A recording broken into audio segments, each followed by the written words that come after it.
war on Nigeria at 27. Before Biafra, before Ojukwu, Isaac Adaka Boro. His name means lion. 1966. The Niger Delta was producing Nigeria's oil, but his people saw nothing. So he trained 159 men behind his father's compound in Kayama, then declared the Niger Delta Republic. For 12 days they held off the Nigerian army. 12 days. Then he was captured, tried for treason, sentenced to death. But civil war was coming. Nigeria needed men who knew the creeks. They released him, made him a major, gave him 1,000 soldiers. He fought for the same country that sentenced him to die. He won battle after battle for Nigeria. Then one day in 1968, he went on an inspection tour. In an area already secured, gunfire erupted. Isaac Boro was dead at 29. They said it was Biafran rebels. His men said the gunfire wasn't Biafran. His body was taken. His unit was disbanded the same day. Nigeria's first rebel, used, then erased.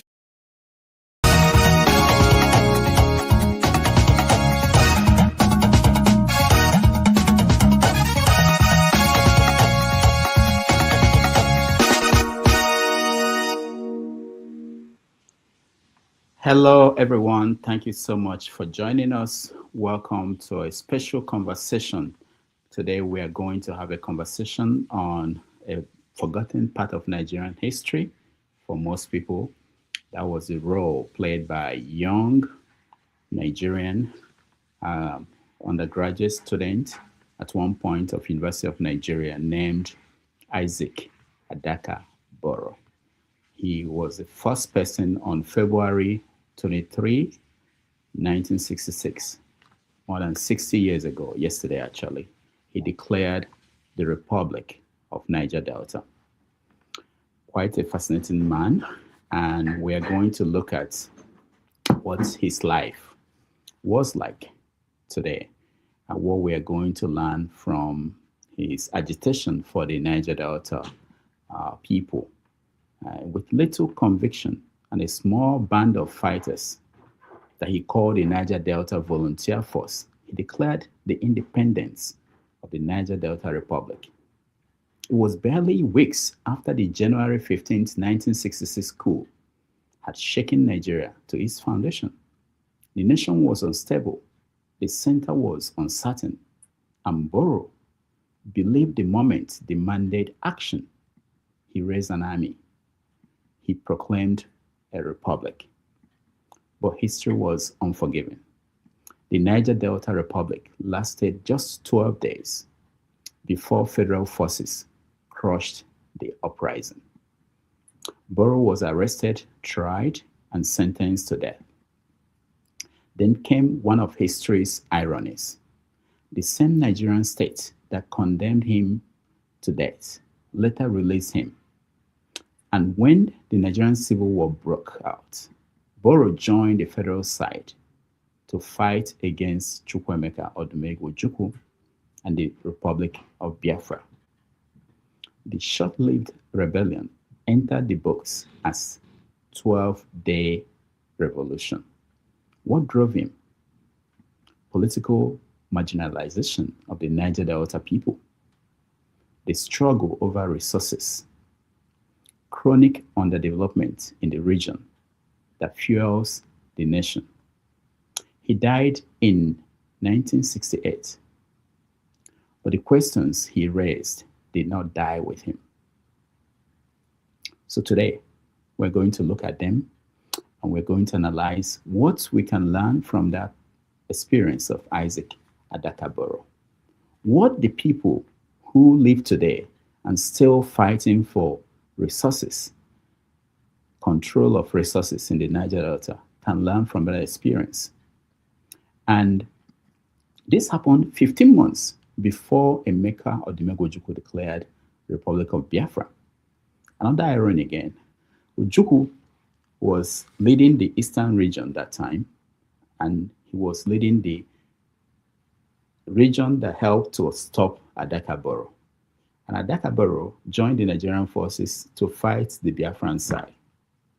60 years later, has anything changed in the Niger Delta region? Has anything changed for those who are dreaming of resource control. Has it been resolved? Was Boro a rebel, a prophet, or a warning that Nigeria ignored? Join us as we analyze the story of Isaac Adaka Boro and the short-lived Niger Delta Republic. It's a fascinating story. I hope you will be part of this conversation. I will share the link for those who have stories to tell, who studied this in history, or if you have not had any training or any awareness of what happened. This is Isaac Adaka Boro. We don't know the date this picture was taken. He later on joined the police force when he left Nnamdi, not Nnamdi Azikiwe, not Azikiwe University, the University of Nigerian Soccer. He was the one that started it. He was there. He was a student union leader at University of Nigerian Soccer between 1964 and 65. Today, he was buried, when he died in 68, he was buried in Lagos, but they brought back his body to Bayelsa State, which is today's Bayelsa State. This is Isaac Adaka Boro's park in Bayelsa. This is where he was buried. This is Isaac. Area at 27. Before Biafra. He did all these things at a very young age. He started at 27, he died at 29. You know, another irony was that if you follow the story of Kaduna Nzogu, who led the coup that in 1966, January 15th, Kaduna Nzogu later on fought on the side of Biafra. He died in the same mysterious circumstances. In the case of Isaac Adaka Boro, the story written by Obasanjo was that the Biafrans killed him.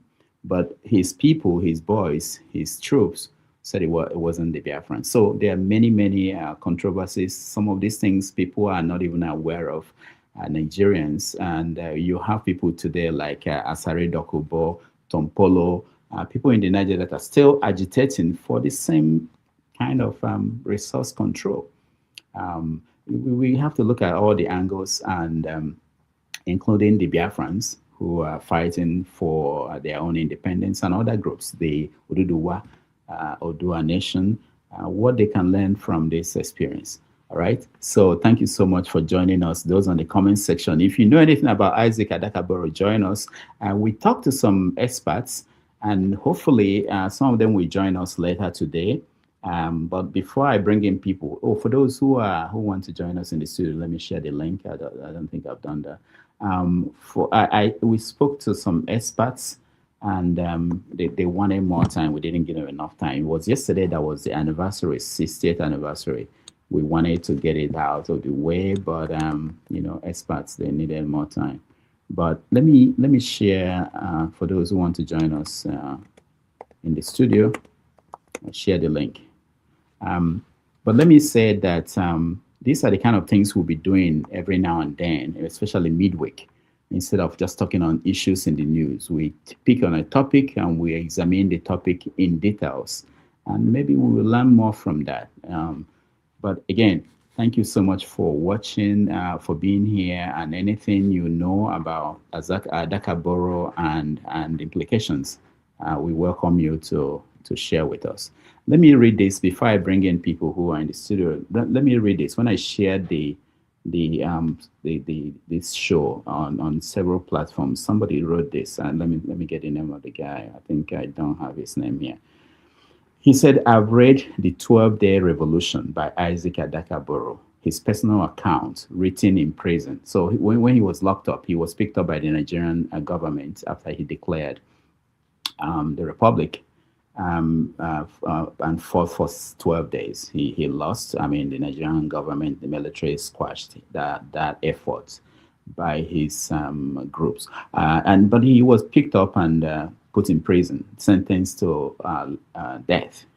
While he was in prison, he wrote The 12-Day Revolution, and in it, he was examining his his career, his political struggle, including the Niger Delta question. And this guy said that after reading both, he read that book and also another one written by Tekna Tamun, who wrote about the Jaws of Giants. He said, after reading both, it is hard not to feel that something has been wrong in how the Nigerian government treats the people of the Niger Delta. History shows that their agitation didn't come from nowhere. It came from deep frustration and neglect. Sometimes the problem is not noise, it is injustice that has lasted too long. I had planned to call this guy and see if he would join us, but for now, there are many ideas and questions being put out there by different people about the Nigeria that we know today, the origin of the injustices in Nigeria, why it persists, and why people continue to fight and agitate, even when they have the chances of them succeeding is very, very slim. All right, let me see. We have CEO Ovie. He's in the studio. Let me bring him in. Ovie, welcome to the show. Introduce me as an expert. I'm son of the soil. What are you talking about? Are you from the Niger Delta? We are the. I thought you were from Edo. We are the. What is Niger Delta? He said no part of Niger Delta. Come on, Dr. Dameji. I will sue you for the question where you also. Tell me. I will sue. Explain to us. If you were away there on Doc and claim Niger Delta, and I mean with the don't like what you know. And again, I wanted to call you out. You they pronounce the Odudua like they say you are from Ukraine. Odudua. Even though you spent 4 years in Akure, I say Odudua. Odudua. Like, is it AI? I've been at Dr. David Iblis. I am from Niger Delta. No, don't take my 30% away from me, please. It's very important. So is Edo Benin Empire part of the Niger Delta? I thought you were under the Benin Empire. Yes, that's two different conversations. I can claim it too, right? But that would be a different conversation entirely. The Niger Delta is after. Came to be after the Edo, after the Benin Empire collapsed, right? Niger Delta na product of Nigeria, Nigerian states. Okay. Right? It's a product of Nigerian states. Benin people, are they part of Niger Delta? Do they consider themselves part of Niger Delta? Yeah, it's a state. It's a matter of states, right? And region, one would say. So it's a matter of states. So how many states? Well, going by what bettered Niger Delta was due to the fact that those are the states that actually produce oil. So at the time Niger Delta was bettered, it was just mainly it was compensated the states that produce oil. So there's part of those states that produce oil. Now because they know too much, that's why you challenge me like this, right? So those states is not known for oil as an oil producing state. That's why. But there's a part of those states that actually has oil. That's why he has that right to be included in Niger Delta. Just like Edo State and Ondo State too. There's part of Ondo too that has oil. That's why they are seen today. If you want to extend it, the Imo State is also part of the Niger Delta as oil producing state. I heard Dr. Dameji. I think sorry for I want to take a detour here. During Buhari, there was two announcements. They said there's the oil that was founded in the Benue and remember Bauchi and Niger State. Remember? There was no. They were exploring. They didn't. I don't think they found enough. Yeah, there was sign that there was oil there, but when they looked, I don't think they found anything. So do you know? Yeah, okay, I wanted to go. No, I wanted to say those ones too are also included. But I think as at that time when the Adaka Boro, this is the subject of our conversation, it was pretty much yes, he named it Niger Delta, but I think it was primarily focused on his one who argued on his people, the Ijaw people, the Ijaw nation, right? But of course, now because of the spread of the location and the way the federal government has come and demarcate that region, creating River State and others, pretty much from one big estate, nine incomposite. That's why the story rub into rub everybody. But the origin of the story, I want to go back to where the guy is coming from. The primary pain that started the whole thing is because of what his people were experiencing because of the oil discovery, which is pretty much the reality of today. And but today is even worse. The leaders of today's I was, but me I know to jump. I think yes, it's only fair we spend time on what you started with. Yeah. You were very specific about his age. The guy died. The guy was at the he died at the age of 30. And the more I read his biography, the more I become. I don't fail. I'm a failure. But my only consolidation here, my only hope is that okay, I'm still alive. So in other words, I still have chance. But at the age of 30, he has achieved what only few people will ever achieve in the history of humanity. What the Christian people we say many are called, few are choosing. Right? Most people in this world, they will never be remembered. Not after their immediate family. Now we talk of your community, not talk of your region, your country, and as far as Nigerian state, in fact, as far as those people exist, or the people Nigeria exist, the man will still be alive. And all these were achieved by the age of 30. And the bravery was just what? 2 to 3 years. Started, as you said, 27, and they took him at 29. So it's the more I the more I try to just fathom what kind of brain, right? People like it, because for me, one of my role model, right? Let me tell you my role model and why I hold this guy in a different level entirely. People like him is the first man that revolted against power. The first man that revolted against power. And he did it so well that he ended up with his own kingdom. Do you know who that man is, Dr. Damiji? Mm-mm. Lucifer. Lucifer is the first man that revolts. He was the first man that revolted against power, that against authority. He did it so well that he ended up with his own kingdom. So is Adaka Boro. So is people like Odumegwu Ojukwu. So if I stand and think, what kind of brain do they have? Which can, apart from the kind of mind where they get to take on, not just you are taking on your neighboring community, you are taking on the biggest military that has the monopoly of power within that region as a whole. That's what you are taking on. That's suicide mission. So the kind of brain they have at that age and the kind of vision, the way I mean, I can only imagine. So it's something that every day when I wake up, I think, I don't owe though. I mean, I don't feel, looking at stories like this man, even Ojukwu at what age. In fact, the generation that this 16th generation, no matter how much I want to shit on them really for staying longer than necessary in power, I mean, one has to actually admire their courage as at that time. Who don't have gone there, one has to admire them. So it's somebody that is up there as far as human being that that will register as forever in my, as far as I live. As Isaac Adaka Boro is one of those activists, a human being. We'll get into details. Oil was discovered in Nigeria in 1956 by Shell BP in Olobiri. That is the hometown of Isaac Adaka Boro. And he was born in 1938.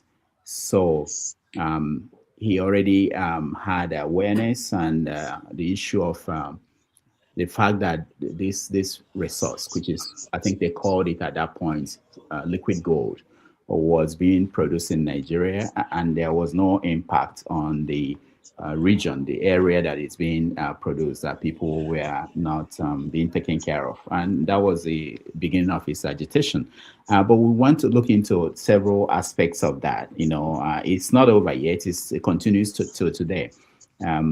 Why did he, when his upbringing, we were talking about it, his father was a teacher. He obviously went to school. He was a very smart kid all the way to UNN, where he became student union leader. So that shouldn't be a surprise. And about his age, you have to remember, both Nzogu and all the people that planned the coup, they were all in their 30s or less than 20-something years. So they were young people at that point.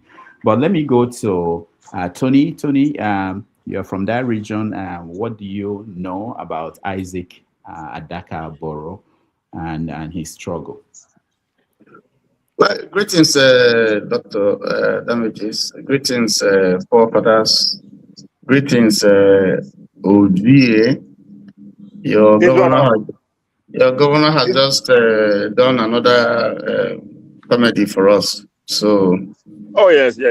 I was very proud of it. I'm still very proud of it. Let's not deviate. We will have time after an hour of this. We will have time to talk on the current stories in the news. Okay, greetings, everyone listening. Yes, Major Isaac Adaka Boro. I don't know so much about him, and we haven't heard so much said about him compared to what he did at a very young age. I read that he was revolutionary, a university student who abandoned his studies at Nsukka to fight against the degradation and the deprivation that his people were experiencing. If you go to Oloibiri, for instance, up till now, there's nothing to write about Oloibiri. Still very, very the effect of environmental degradation caused by the environmental pollution, caused by, this oil exploration and stuff, has left the place, even worse than it was. There's no benefit that has accrued to the people based on the resource that God has given to them. But I read that, yes, he was more like a one-man riot, went violent against his country, wanted to secede, actually led a secession, which eventually didn't succeed, and in the process found himself also fighting on the side of, is it Nigeria also? They lost his life. But I don't know much about him. I don't think history has given him enough credit or exposure as we hear about the Civil War and the actors who played their role. I just read snippets of him from accounts of the Civil War, how he died and how he was killed and the conspiracy and all that. But I don't have so much about his activism and what he did. Yes. All right. Thank you, Tony. We will also go into the role he played and how he inspired people like Ken Saro-Wiwa, who continued the fight against the way that people in the Niger Delta, Ogoni in particular, they are being treated. Forefathers, welcome to the show. Thank you for having me, Dr. Damages. Greetings to all the panelists and greetings to the chat and to the viewers. I think it's good to mark such an event. I never really thought about it from the point of view of Nigerians talking about it, because it's mostly in the South you hear about these things. And given that I grew up in Port Harcourt, we know what they call, we know of the Isaac Adaka Boro Park in Port Harcourt, and in Bayelsa. I left Nigeria well before Bayelsa became a serious state. But that said, there's not that much development in that state till date. Funny enough, when he declared to become independent, that's when him and his 150 men did what they did. Their first grievance was against the East, then the Nigerian state. Because remember, Nigeria was a kind of confederation then. And the Eastern region was controlling by and large, most of the resources in that area. And hence, he was saying that Enugu was controlling it. And the irony is that Ojukwu was the one that led the forces that put the rebellion down. And within months, I think Agwin Rosie convicted him to death. You see what I mean? So, and the whole thing during that period, if I didn't know better, I would think Oyibo were just writing the script to ensure our country is messed up properly, because the entire thing was greed, betrayal, unethical behavior, just terrible behavior from everybody, pretending as if they don't know what was bad for the nation. If they wanted their nation to succeed, and they just got independence, so if they wanted their nation to succeed, they could have tried to be more equitable instead of rushing straight to their tribalistic behavior and, you know, packing wealth to only your region. You should understand that those people are human beings that they discover the oils amongst. Remember, those people, without Nigeria, you won't have access to their territory. And that is another part many Nigerians forget. When we say we are a major group in Nigeria, you are only a major group because you are in Nigeria.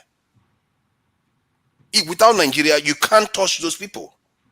If you go for them, they will fight you back. There's a reason why they have existed for millennia. But their anger boiled over. They fought the Nigerian state and they failed. And Aguiyi-Ironsi, ironically, was the one that convicted him to death.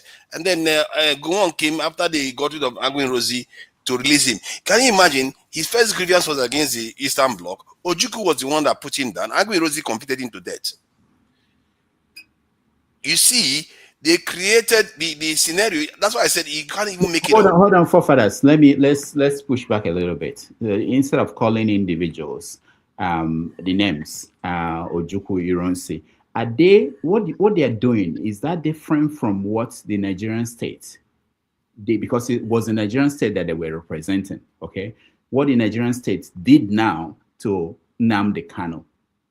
The Nigerian state has their obligation, their goal, especially at the beginning, you know, all over Africa really, was that they wanted to keep that drawing, that map of that nation that the Europeans left in their hands when they were leaving. Every state in Africa wanted to keep that intact. So they saw Adaka Boro as someone who was trying to disrupt. And I believe that anybody who had that position, even if he was, if they didn't kill Abubakar Tafawa Balewa, he will have done the same thing. In fact, the reason why the coup happened, if you go back, the reason why the coup happened was that Abubakar Tafawa Balewa was going into Western region to put the federal power over the Western region. And the Western region revolted because of the crisis there. And that was what led to the coup. So it's all the same process that whoever is there, it's not about individuals. Whoever is there, whether it's Gowon that was there or the obligation is, I'm going to keep the nation. And this man, and they did the same thing to Ojukwu when Ojukwu declared the Republic of Biafra. They continued, whoever was there said, I'm going to keep the nation. I want you to look at it that way. It's not about the individuals. And now, I think there's some truth to what you are saying. That's why he highlighted Nigeria. He highlighted Nigeria. He didn't highlight only the Southeast. But he highlighted Nigeria he didn't mention Southwest in the area, the way he affected their region. Because it's like if you are part of a state today and your LGA is not getting any support, you are going to call the state governor out and you're going to call the Nigerian federal government out. That's what he was doing. And the people that put him down, I'm naming them as the IR, because most of these people were also involved in the national politics that just followed. You see what I mean? And ironically, they were in the other side, the reverse position, because we as a people don't try to at least try to be equitable a little bit. We don't try to do that. We just keep trying to backstab each other, trying to get one over each other. We forget that we are in the same country when all this is happening. He was the first to fire the gunshot of this injustice that is going on within the country. Then they put him down. Then the next thing was Ojukwu. Then they put that one down too. Kensaro will come, they put him down. It's just the same game that we are still keep playing it today. And it just doesn't stop. And people forget, like I always say, the Niger Delta, they were an independent people. They were not enslaved by any group.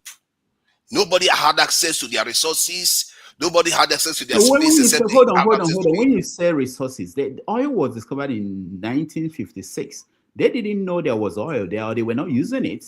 They were not marketing it themselves. So what do you mean by their resources? I'm talking about their resources.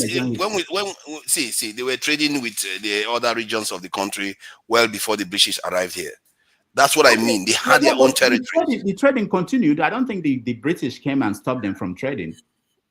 No, what I'm trying to say is that because of the creation of Nigeria, their independence was removed, and the major groups in Nigeria grabbed them from there. But That is what we are not seeing. It happened to every group. When Nigeria became one, it happened to every smaller group. No, even that's the big what you group. want to say. No, even the big groups. I don't see anybody grabbing the big groups. So I don't see who is grabbing the big groups. No, I don't see anybody. I don't see any. All the big groups are doing is grabbing each other. That's what they are doing. The Nigerian state has exerted their own control over certain things.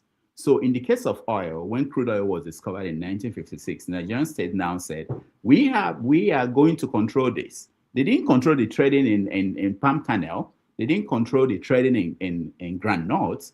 They didn't control the cocoa trade. They just pay taxes. But when crude oil came out, they controlled that.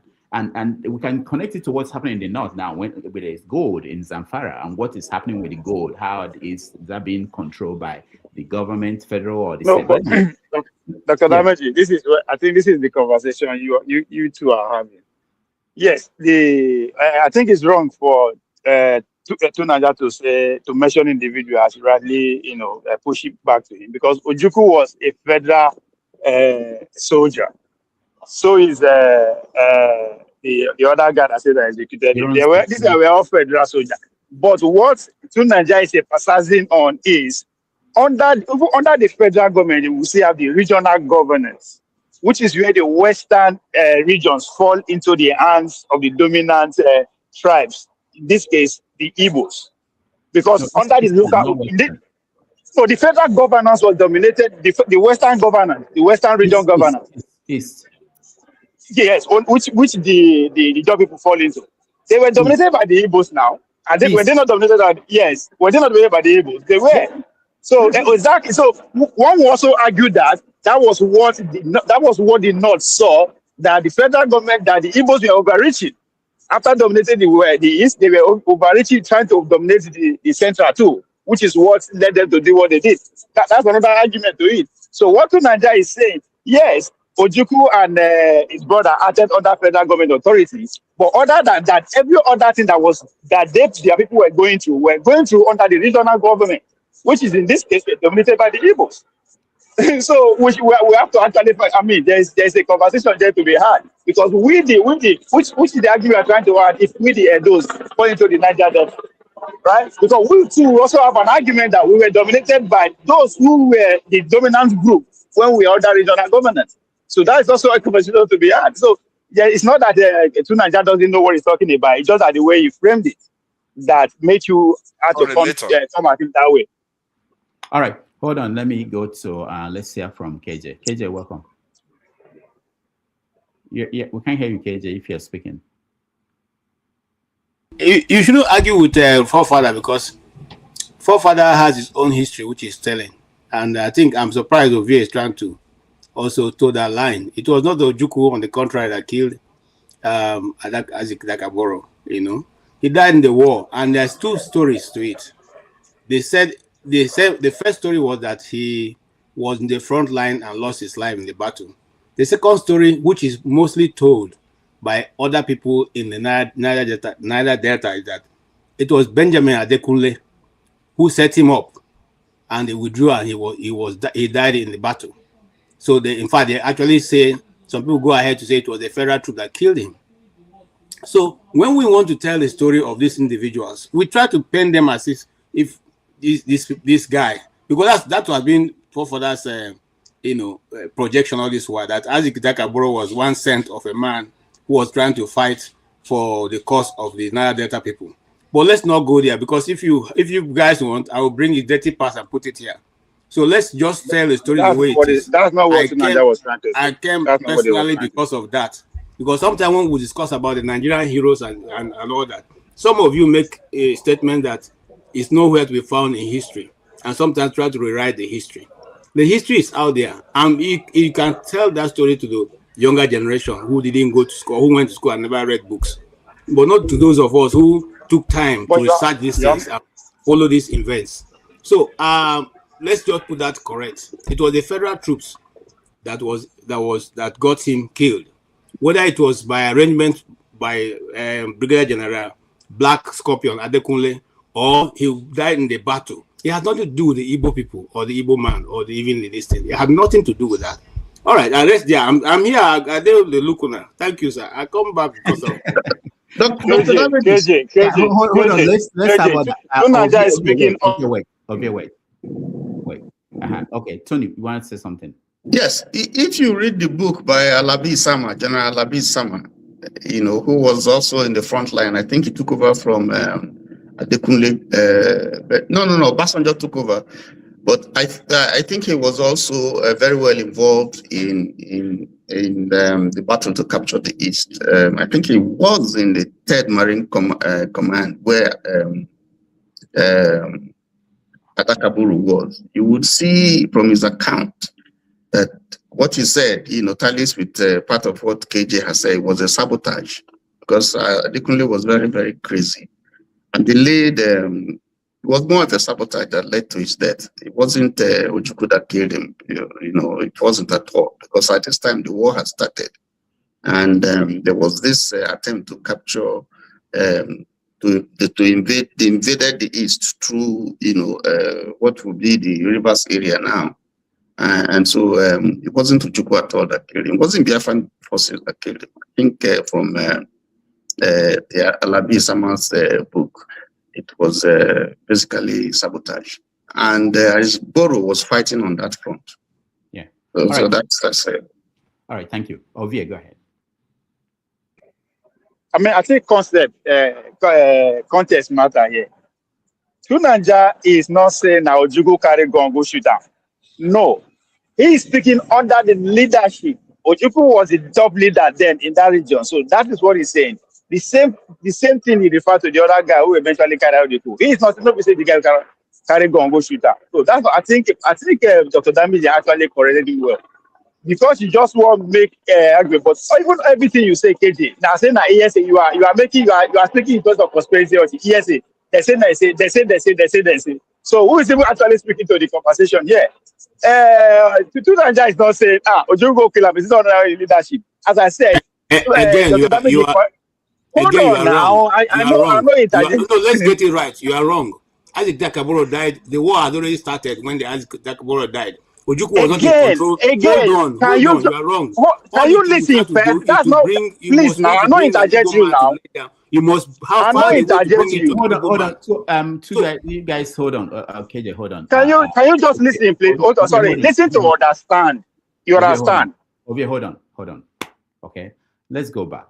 I want us to go sequentially. You guys are already debating the death. I'm still at the point where we want to talk about what are the issues that minorities have with Nigeria and with the regions. Now, remember, the people that made up what we now call, or then was called the Midwest, they also had issues being under the Western region, to the point that they agreed. They had a referendum and they decided that they want to form their own region. Probably if Nigeria had continued on democratic paths, if there was no coup, what could have happened? Maybe that the people in the Niger Delta will have had their own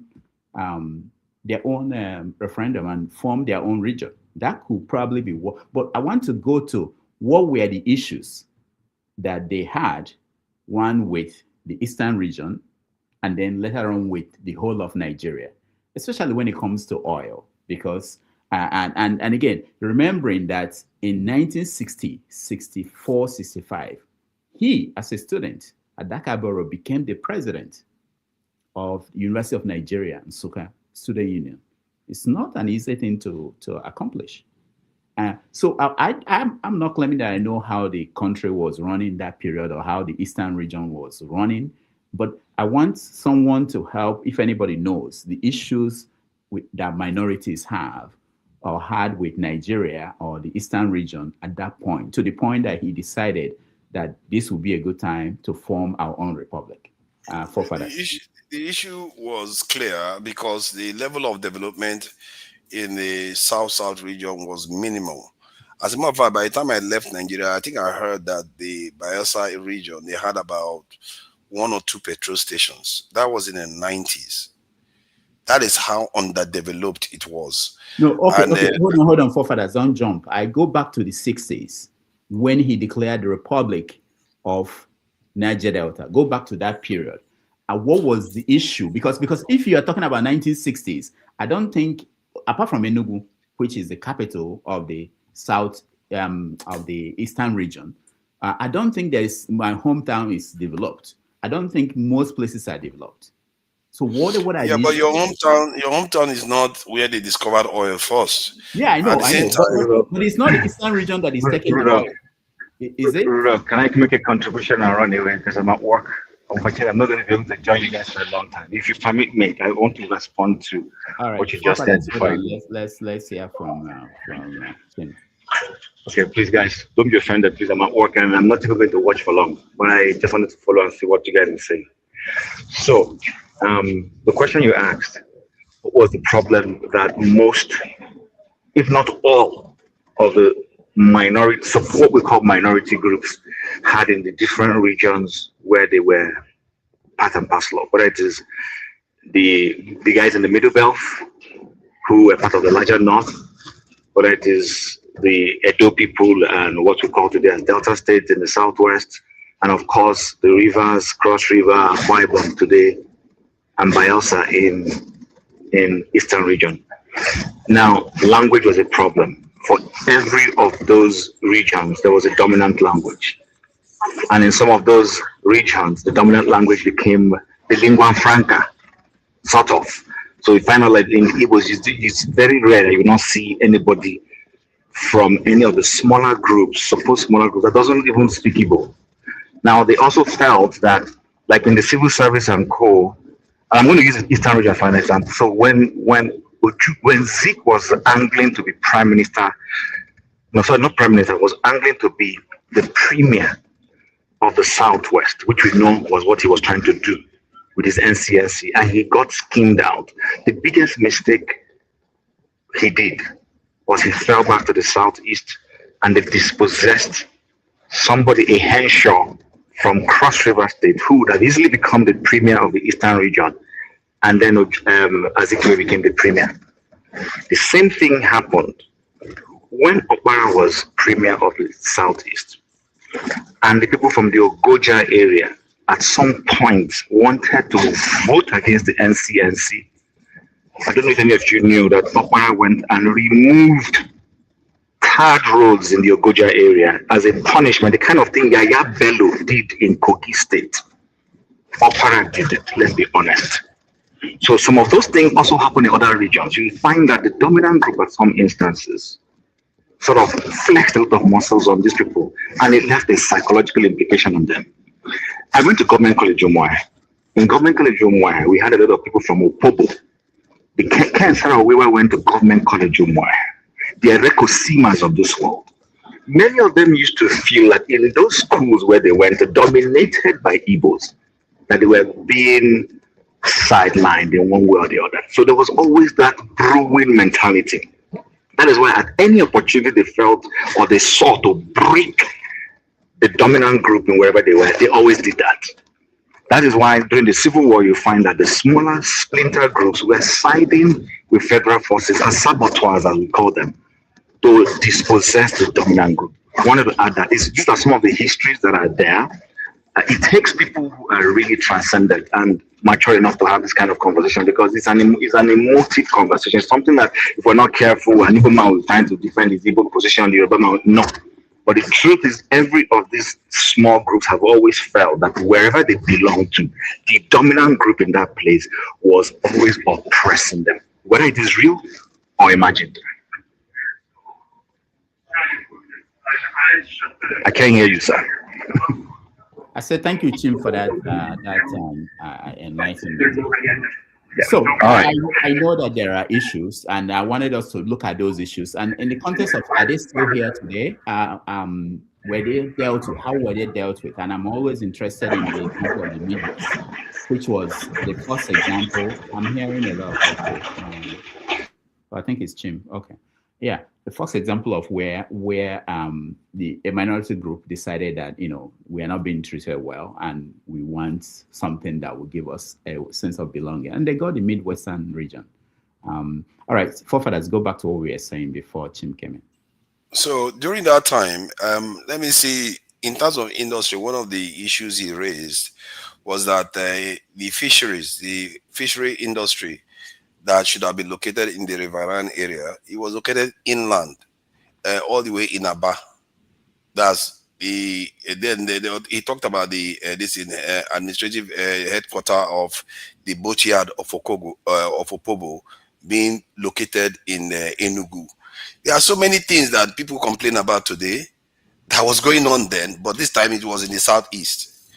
That from the south region, they felt like the workers that are working in these offices and everything, they are not they are non-Ijaw people, and these are the things he highlighted that people they just brush aside as if it didn't happen at all. And then in terms of who killed him, I don't think necessarily that is the Ojukwu side that killed him, because if they did, they wouldn't have any need to hide it, to be fair. Why would they hide it? But the federal government will have a need to hide it, or people within their ranks will have a need to hide it, because that's a kind of betrayal of somebody that is on your side, that is sabotage. Or it may be a non-Nigerian actor that did it. You don't know. There are actors, you know, operating everywhere, trying to keep a certain kind of scenario going. So, but that said, but if you notice, some of his grievances are similar to some of the grievances we hear about today. And when I think Chim said whether it's imagined, it's not imagined, these are real. And I witnessed them. All these ones are now are in the 60s or so, but they were still going on in the 90s.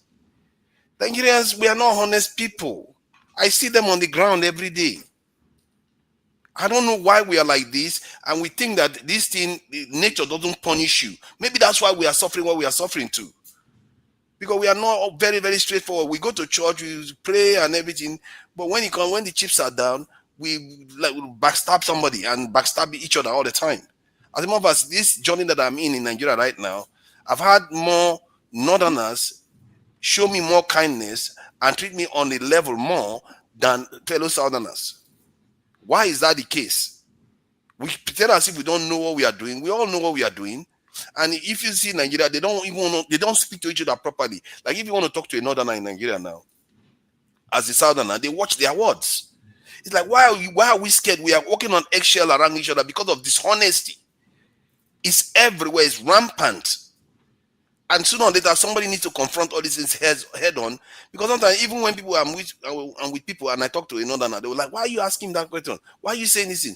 Because then why are you walking on eggshells? How are you supposed to function in a country where everybody's avoiding broaching any topic at all? That is what I see in Nigeria. And Isaac Adaka Boro represented a kind of first shot of what was to come. And have we changed? I can't say we've changed. We are still playing the same game till today. It's just what it is. It's just that a few other people are complaining about it now.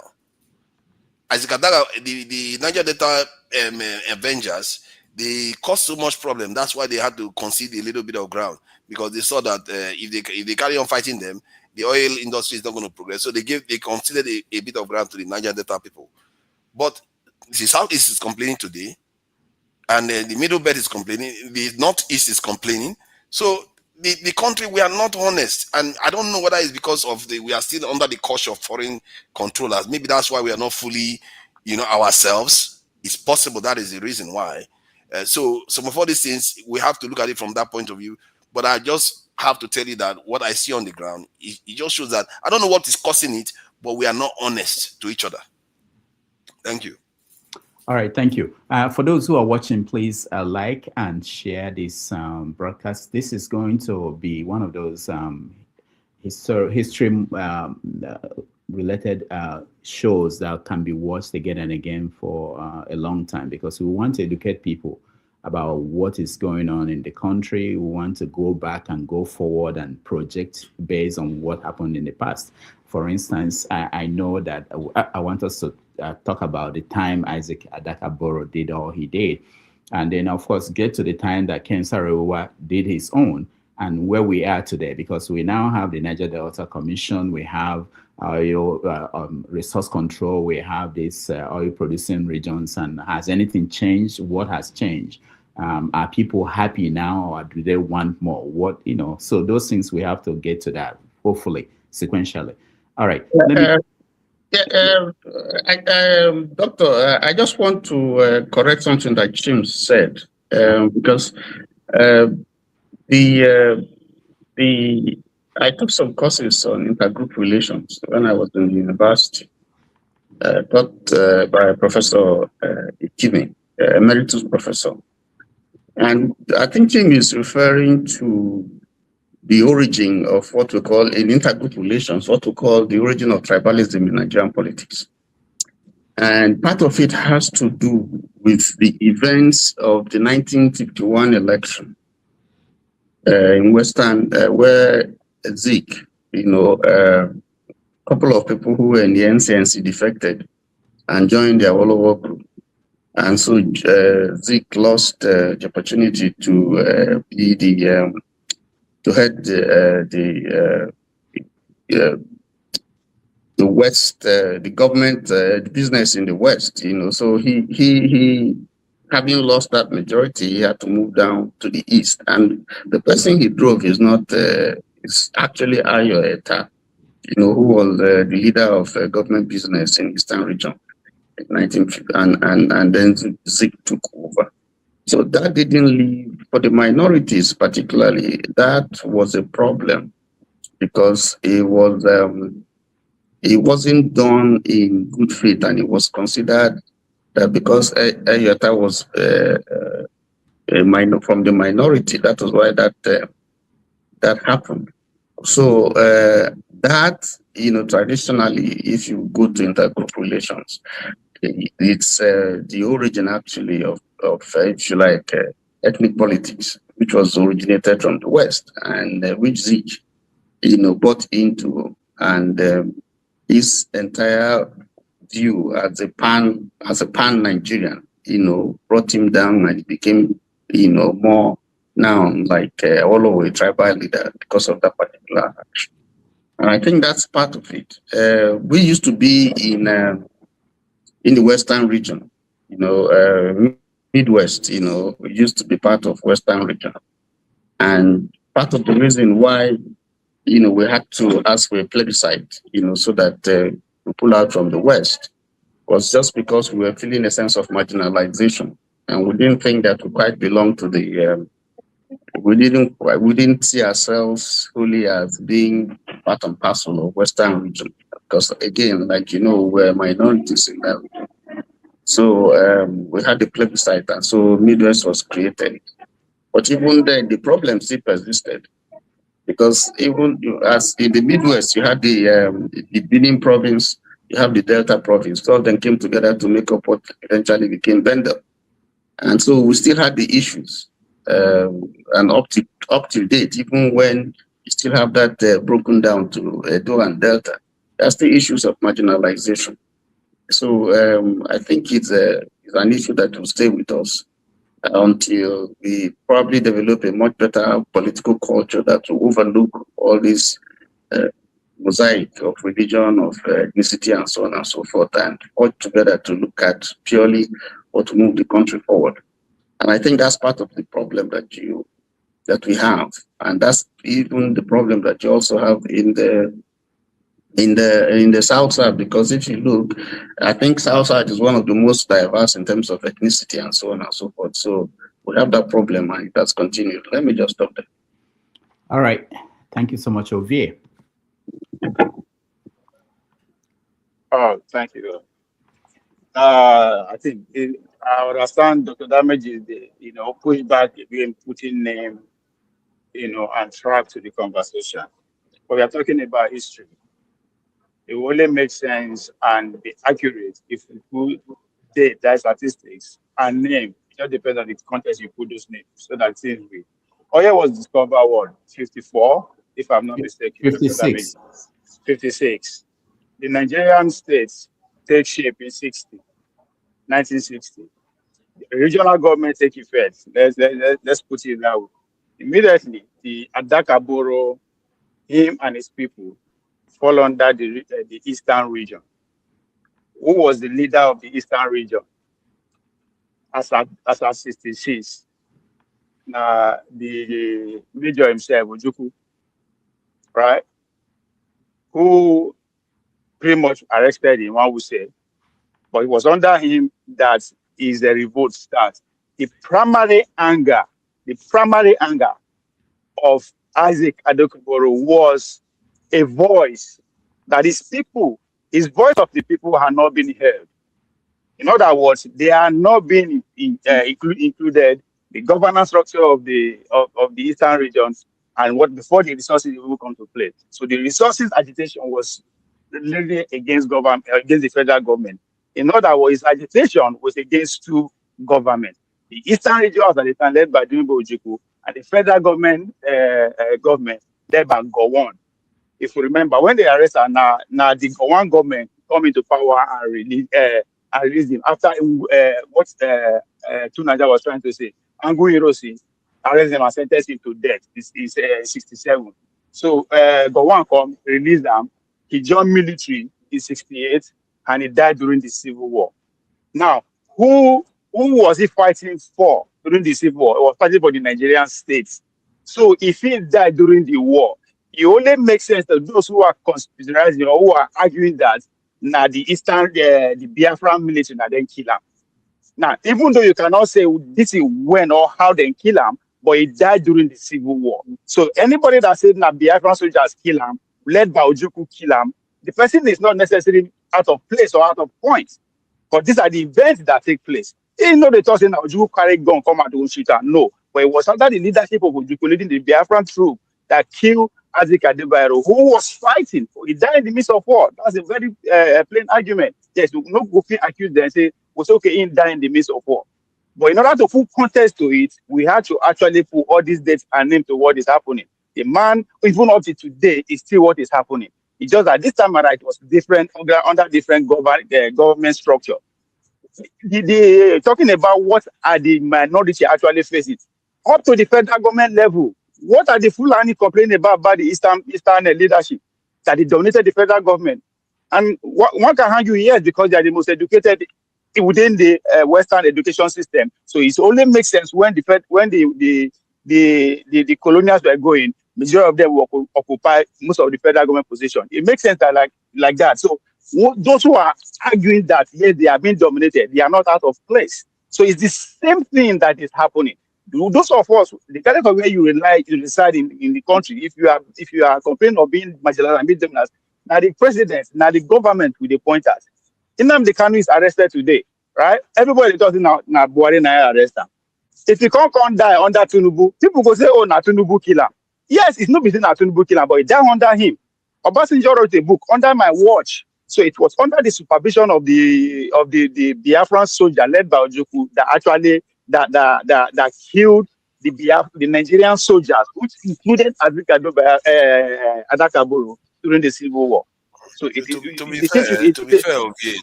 be fair, let me just interject briefly.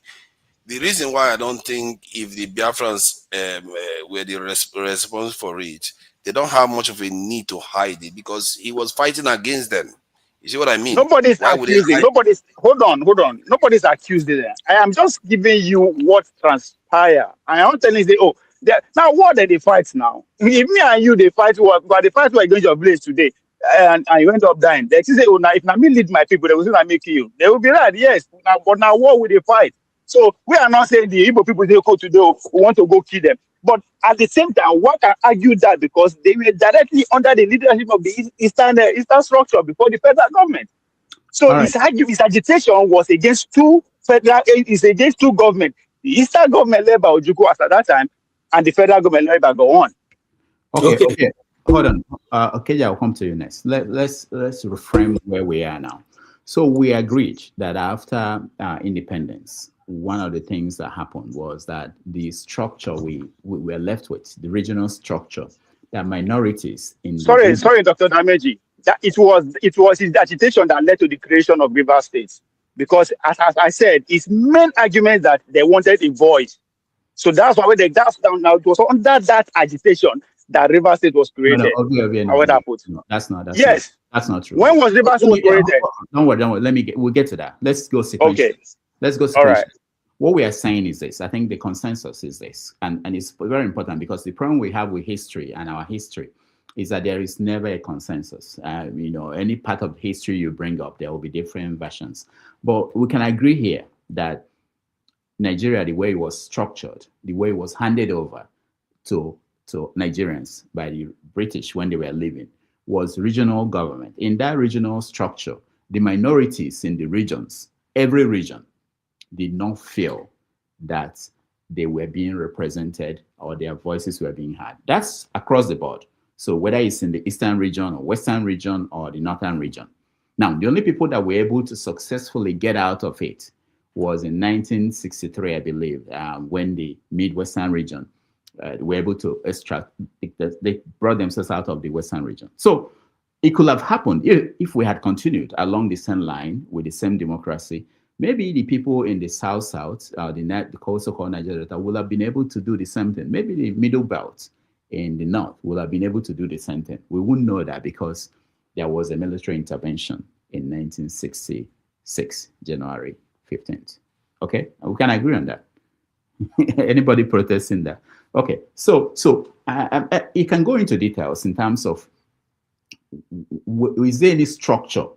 Because that's what we're still battling with. Is there any structure we could have put in place at that point that will have made the minorities to feel that their voices are being heard? We didn't do it that time. We are still trying to do it now. It hasn't worked. I don't think there's any place. Even the resource control, the version we have now, the 13%, most people in the South are now saying we want 100%.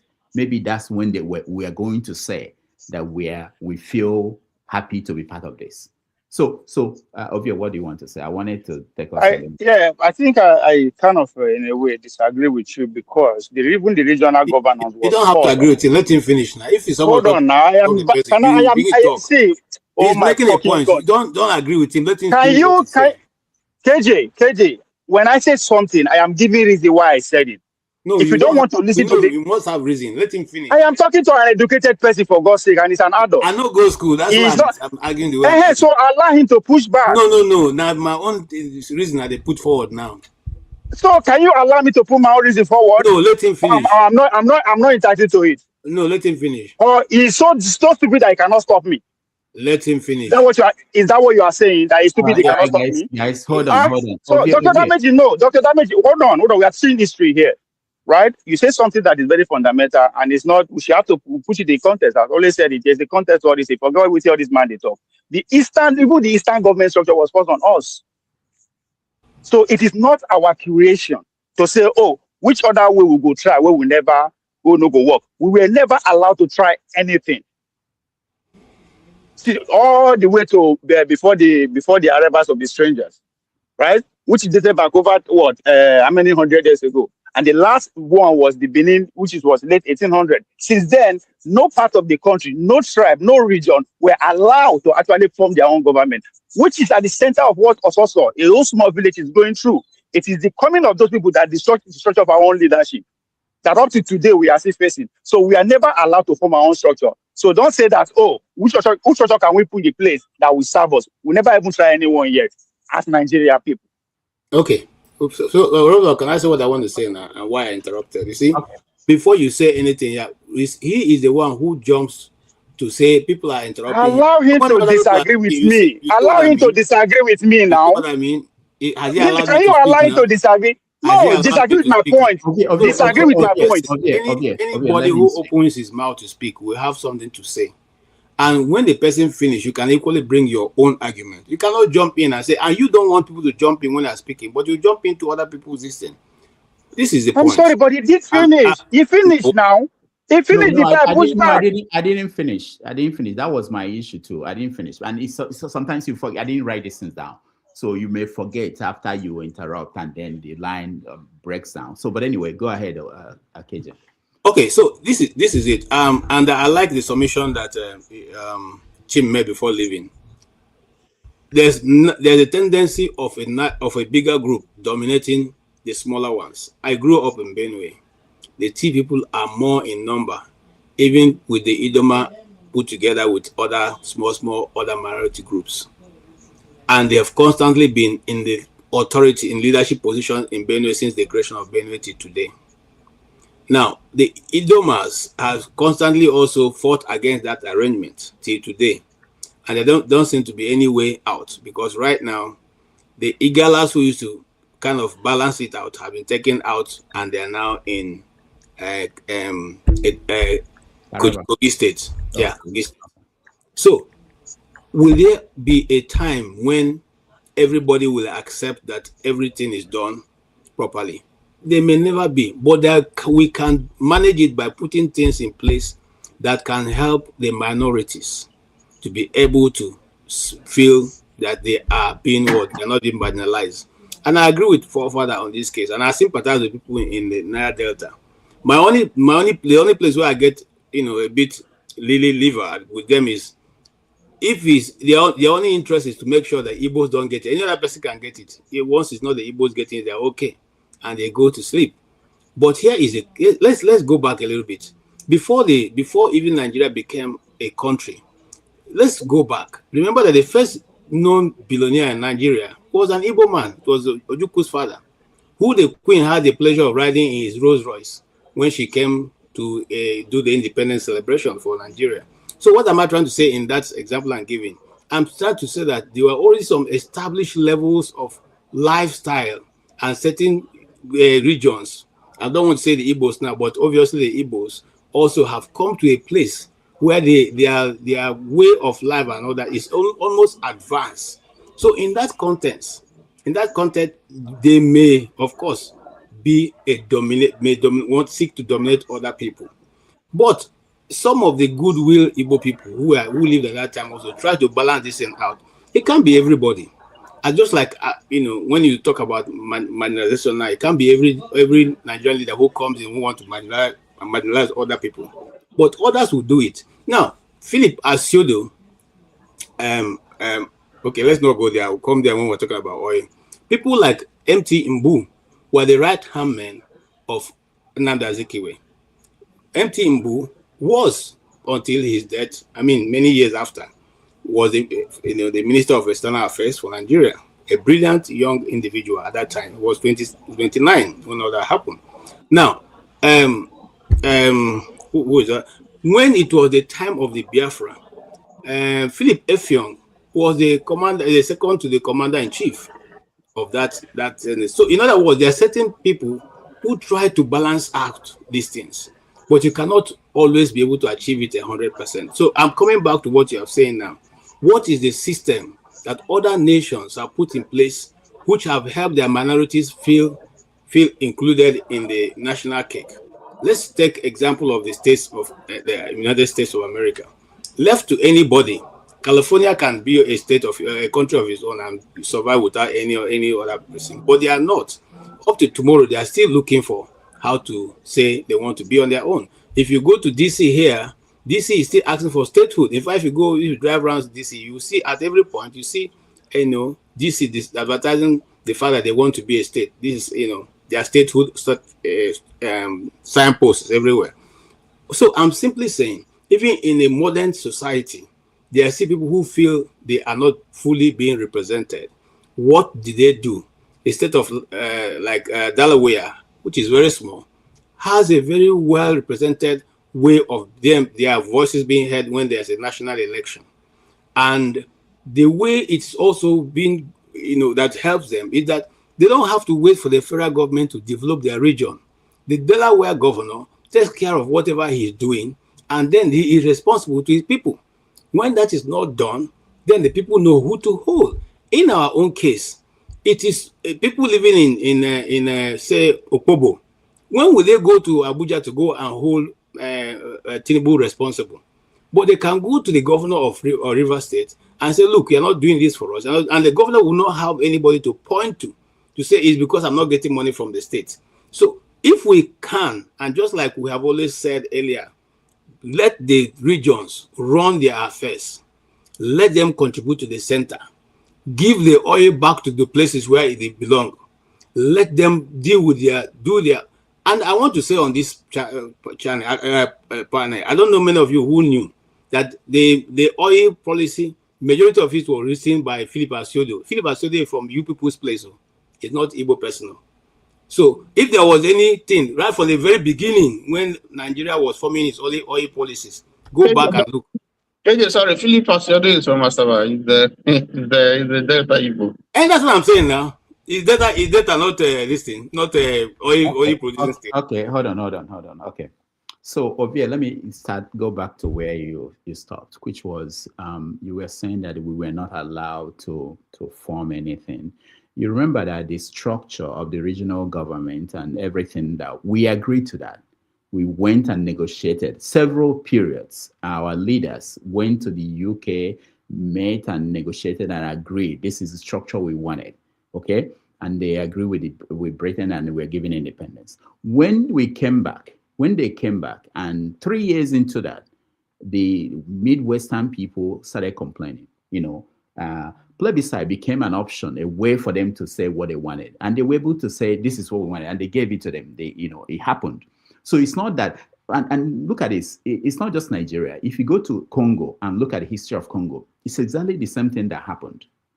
So Patrice Lumumba became our outstanding leader. He wasn't the only one when they formed political parties. And when they formed political parties, immediately people formed parties based on their ethnic groups. So they were tribal parties. But he became an outstanding leader, went to Accra, Ghana, went to different African leaders' conferences and shined. And the people at home became jealous. Why should it be you? And people said exactly the same thing that we're hearing in Nigeria, in Congo. They started saying, oh, I'm from Katanga. This is where the minerals are. Why is it you representing us? Of course, there are the external factor that came into that too. But the point I'm making is that we cannot go out and say we were not allowed to. We agreed, we negotiated amongst ourselves. We agreed to this. And when it didn't work very well for one group, we had a way to give them what they wanted. So I'm still back to where the military intervened. The military intervened. And if you read the story of Adaka Boro, that was what triggered him. Immediately the military intervened. He didn't like the idea that the military were taking over the government. He had soft spots for Tafawa Balewa, who was the prime minister at the time. And that triggered him too. He didn't remember January 15th, 1966 was when the military struck. And he declared his republic February 23rd. He didn't even waste time. Of course, the father was telling him, you don't do this. No, you should go abroad and study. He insisted in doing with people he was training behind his father's compound. So, but anyway, the point I'm making is that we are now at this point where there was this disruption of that political process that had been able to deal with the problems of the Midwestern people. The disruption was from the military, okay? And that triggered Adaka Boro to now say, I'm going to declare a republic because I feel that we're being marginalized, and for whatever reason, the military was not the best option for him, and he thought it was the right thing to do. So that's what I don't think what is that narrative is actually accurate. No, sorry, let me just address that. It's not, sorry, let me just finish. See, that is not accurate, because if you look at the trend of event, the issues that he raised preceded the military coup, and after the military coup, all he saw was that it's going to get worse, because look at what happened after that. There was a Nzogu coup that occurred first. Nzogu was not even convicted to death, but him was convicted to death by the same leader that was running the country. So what he feared, they were manifesting it. They were not just saying it. So to say that he just preferred this military regime is not accurate, because the issues he was raising started well before the military regime. No. All he felt was that it was getting worse. Forefathers, hold on. What are you what is the quarrel now? I said no. Because you were painting it like he was just against military. No. He already had his issues with the region. This is Eastern region. So when the military coup happened, he now felt, remember, from January 14th, 15th to February 23rd, he now felt that he was ready to declare a republic of the Niger Delta out of that. Why? In his book, those I read it, that based on all the analysis I have seen, in his book, he said he didn't like the idea of military government. And he felt this is an opportunity for me to now break away from Nigeria entirely. So for me, looking at it, it's obvious why he did it. The same group that he has seen, that he is complaining about as part of the government, have now taken over. And then the person that confided that when he felt that now they are even going to be more powerful over him, so that's when he felt, okay, this is not going to get any better. And believe me, the North was thinking the same thing, the South was thinking the same thing. That is why even it was 1967 they created a River State. So because of some of these agitations, that is the reason why they created River State. Because they felt that the Southeast was going to oppress them even more. If it was you, what would you think? That's what you would think. And the results were also clear, because look at how Aguiyi-Ironsi administered justice. He didn't, somebody that literally killed the first prime minister of a nation. He didn't convict him to death. It wasn't Aguiyi-Ironsi that killed him, remember? No, I mean Nzogu that did. You didn't convict that one to death. Nzogu convicted Isaac Adaka Boro to death. No. But forefathers, your analysis is not quite, it's not right. Nzogu was not convicted to death. Am I wrong? No, Nzogu was responsible for the activities in the north. But he carried out coup. He wasn't convicted to death by Aguiyi-Ironsi, but Aguiyi-Ironsi decided that, okay, Adaka Boro's one definitely should be dead, even if his own resulted in far less lives lost, or even of consequential Nigerians losing their lives. But he convicted him to death. What does that tell you? This is the disingenuous behavior of Nigerians. Again, showing up everywhere. No, forefathers, you are not tying this thing properly. The coup took place in January 15th. Adaka Boro's coup took place February 23rd. So you're not tying it properly. You can't say that because Nzogu was not arrested. At the time the coup took place, Adaka Boro had not, his coup had not taken place. So are you saying that he should have committed the coup the same day as Nzogu, so he doesn't get convicted? Is that it? What kind of narrative is that? The point you are making, that it was because Nzogu was not jailed. That's why. No, because they didn't. The coup, Nzogu's coup came first, and then almost about a month, more than a month later, a month and a few days later, Adaka Boro, because he wanted to profit from the confusion that the nation was thrown into, and so he decided. Come on, don't do that. He wanted to profit from the. Come on, man. Yes, because already this kind of disingenuous behavior that I don't like.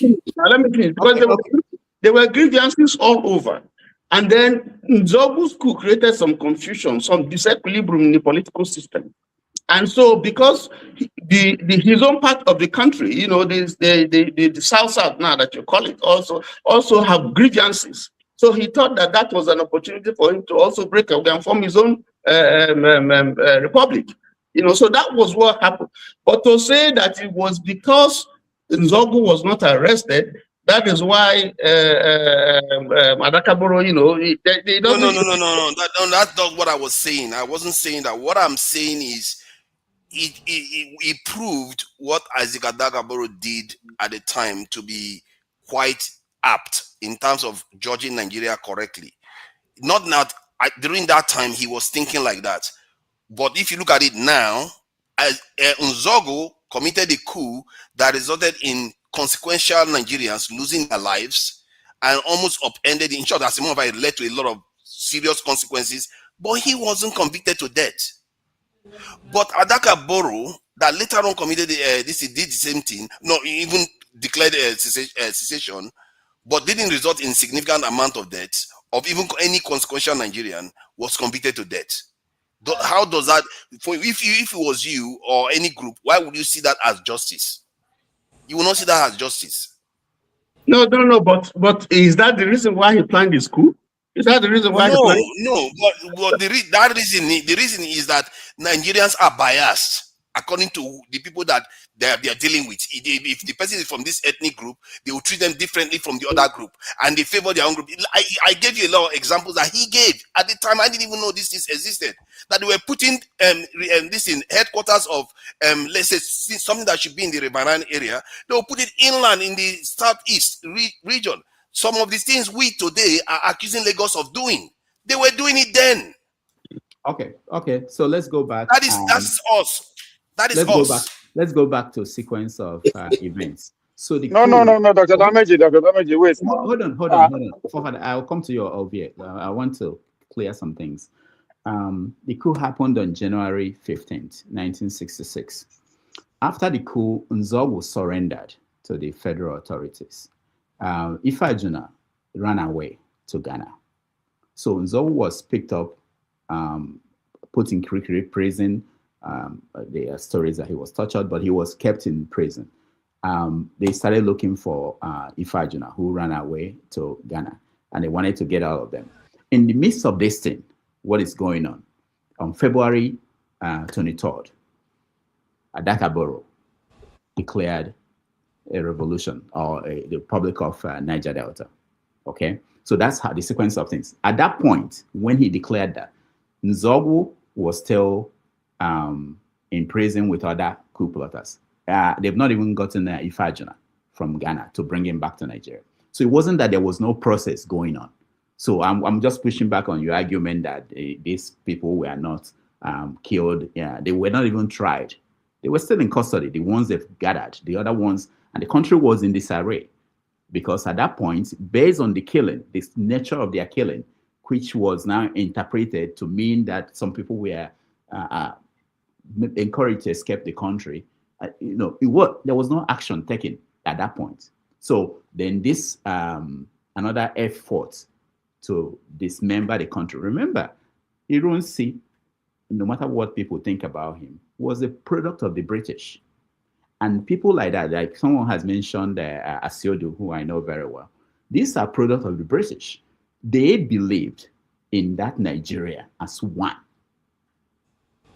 They were, that was, even Ojukwu at the beginning, Ojukwu believed, and that was why he foiled the coup of Nzogwu.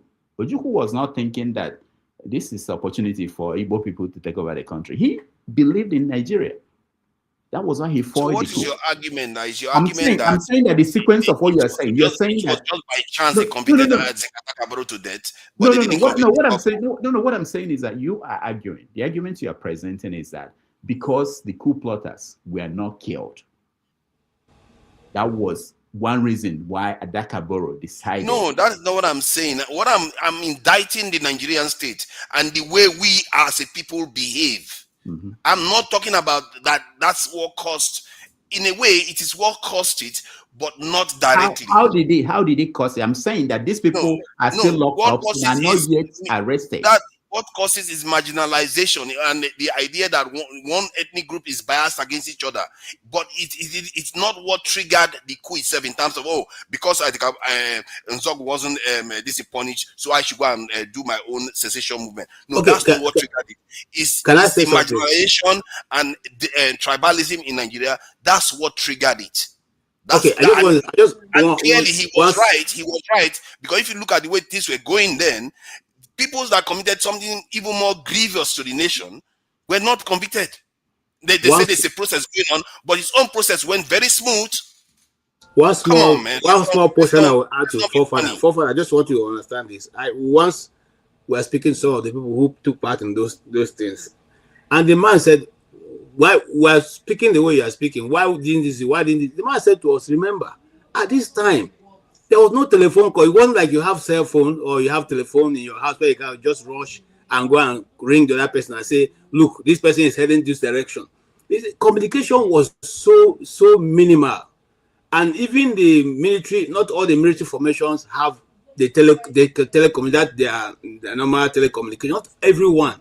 So sometimes you have to send a soldier physically with a jeep to drive to other Lagos or this place to go and deliver information. So what you're simply saying was, whilst we are looking at it the way we're looking at it, they were not able to communicate with that real-time communication. Sometimes it takes 3 days, 4 days before whatever you are passing through will get to the other side. It wasn't like everything was in one place, so you just called the other person. So understand the situation Nigeria was facing at that time. Not, in fact, very few vehicles was even in Nigeria at that time. So what are you saying? Oh, I hope you understand the situation that all the ports are being put in Lagos now, because there was a lot of trouble. See, you can make every excuse you want. For that, I don't want to take you on that, because like to make every excuse. If we judge from your own performance on this platform, you have never agreed with anything that anybody from the East has ever said.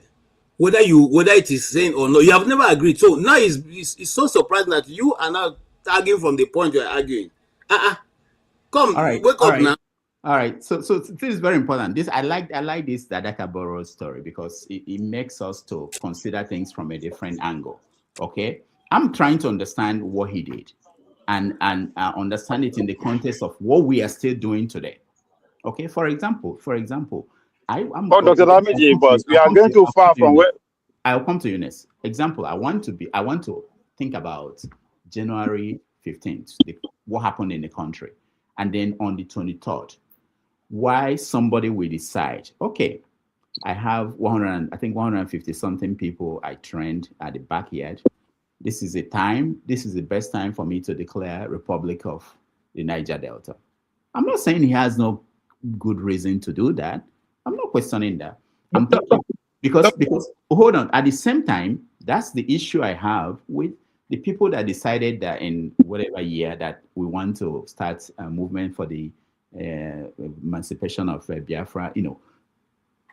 When you look at the country and look at the structure, you think this is the best time and you are ready. So I'm asking the same question about Adaka Boro.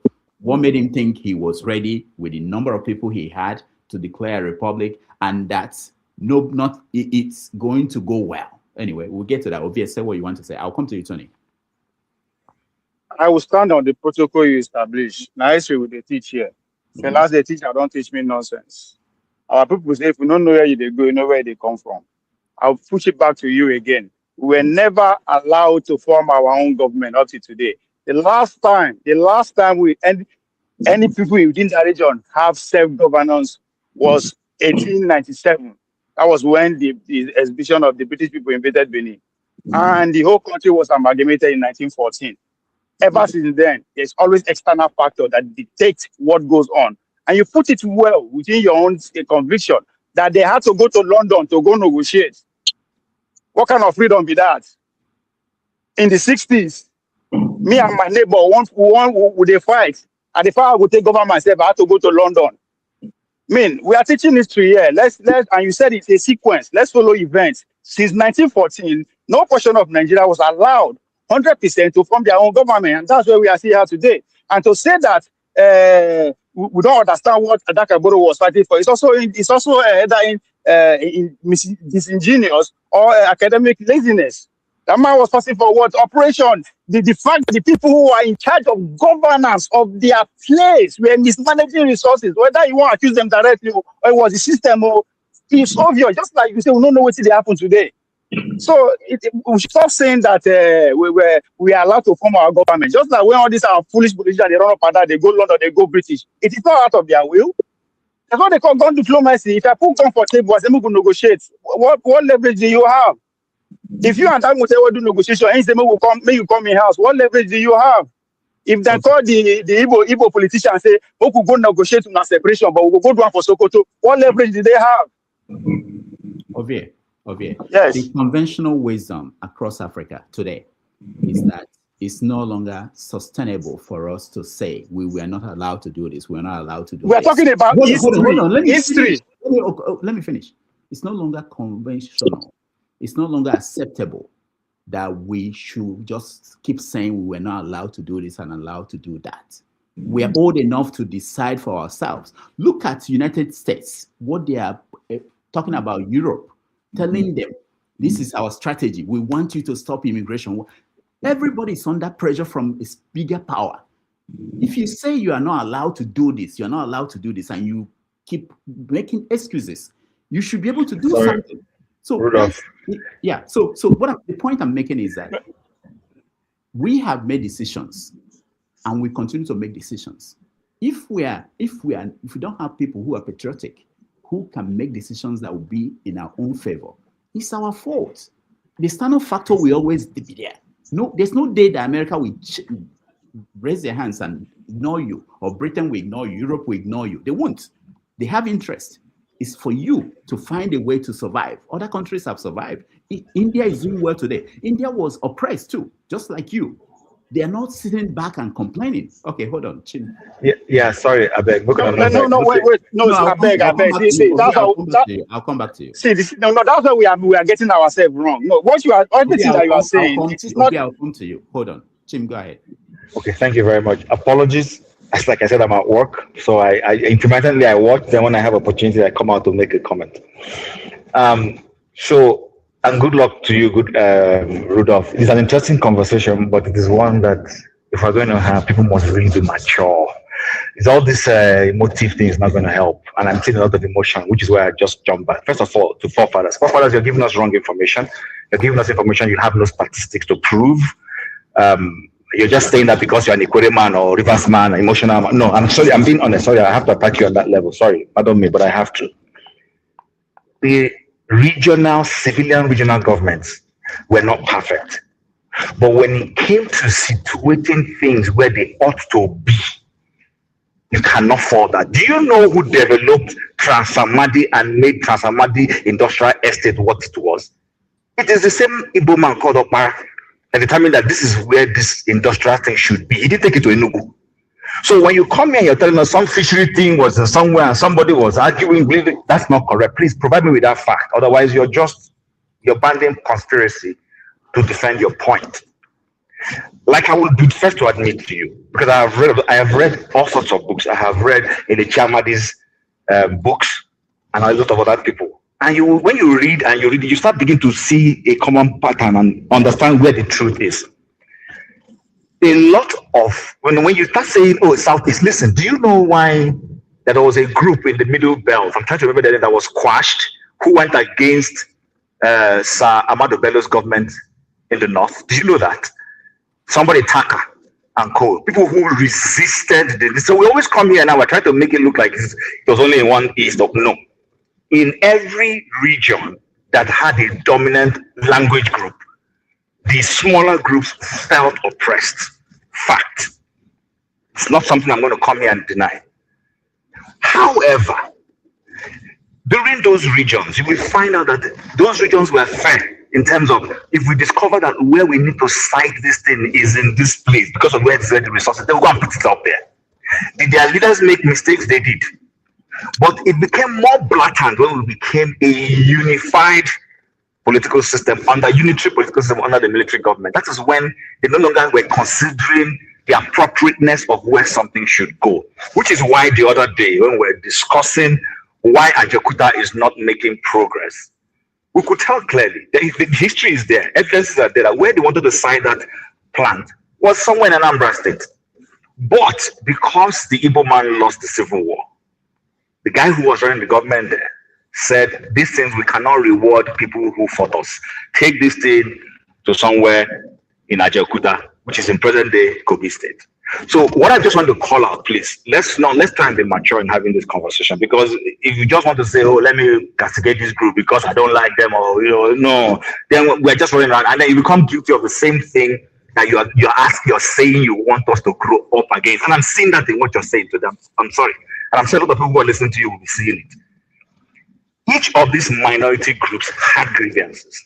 A lot of those grievances they were feeling marginalized. They were feeling marginalized in the sense that some of them was like simple case of, these guys are more in numbers. When it is opportunities come, they get it more than us. So someone like Adaka Boro, who I haven't read so much of his history, that's why you see whenever I come, I'm avoiding mentioning a lot about him, is the guy simply saw an opportunity.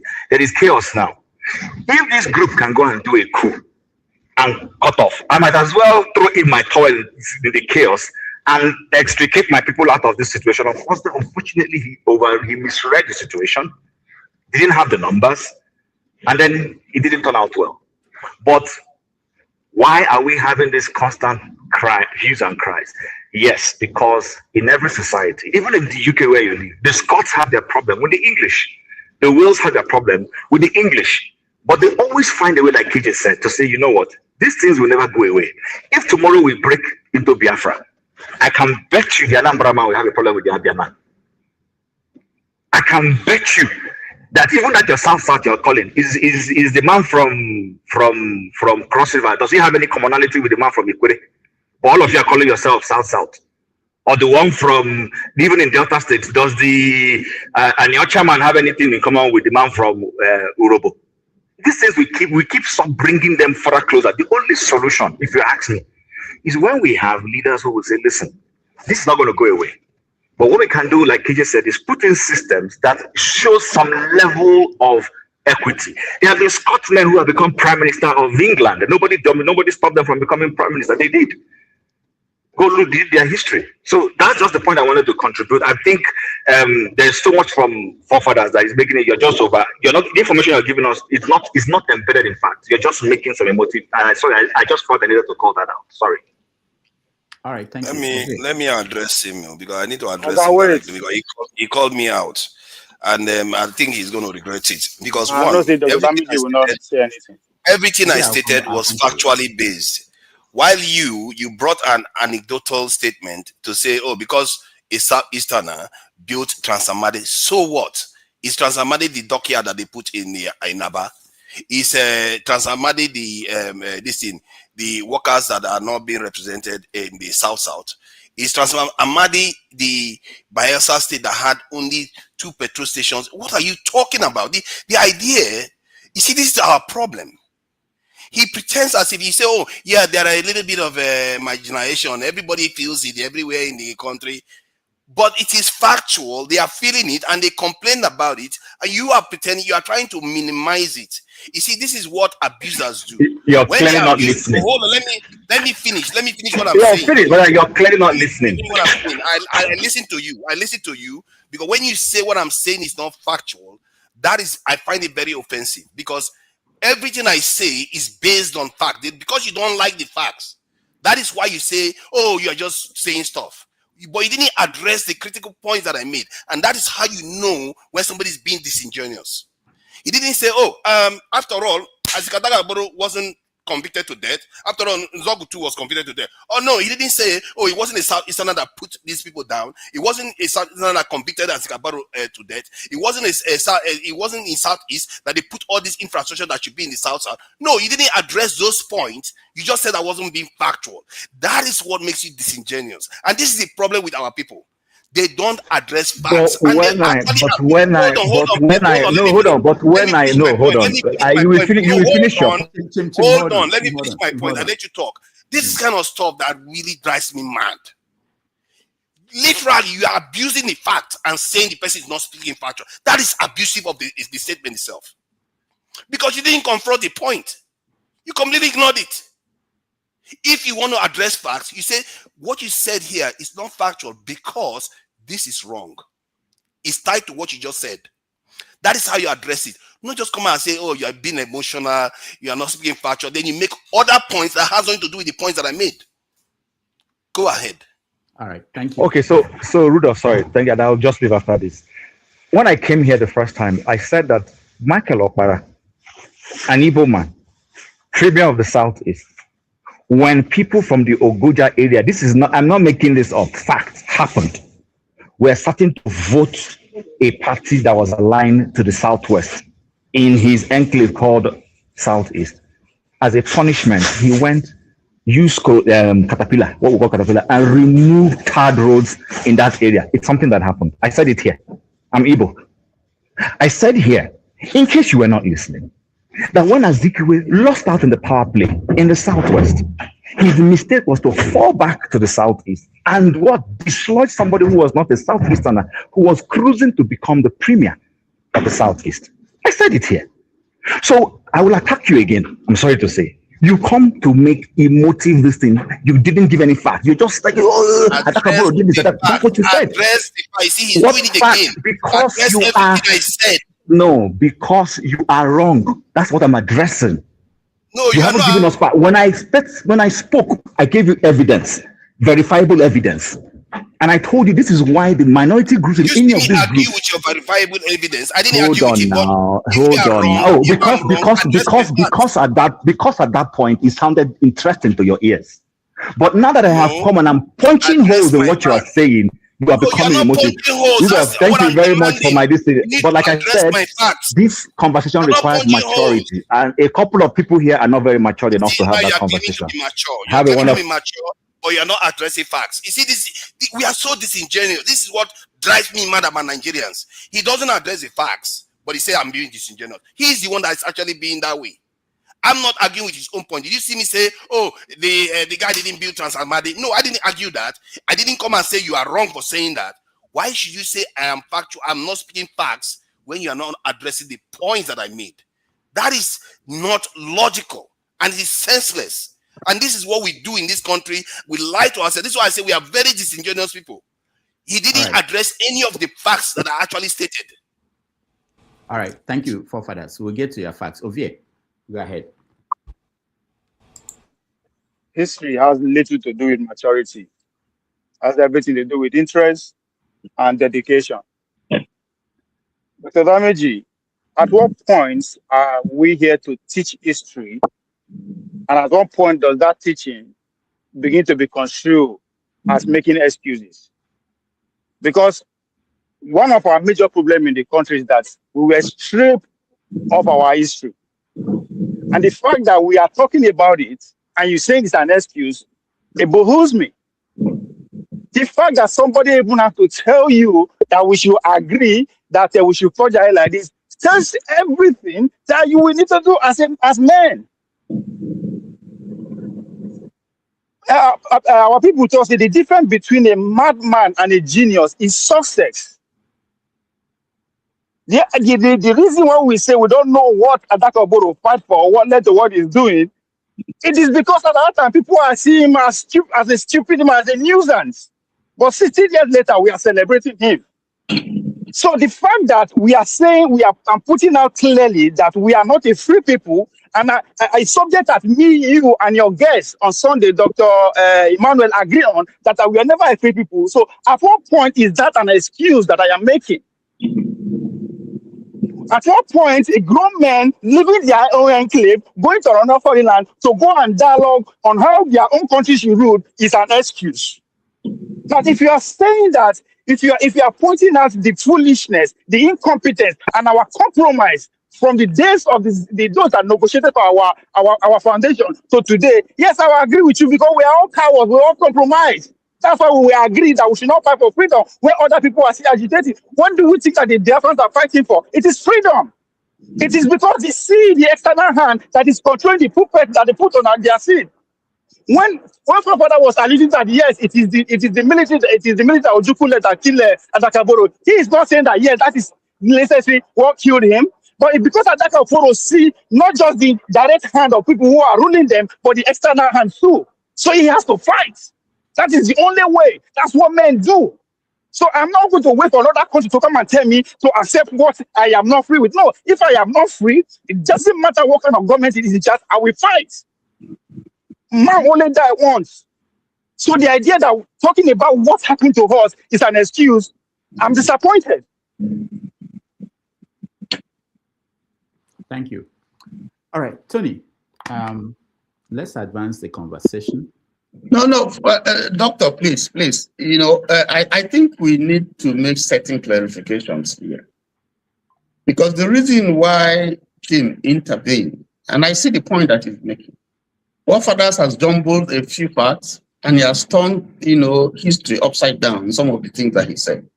And these things, we are looking at the historicity of the things that happened, at the time, we're talking about.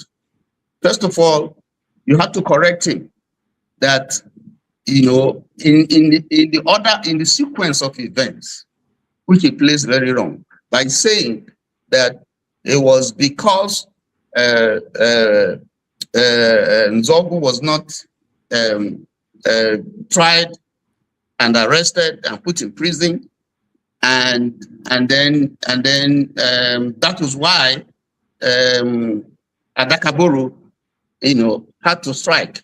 And if you look at from what you have said and from what you know as history, the two events didn't take place simultaneously. One took place before the coup in January, first coup in January by Nzog and his colleagues, was January 15th.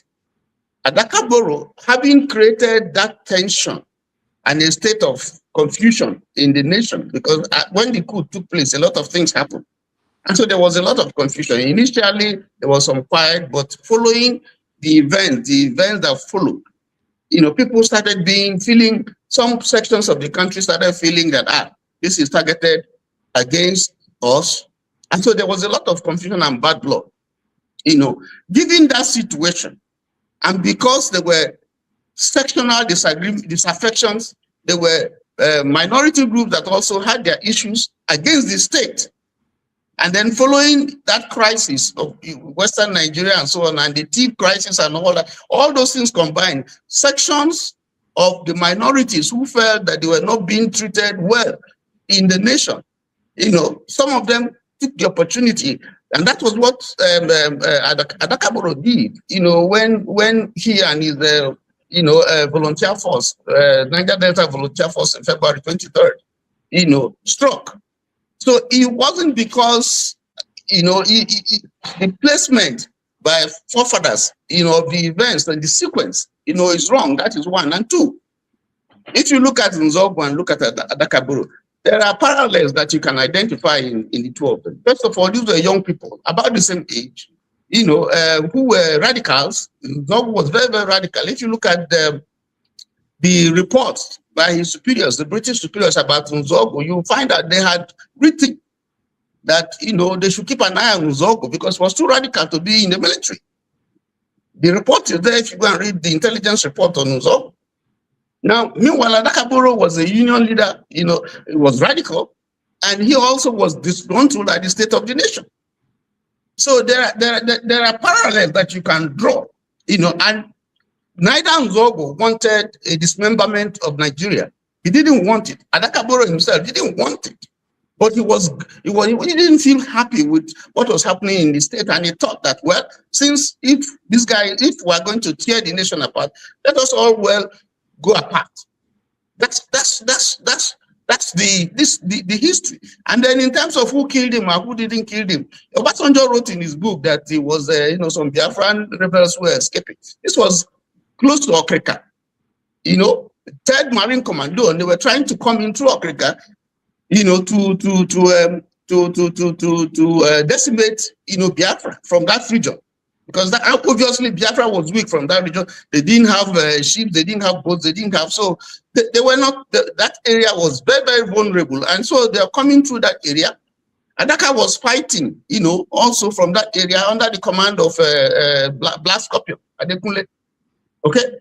So the circumstances, if you read some some narratives, you'll see that they will tell you that it is uncertain how he was killed, who killed him. But if you read General Alabi Sama's book, you will see clearly he puts the blame on Black Scorpion.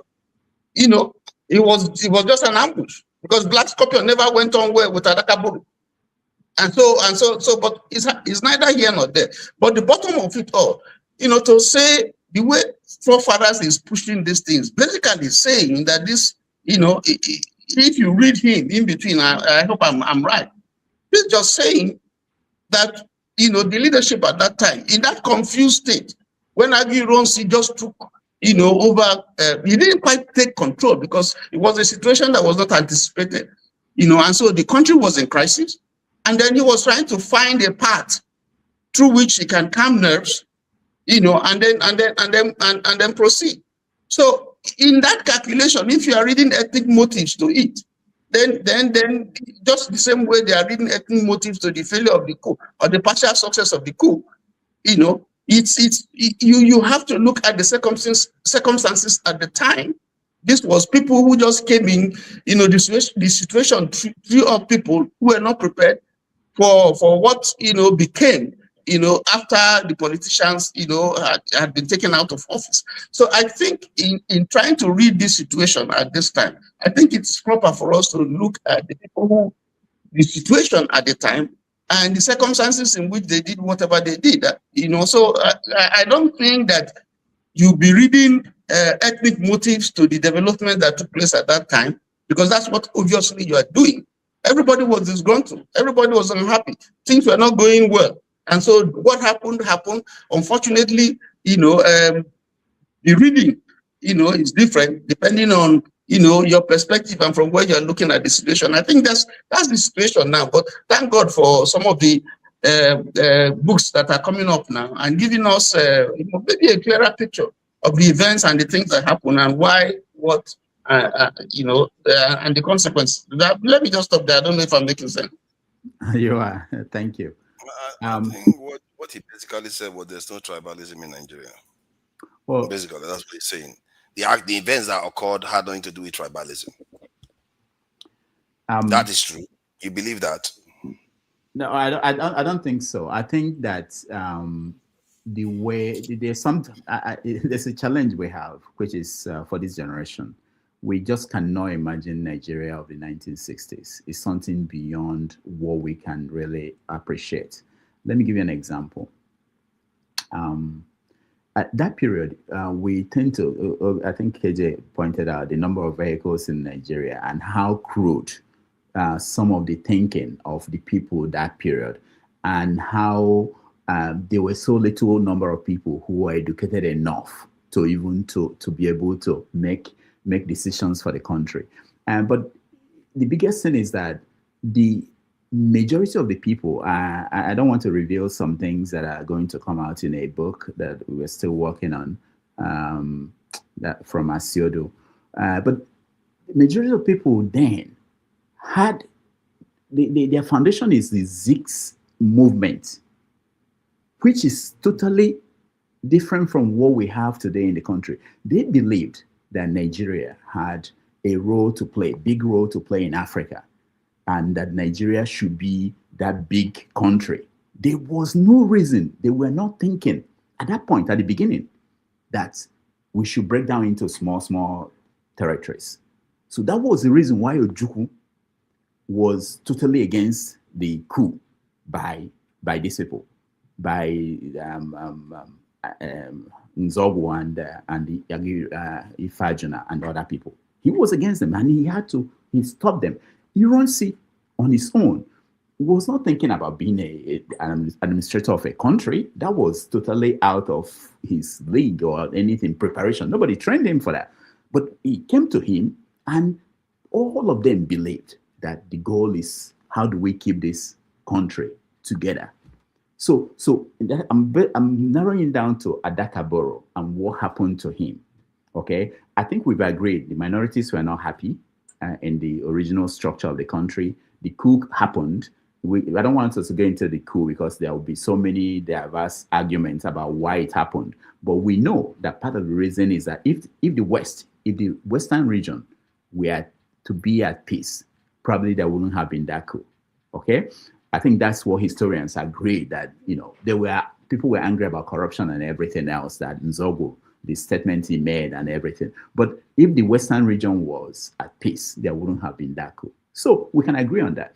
So now back to, I want us to center on Isaac Adaka Boro for today, at least. Adaka Boro decided in this environment, and I hear what Forefathers is saying. Forefathers is essentially saying that he looked up and saw that Igbo people planned a coup, because that was the argument that we were putting out that time. And he saw that Igbo people planned a coup, and he felt, if I'm wrong, you can correct me, and he felt that the situation of his people, the Niger Delta people, would be worse if Igbo people took over the country. And that was why he said, this is the right time for me to declare the Niger Delta Republic. Am I right, Forefathers? I think that is part of it, but I don't think that is the only reason why, because the injustice already existed. It was already a kind of firebrand. I agree with you. I didn't say so. When he saw the nation was falling apart, and the people that took over these senior positions were some of the people within the Eastern region that actually put his own this thing that he saw as the people that were oppressing them. So you can see why he too will feel like, okay, I too, because the North was feeling the same thing. I too want to go. Remember, you created a scenario that, okay, all these people wanted to keep Nigeria together. Maybe in their minds, they wanted to do that as individuals. But everything that manifested on the ground seems to paint a different picture. And to the point whereby this is what should indicate what was going on in that time. For a military leader to go and pass a decree that a section of the country or inch on any part of the country should not be mocking any other part of the country, it tells you what was going on the ground during that time. That something unsavory was going on. And the idea, the fact that we I find that in Nigeria, we pretend as if we don't know. We say, hey, these things are not happening, but everything else, we know our history very well. But we know what happened. The guy, Agwin Rose, maybe you are right.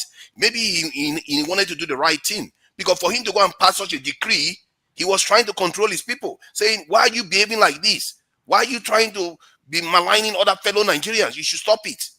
But that didn't save him, because everything that was going on the ground, the North was feeling very agitated. What was going on in the North was happening in the South. And that is what manifested. That Adaka Boro just manifested it. Okay, so we'll get to the end of, okay, hold on everybody. So we agreed now that he planned his declaration of Republic of Niger Delta Republic. It didn't work out in 12 days. The Nigerian government squashed it.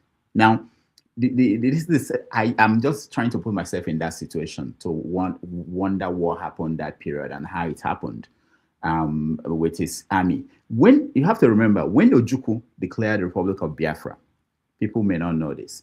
The Gowon administration decided that this is what they said to the world, that it would be all they needed was a police action, that this wouldn't be a war. The idea was that it would take a few days, just like they did to Adaka Boro.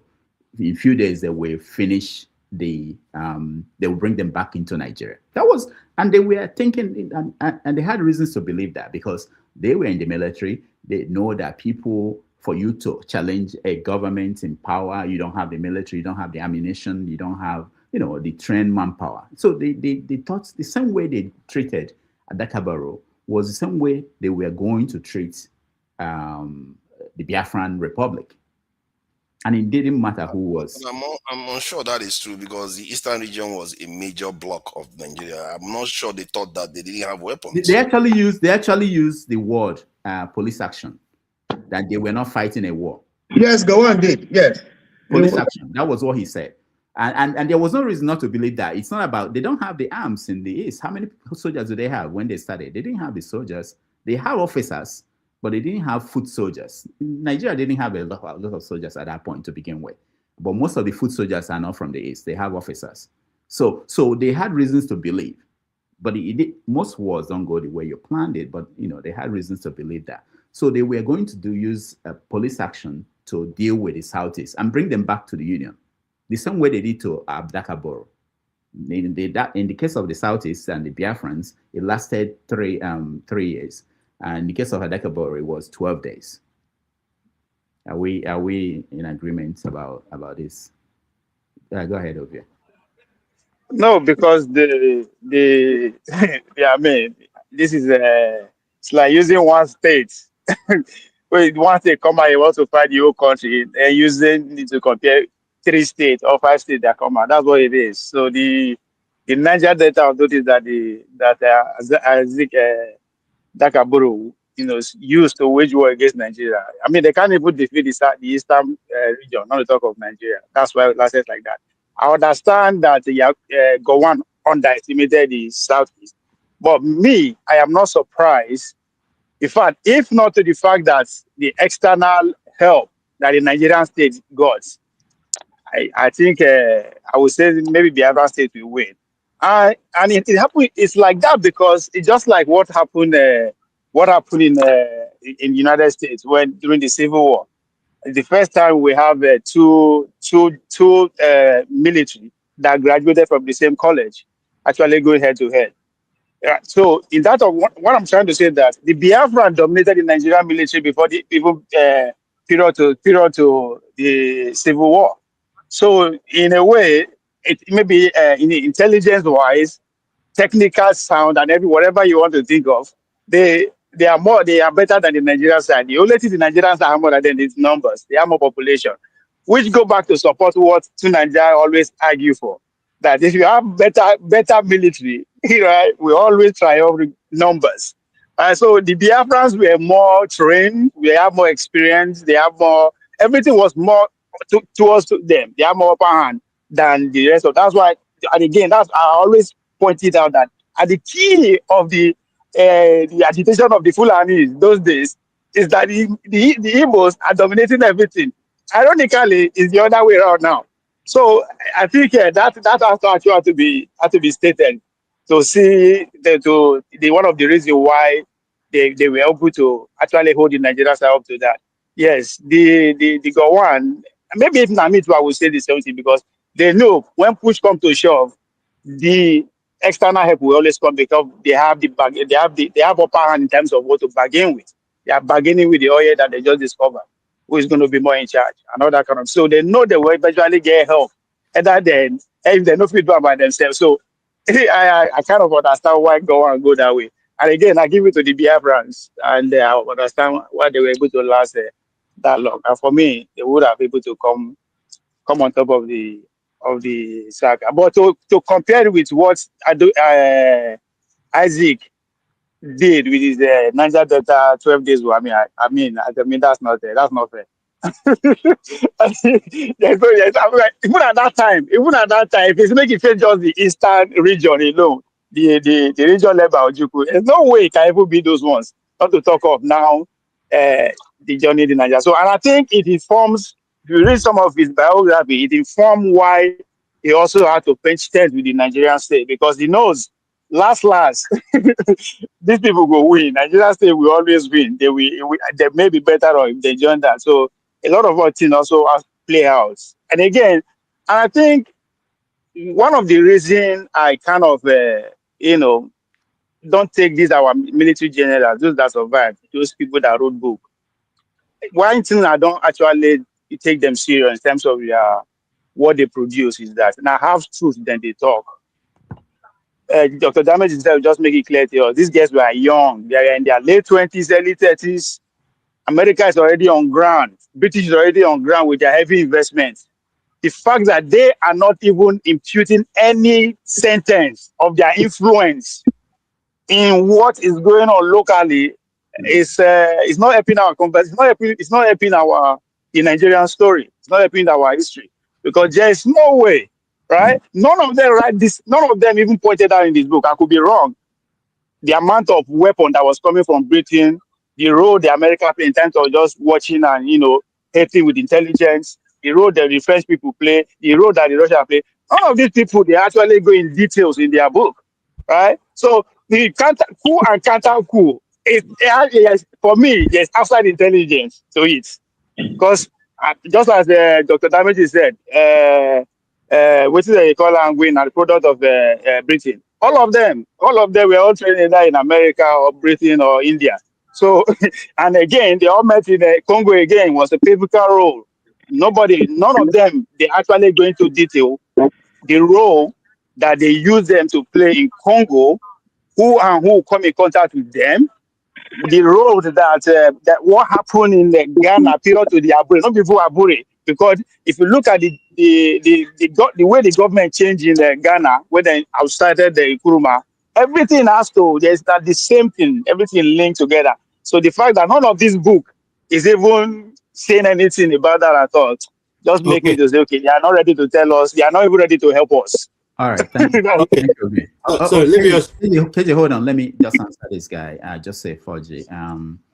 He said, what about the military base 82 Division? 82 Division was established in 1972. It wasn't there before the war. In fact, before the war, Nigeria had only 148 officers.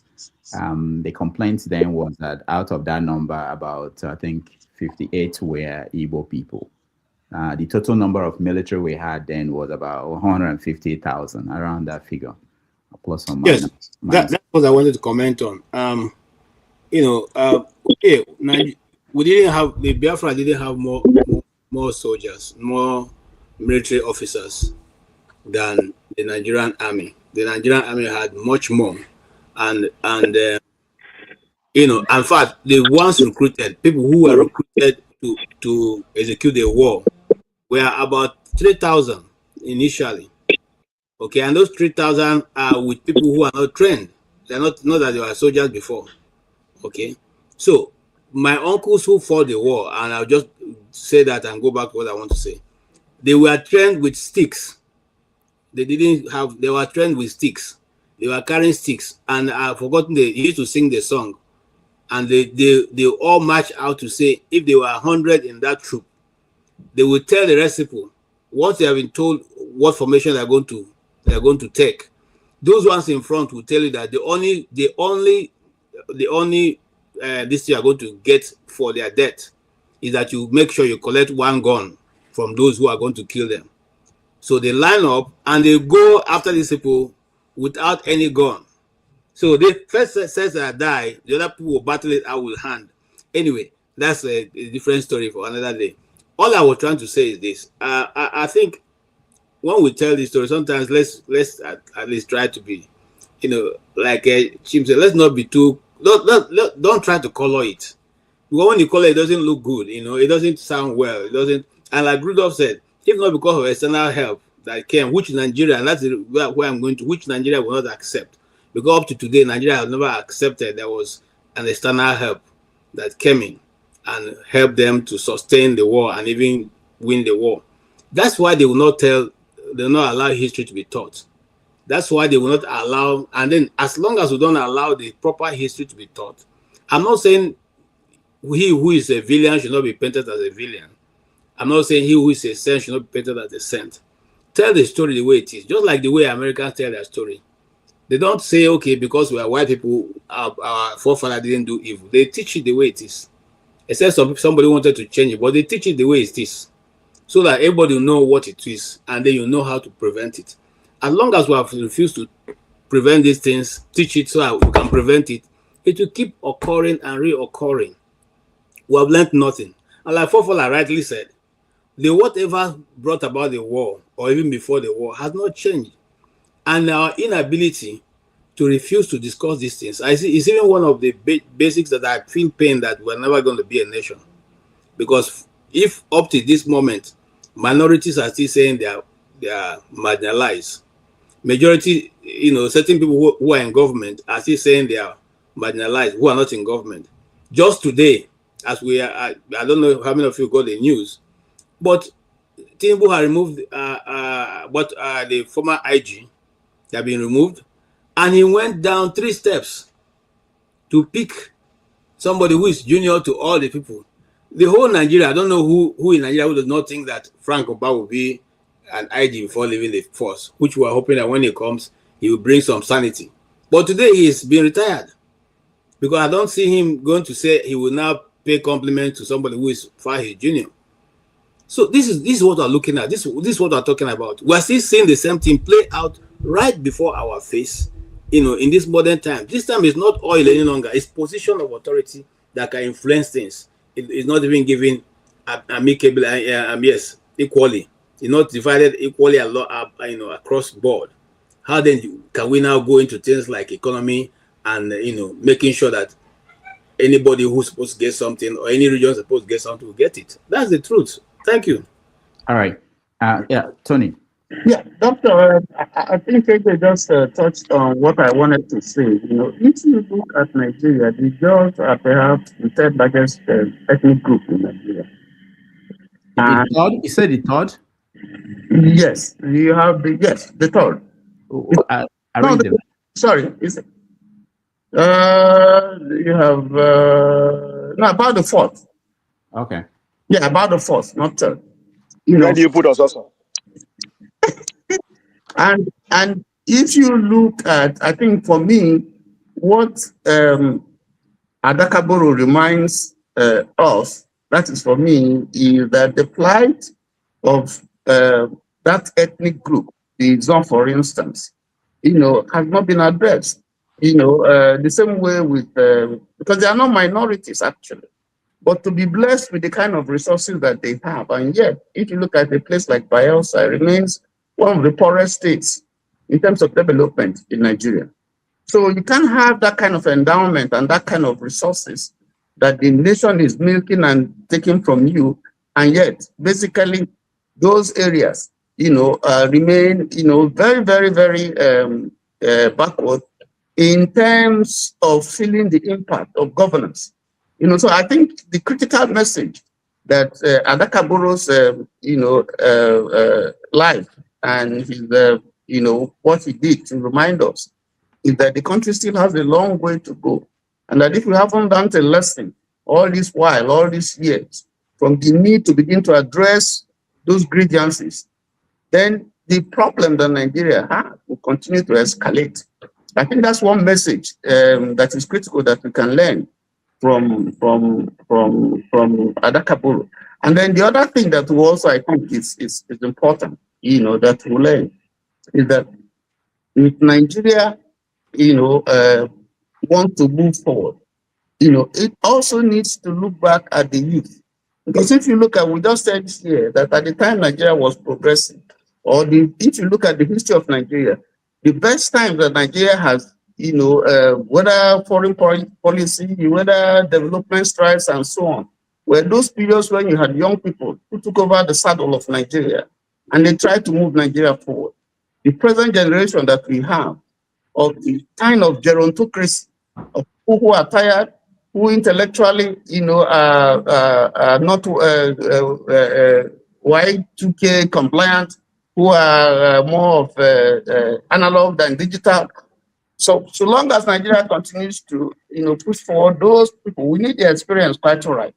But in terms of leadership, you find out that in the trajectory of Nigeria, those who have done well, the leaders that we know that have done even more better, were those young people. So we need to take the energy of these young people, and instead of pushing them behind and making it difficult for them to, take the mantle of office, we need now to begin to refocus and look at those, capabilities of the young people and see how we can leverage on them to move Nigeria forward. I think that's a part of the message that we can get from what Adaka Boro did. So if we're looking back, not just that he was a rebel, but that, there were things that he identified and from his life that we can point to help us turn Nigeria forward, particularly at this critical time. Thank you.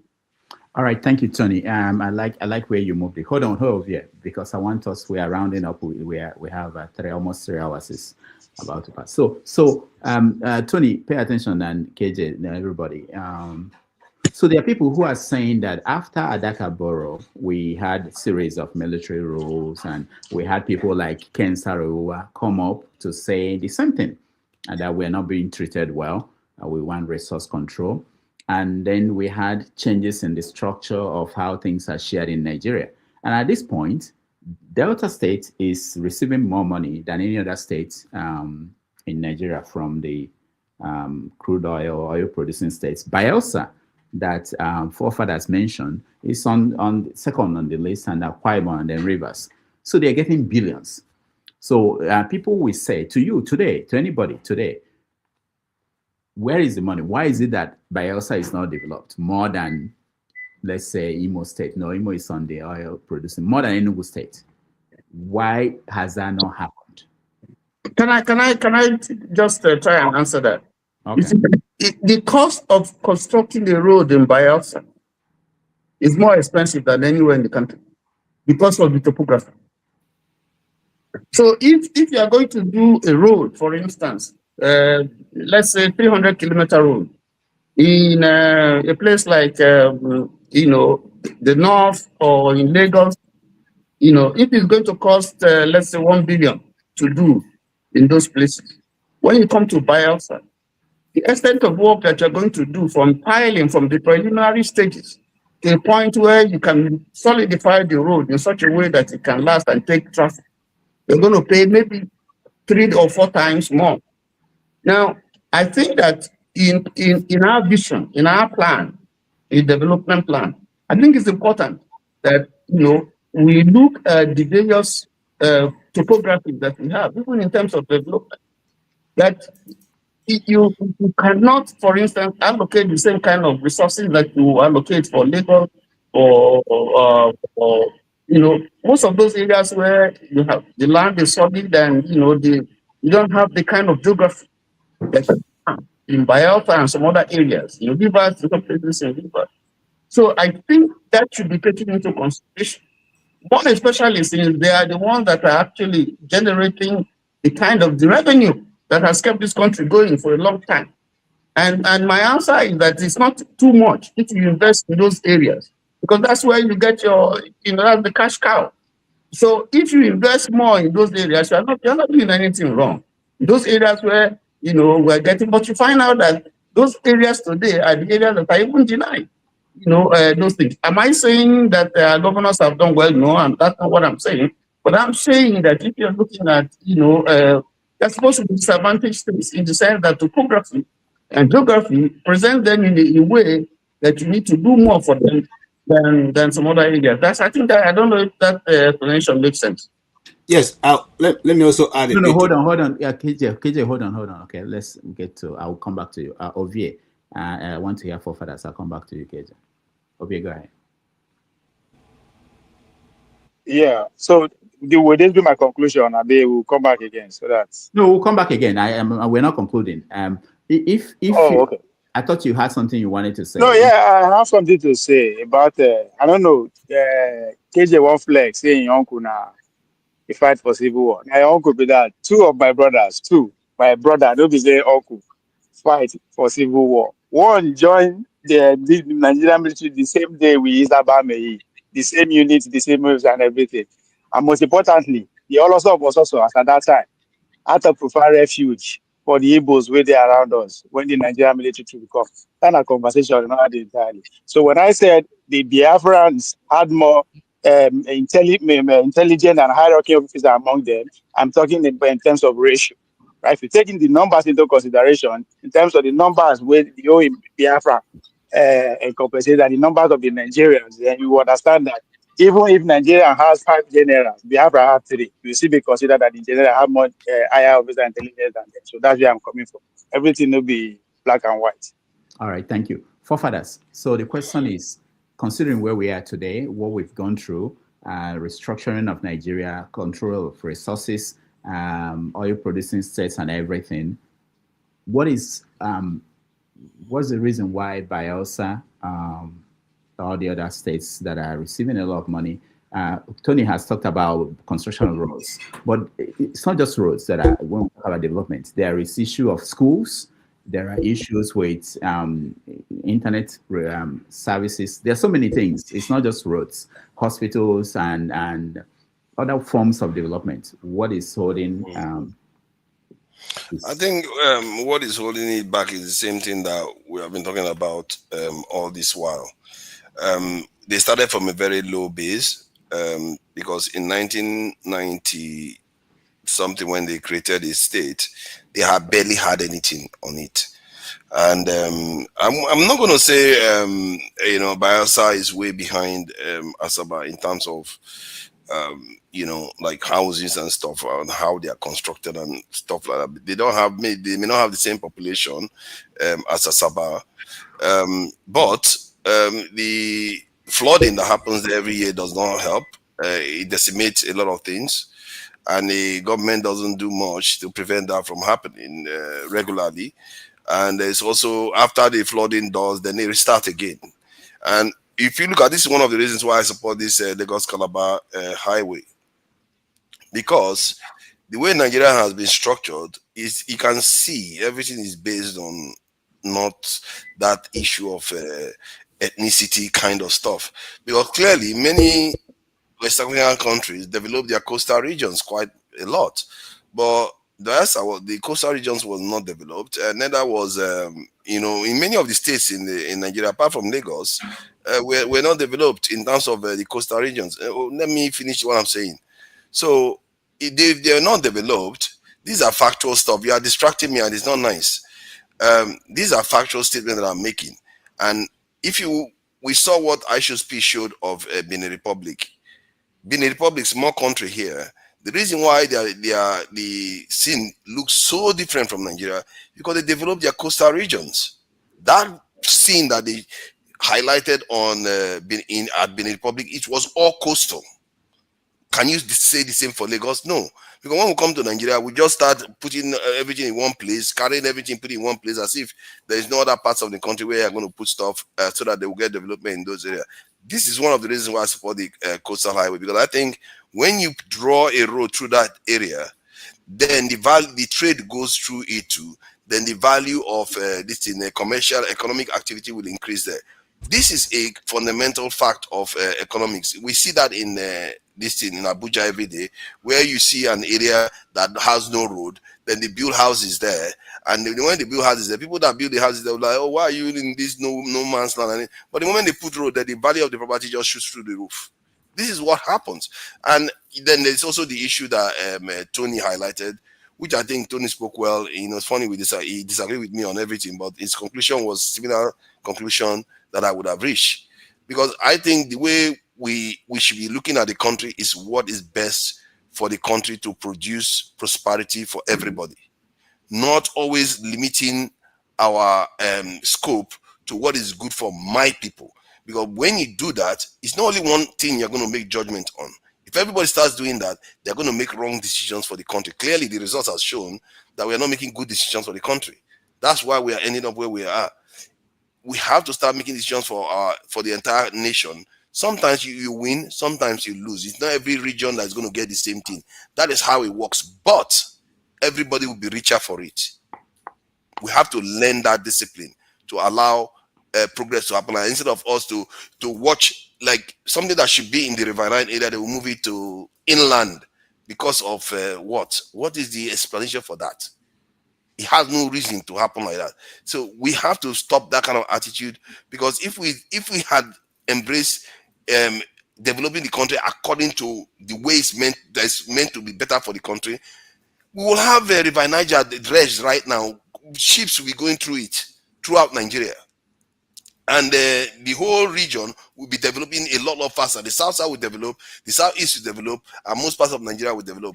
But where it started from, that's why we are talking about Isaac Adaka Boro, because from the very beginning we're behaving like that.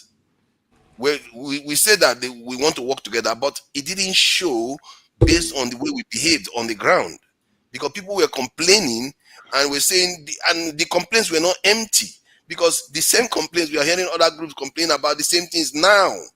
Like, it's obvious. Why is everything being put in Lagos? Why are all the headquarters being put in Lagos? People are complaining. They are even putting seaports in this in Sokoto or somewhere in the north, and in Ogun State they want to put another seaport there. It's like, this is the kind of stuff we do. It's not efficient. It's not the best for our nation, but we do it based on politics, and we have to start thinking differently. And maybe, as some people say, have more conversations about this, because I think Nigerians, when they have conversations, they do make changes, because they made the changes regarding this power generation issue. That I'm not too pessimistic to believe that Nigeria cannot make a change, but we have to be honest about it and not start telling people that, what you are saying doesn't make sense, you are not speaking factually, when you are not even confronting the statement that they made. We have to just be more open to the truth. Because if we don't tell each other the truth, we'll just be lying to each other and cheating each other. And I see, I'm going to stop now. I see it on the street in Nigeria. People bite their tongue to talk to each other. Like this evening now. Let me give you one example of what I saw. Somebody was riding a Okada next to me, and I asked him, "Oh, are you an infidel? Why are you riding Okada?" Because all his mates were doing, they were breaking Ramadan. People around me were like, "How dare you ask him that?" I'm like, "Why not?" It's a joke, because he's supposed to be doing this, breaking his fast, not riding Okada. But that is Nigeria. Nigerians don't speak. They don't talk to each other. Everybody's living in their own silo. It's as if, I don't understand. Maybe it's our leaders' fault that this is happening. But sooner or later, the young generation have to start doing better and having open conversations, because this idea that, oh, you gaslight somebody that tell them, no, what you're saying doesn't make sense, it's not factual, it's not going to get us anywhere. You are deceiving yourself, and it's not even good for you. It's not good for anybody that is doing that. Thank you.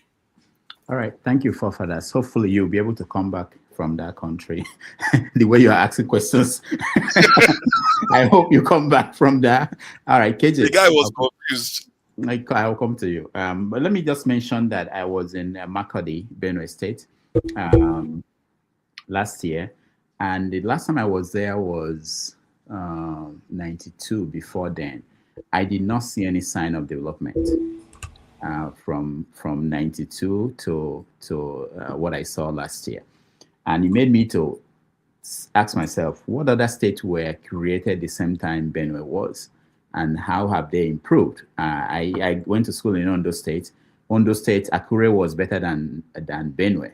I was shocked by what I saw. So there are factors that would make some states or some people, and I'm sure Benue is not getting the money that all the other states in the south, the Niger Delta states are getting. All right, KJ, go ahead before we come to CM and Chim. Okay, thank you so much. Unfortunately, I've made me to forget some what I wanted to say. Yeah, that's why sometimes, and I don't have a biro here to put it down. Okay, yes, I want to first of all agree with your question. And what is your question? Is there any better way we can do these things? The problem with the Nigerian system, which is not because they lack knowledge, but is deliberate, is that they refuse to share the money according to the population. They rather share it according to local governments. And consequently, you who have less local government get the least of the money. I also agree with Tony partially. Yeah, the cost of building, making road in Bayelsa may be difficult. But if a previous government had built just 2 roads alone, by now I think Bayelsa will have been covered by roads. But nobody seemed to want to do the hard one that they will not take immediate praise for. And that is why it keeps going out. And also, let's remember, the overhead bridges and everything built in Lagos was contracted by the federal government money. It wasn't the government of Lagos State that built any of them. So we gather together and develop Abuja, or gather together and develop Lagos. When shall we gather together and develop Calabar? Because Calabar also was the first federal capital of Nigeria. And we should also gather together, put money together, build the coastal line, the line, coastal line in Calabar, develop it to a tourist attraction.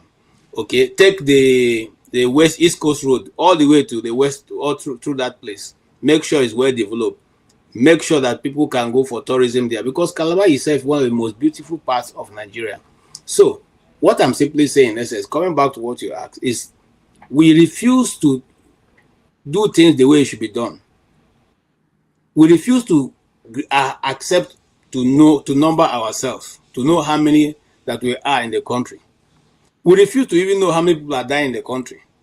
We refuse to know how many children are being born in the country. We refuse to know how many are Christians. We refuse to know how many are Muslims. So how now do we know how to even plan and put things in the proper perspective where they should be? So this thing you just asked, this question you just asked, they're going to continue to escape us for a very long time. We're not about to answer it because nobody wants to do it. Again, I want to be on note. If I have the opportunity of leading this country, the first thing I will do is I will say to everybody, whatever is in your ground or in your state is your own. Go and develop it. Federal government, pay us 20% of what you have. Whatever you get from your state, put 20% to the central bank. That 20% is what you use to run the federal government. Let those states develop their people and develop their land. We can't continue this nonsense and think we are going to go anywhere with it. California makes a lot of money. It doesn't make all the money and bring it to the center. If we are totally following the system that we copied from the United States, then let's follow it properly. If not, let us go. After all, democracy was copied from Igbo land. We can now go back to our original way we do rule ourselves. and put that to become our national way of doing things. Many countries have done it and they've succeeded. I don't think the democracy going on in China is the one that they copy from anybody. Neither is the one they're using in the United Arab Emirates or even Dubai, Saudi Arabia. But these are great friends of America. They don't go there and say, you are not, because you're not practicing a kind of democracy, we're not friends with you. So let us also develop our own homegrown democracy, or better still, go back to the system that worked for, which was the parliamentary system, where every is a regional system, everybody can go back to the regions and let people develop. The world is not waiting for Africa or waiting for Nigeria. Africa itself is not waiting for Nigeria any longer because they've lost hope. They've given up hope on us. So if I don't know if you follow the trend of news last week on X, they were laughing at Nigeria. That's what they were. All of them were Ghana. All of them were laughing. They were making fun of Nigerians. So if we are come to a place where they're now making fun of us and using us to play their jokes, I think it's time for us to close our doors, like some of these Asian countries did, and ask ourselves the real question: do we want to be a nation, or do we want to go our various ways? If we decide to go our various ways, which would be my first preference, then we'll do that. If we want to continue as a nation, then let us put the rule and regulation that will govern us. Thank you on that note. I'll stop there. All right. Thank you, KJ. CM, welcome to the show.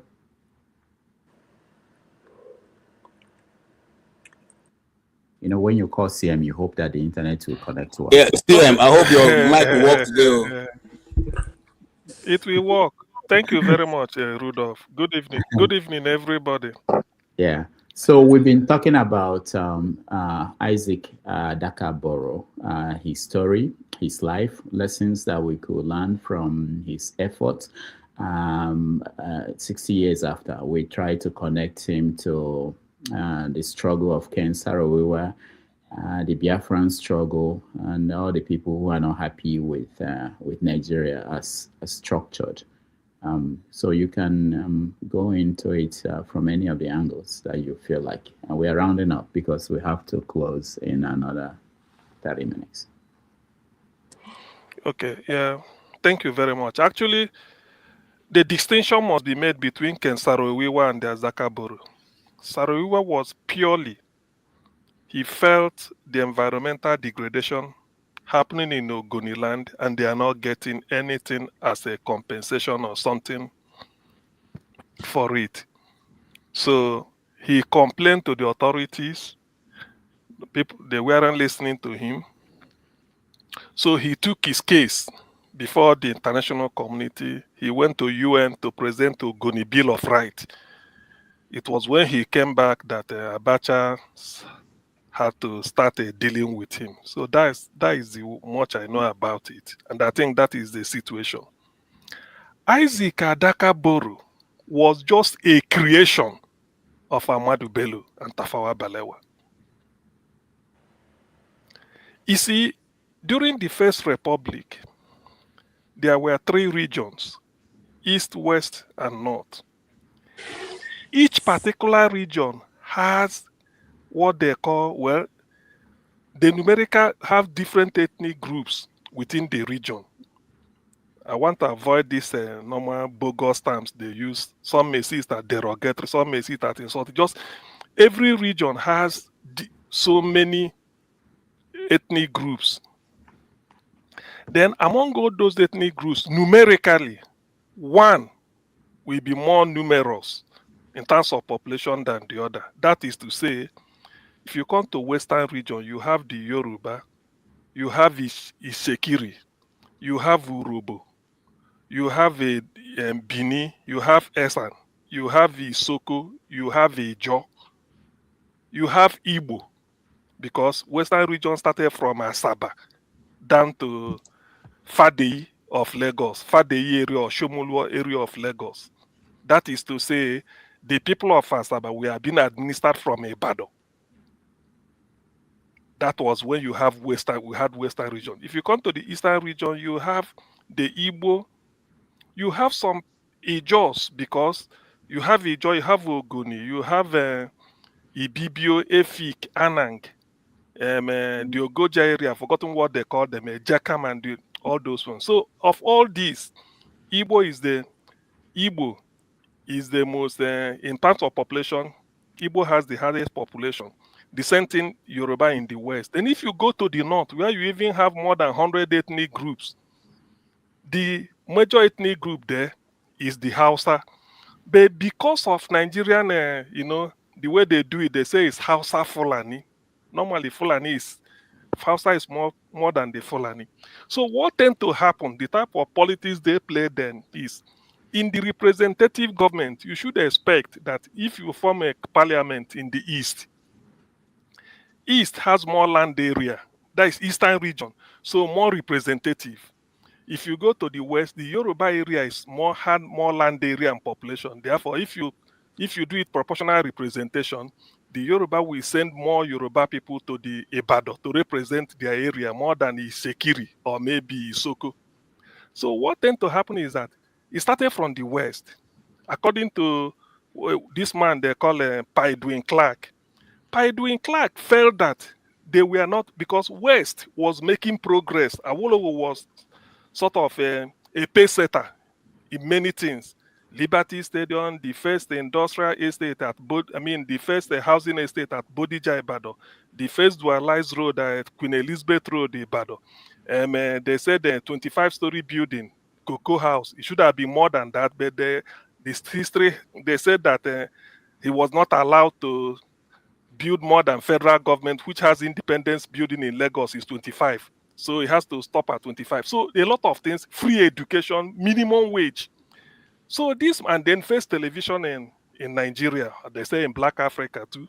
So what tended to happen was, Edwin Clark now felt that, or their group, the Ijaw and the Isoko and all those areas, said the development is not coming to their place. Everything is concentrated at Ibadan. Do you understand what Ibadan? So they said, according to this book, the man said, because that is the man's biography, Edwin Clark, brutally frank. So he said, Awolowo replied them that after all, what is giving money to the region is cocoa, and cocoa is cultivated in the mainly Yoruba area. What they had is plywood and rubber. It doesn't fetch much money. So because of that, they now have to find a way to say they need their own region. That was how the agitation came for Midwest, and they got it. Why they had that referendum, people may not know, is because the white people are still in control. By August 1963, Zeke is still a governor general. In other words, Nigeria is not yet a republic. Nigeria became a republic in October, so about 2 months later. So they had to when they presented their case at the Privy Council in London, it was accepted. So they gave them, opportunity to vote. More than 83% voted in favor. So they had it. Now, that type of thing happening is not happening in isolation. They also want it in the East. The Ogoja area, the Ijaw area, because Yenegoa was part of Southeast. Yenegoa was part of Southeastern region. So this Yenegoa rivers, something like, let me say, Ogoni, Ibibio, through Eyoeta and all those other people, they said they also need their own. That was the agitation. They've not created it then. But he then found out that it was Isaac Adaka Boro who wanted to champion it, not really because of, maybe for what you will hear, it was Tafawa Balewa, because they felt that the politics which Akintola and the Sadwana was playing, to undermine Awolowo, they want to use it to undermine Zeke too. This was exactly the politics of acrimony that was taking place then. So Isaac Adaka Boro was a creation of Tafawa Balewa. It was arming them. It was federal government. The government of Tafawa Balewa was propping up Adaka Boro.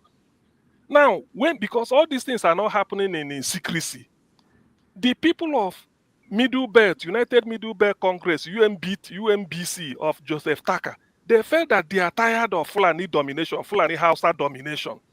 So they want to get out, just like the Benue are doing too. They want to get out. They want their own region. Because everybody has seen Midwest.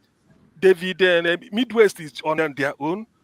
They are doing things on their own. They felt that, yes, the TV people, they feel their what the Nigerians call minority, but pardon me, I don't usually say it. They feel that their population is not up to that of Hausa and Fulani combined that are dominating. That you see the Igede, you see the Doma, you see the Birom Bachama, you know, all those Igala them. So they feel that they can do something for themselves. So they started agitating. They want their own middle belt. And Sadwana doesn't want it, but they want South somewhere in a Zig's place to be divided. So because we are talking about Adaka Boro was a creation. It's not that he had money, all those training, because I had people, I think somebody was saying, how can 15 January 1966 coup happen? Then by 23rd February, which is barely a month, 4 weeks, or just 5 weeks, because 15 to 15 is 1 month, then to 22 becomes 5 weeks. So just 5 weeks and 1 day, then he launched his own. He has been planning for it ever since Midwest had their own region. He has been planning for it. He's been put in the cool, and there's this thing I will share now. The interview given by David Boro, who is the junior brother of Adaka Boro. He granted Punch the interview. So he said that it was Tafawa Balewa. He's in touch with them. So these are the type of policies they were playing. Now, when they went to Aburi, because after the coup, after the 15th January 1966 coup, it was still 4 regions: East, West, Midwest, and the North. It was still 4 regions. Up to January 1967, it was still 4 regions. When they went to Aburi, the essence of going to Aburi was to restore the way the regions were. Nobody is talking of dissolving. What they want is to restore the regions the way they were, those 4 regions. And if there is need to create another one, they will now agree, even to promote a soldier to a general. It was discussed at Aburi that the whole 4 regions will agree before you promote, so that they want to make the center to be weak, so that the power will be in the region. Even if a region wants from a region, they want to create another one, like they want in the southeast, the eastern region, and then the north. This was what they wanted. Gowon came back. After then, what the British diplomats were telling Gowon was, the oil is in the east. The east will be the richest. Even if you create the region, that will be the richest. You the north, because that's where they want the power to be. You don't have anything to control. So Gowon refused. That was why Gowon refused, and then started to create state. So Rivers State was not created as a result of agitation.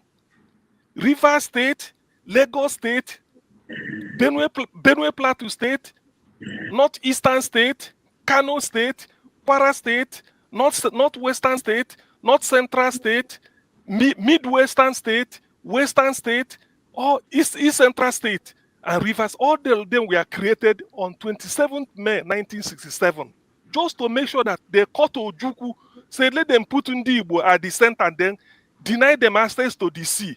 In denying them access to the sea, there are Igbo-speaking people extend to the sea. So the best thing to do is to carve them out, put them as part of rivers, put some as part of Cross River, and then leave them, so that carve it out the way it is. No wonder today that Ikwere is not telling you they are Igbos. But as at 1967, Ikwere man, they were told not to say they are Igbos, because if they say, Ojukwu will be claiming that. So this is what happened. So Adaka Boro was a creation. How he died in the war again was also part of federal government.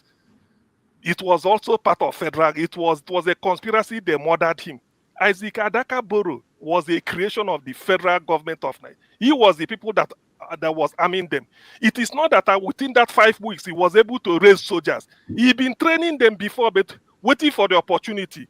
Immediately this one happened, in the midst of the confusion, he launched his own.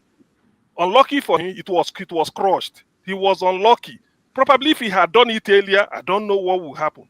So that was what happened, but people do not. So one thing you must take out from what I'm saying is that Isaac Adaka Boro was in touch with Tafawa Balewa. It is not just his own initiative.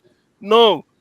It was the North that want to use him the way they used Akintola to penetrate the West. And they make sure they jail Awolowo.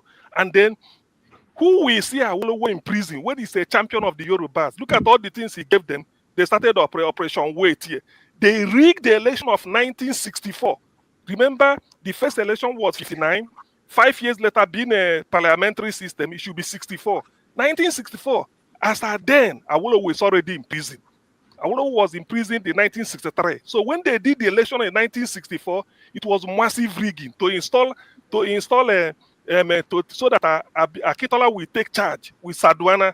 It was their party, NNDP, Nigerian National Democratic Party, that won. So the thing incensed the Yorubas.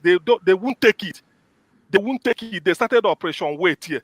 And if some people may know, because of that Operation Wait here, the East, Emeagwali Okpara saw what was happening in the West. What he did was to dispatch Eastern Nigeria Broadcasting Corporation to go and be broadcasting the original result from the West, from Awolowo's compound, Awolowo's bedroom. If you want to know about it, go and read You Must Set Forth at Dawn by Professor Wole Soyinka. So to be able to do the solidarity to the West because of Awolowo, what they also did was to bring Mrs. Awolowo, HID, Hannah Ididolu Awolowo, and make him a minister in the Eastern region with Mercedes car and everything they gave to her. Don't quote me. Go and read Wole Soyinka's You Must Set Forth at Dawn. So this was the type of policies they were playing then. So Isaac Adaka Boro we are talking about today was just Tafawa Balewa to undermine Zeke, and then to make sure that because the Middle Belt want Joseph Taka, they want to have their own region, therefore they should also have one in the southeast. But if they want to have it in the southeast, they wanted to carve out Cross River because of Eyoeta, what Zeke did to him, so that he can have his own. But that is the reason. It was Eyoeta's initiative. But because Isaac Adaka Boro is more militant, that was why they were supporting him. Because Eyoeta wanted a democratically created state. When Zeke removed him, he felt that after all, the people of Midwest submitted a referendum request that day in the Ogoja Cross River, they call it Ogoja Cross River Akwa Ibom, Uyo, they will submit their own request. The idea of Adaka Boro was just Tafawa Balewa to undermine, because if he wanted to create, he would have accepted the request of Eyoeta and give them, because it's democracy. But if he does that, Zeke and Diawo will also insist that the middle of the people of the state should be free, which will balance things out. But they don't want that. Tafawa Balewa they want the north intact, but they will be creating region in other places. So these are the type of balancing, precarious balancing that people should be able to note. So when we're talking about Adaka Boro was just a creation of Ahmadu Bello and the Tafawa Balewa. It wasn't just because he's doing it because of Niger Delta. No, forget about what people. And the state was created because of Aburi, just to cut Ojukwu. Because Ojukwu came back in January. He was waiting for Gowon, announced what was reached. Gowon said he had malaria. If you doubt it, I give you an article Gowon presented on his own way. He said he had malaria. January, February, he had malaria. 1967, March, he had malaria. April, he had malaria. Till May 27th, he now went and created state. There was nothing at Aburi. Then at Aburi in Ghana, they never discussed state creation. So why did one do that? If not because of a prearranged what they want to do. Let me stop here. Thank you. All right, thank you, CM. Let's see. CM, hold on. Don't finish your book. CM, hold on. You're trying to finish the book. Hold on. Let me welcome to the show Recolonization and Show. Chima, I'll give you 2 minutes only. Okay, go ahead. Yeah, I don't even need 2 minutes because I'm so happy with how CM has come and buttressed the points. He has beaten me to it. But the good thing, the sharing thing for me is CM was not here when I mentioned Henshaw, Eyoeta, when I spoke about what Zeke did to him. I'm an Igbo man. These are documented facts. You don't come here to come and lie. These are history of where blame should be blamed. You place it there. So, and I hope the man who was busy arguing and I'm asking him for facts sat down to see how a scholar talks. A scholar talks based on books. You read here, and then you put facts together. Not to sit here and be throwing emotions. Emotions doesn't help anybody. But anyway, the point I wanted to make was on the question you asked on why Bielsa State is not developing, despite now that they are getting this oil windfall. You asked that question to the man who is being erratic, and he couldn't answer it. Very simple, and I'll leave. These people are getting money. Our politicians are being corrupt. Corrupt politicians are busy putting and pocketing the money in their pockets rather than using the resources to develop and evolve their locations. Case closed. Anybody who is dancing around that is mischievous and doesn't like the truth. But thank you very much, CM. I respect you a lot. You see, when I see people who read books and then they come out and they talk facts, it's cheering for me, as against people who just go and do chat GPT and come here and be throwing things that they're not very, effusive about. So that's all I wanted to contribute. You can hand over the microphone to any other person, but thank you very much, CM, for this detailed education. Anybody who really is humble enough and wants to learn cannot dispute what you have said, because this is how a scholar is supposed to speak. Thank you, Rudolph. All right, thank you. Recolonization, 2 minutes. I'm worried about time. Sorry. Well, I think tonight I'll just be a listener, because a lot of things is going on. I don't even know what, but I enjoyed the CM, and let me be a listener today. All right, thank you. Dexter, at 2 minutes. Hello, Dexter, welcome to the show. Sometimes Dexter will look like an image or picture.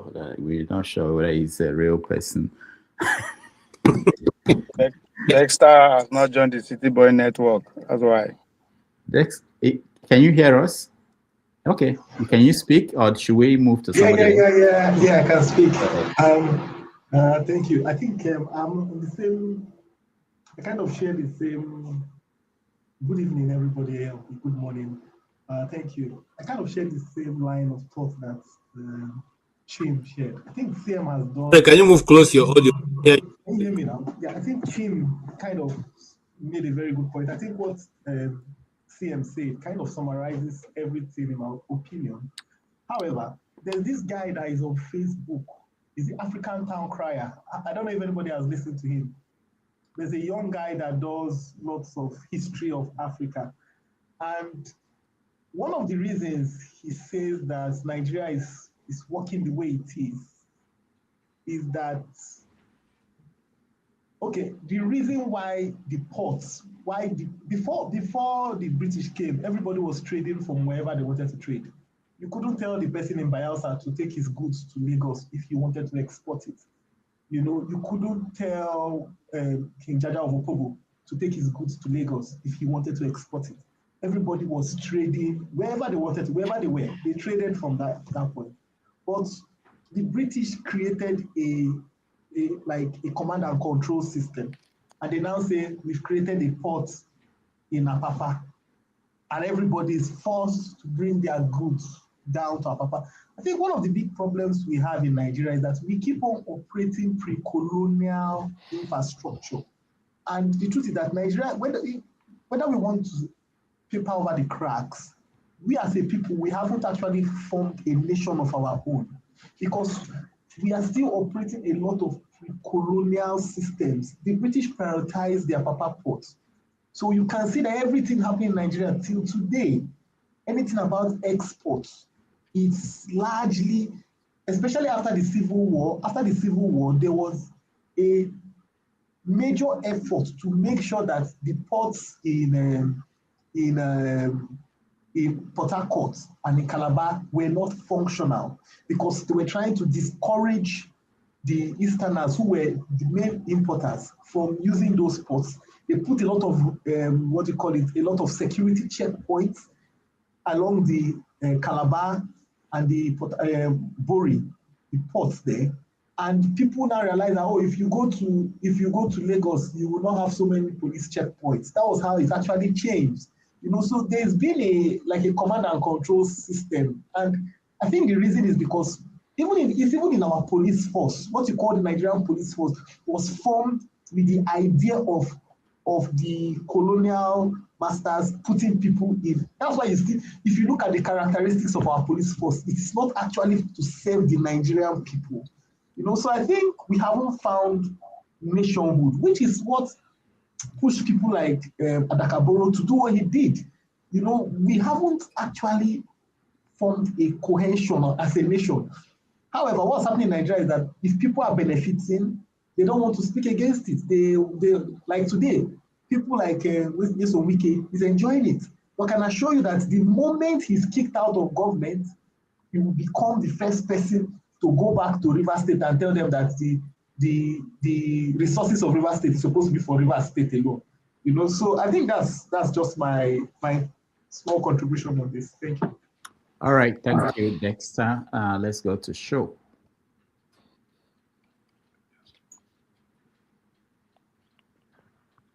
Good evening, Rudolph, and good evening to the panelists, the viewers, and my constituents, the chat section. I think I will wait till the end because I'm not going to contribute anything to the conversation. It's been beautifully discussed. I've thoroughly enjoyed it. I've learned a lot. It's a topic that I've, seen once or twice and read about it, but not deeply. But based on the conversation that took place tonight, I've learned a lot. So thank you, Rudolph, for doing this.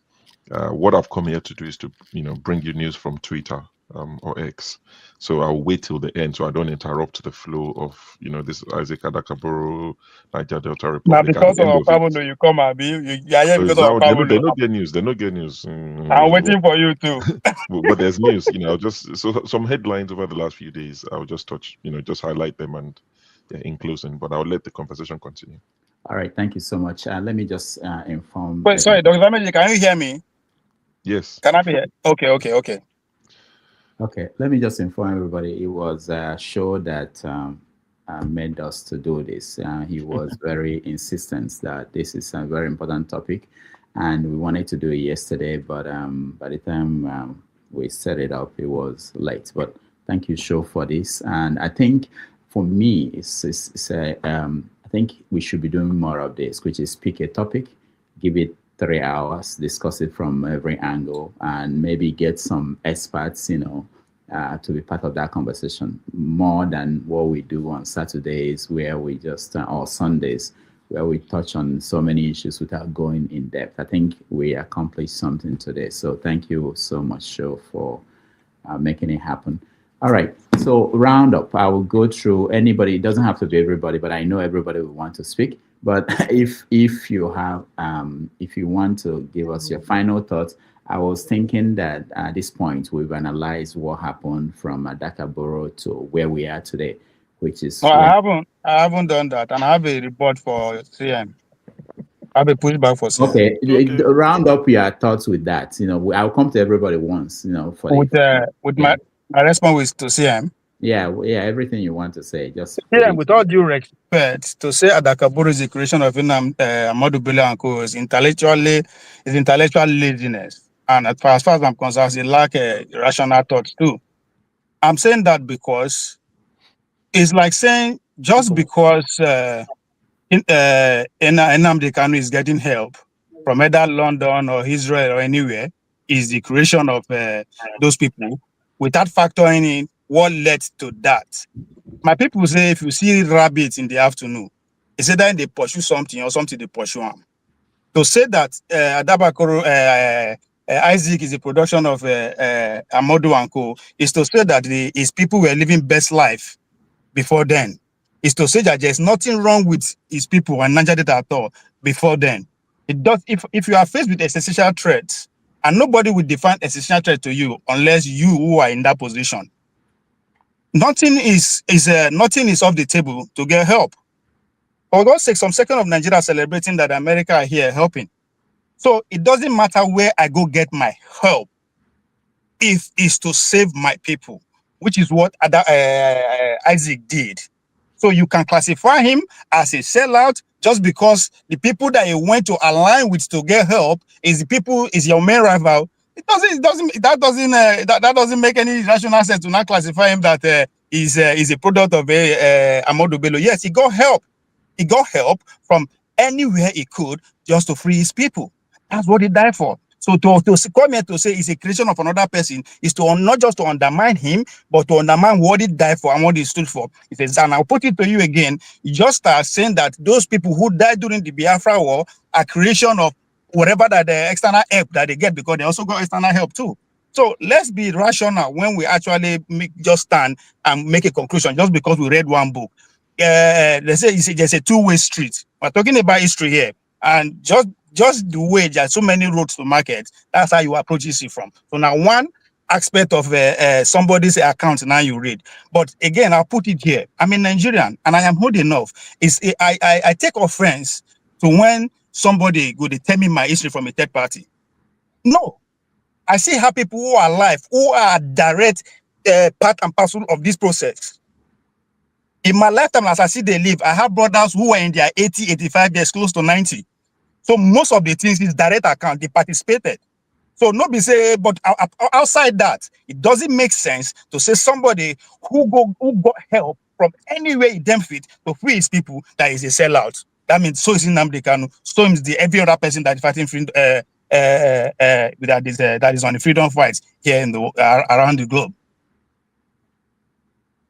That's my pushback. Thank you, Ovie. All right, let me go to, let's see where we go. Support diaspora voting. Local P, welcome to the show. First time in history, I was given direct hearing. I thought I should quickly shout. CM, hold on, okay? So that guys, let me go underground and be watching, so that let me leave the stage for now. Thank you for the program. I was enjoying it. I don't know much. That's why I don't want to mess up, like Shu said. All right, thank you. Good night, Dan. Yeah. All right. Support the diaspora voting. Local P. Boss. How you doing? Good, thank good. I is the snow. You know the New York. Unbelievable. I'm just doing this so that I don't go out there. Yes, Tony, are you in the snow too? This your packaging. You're like Eskimo. Let me send you some. Make I send you some snow if you want. Thank you for your concern, because the guy they inside house, they double up. Something should be concerned. No, I'm in the office actually. I've closed, but the program is keeping me waiting. No, not be accident. Let's not be accident. Anyway, what you want me to say? Because we're concluding. I thought you were watching our conversation, so we're funny enough. I was even shocked when you said we are rounding up. I was like, I thought you started like maybe 30 minutes ago. I swear to God, because immediately I turned on my TV, I saw the notification. I like, okay, let me also join. And immediately I joined, I heard, we're rounding up like Jesus Christ. When did it start? I didn't follow up with where you guys were saying. So I was talking. You just did you hang out with Isaac Adaka Boro when you were growing up?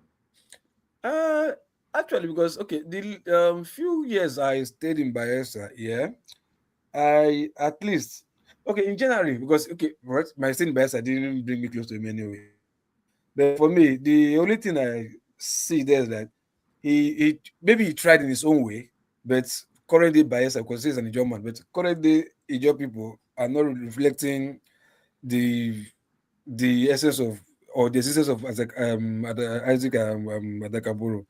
If you go to Ijaw land today, you only see the name, but expecting anybody from there, dwelling on the parts or his parts, nobody from A to Z, nobody in that enclave called Bayelsa or Ijaw clan as a nation is doing anything that is in connection with that guy.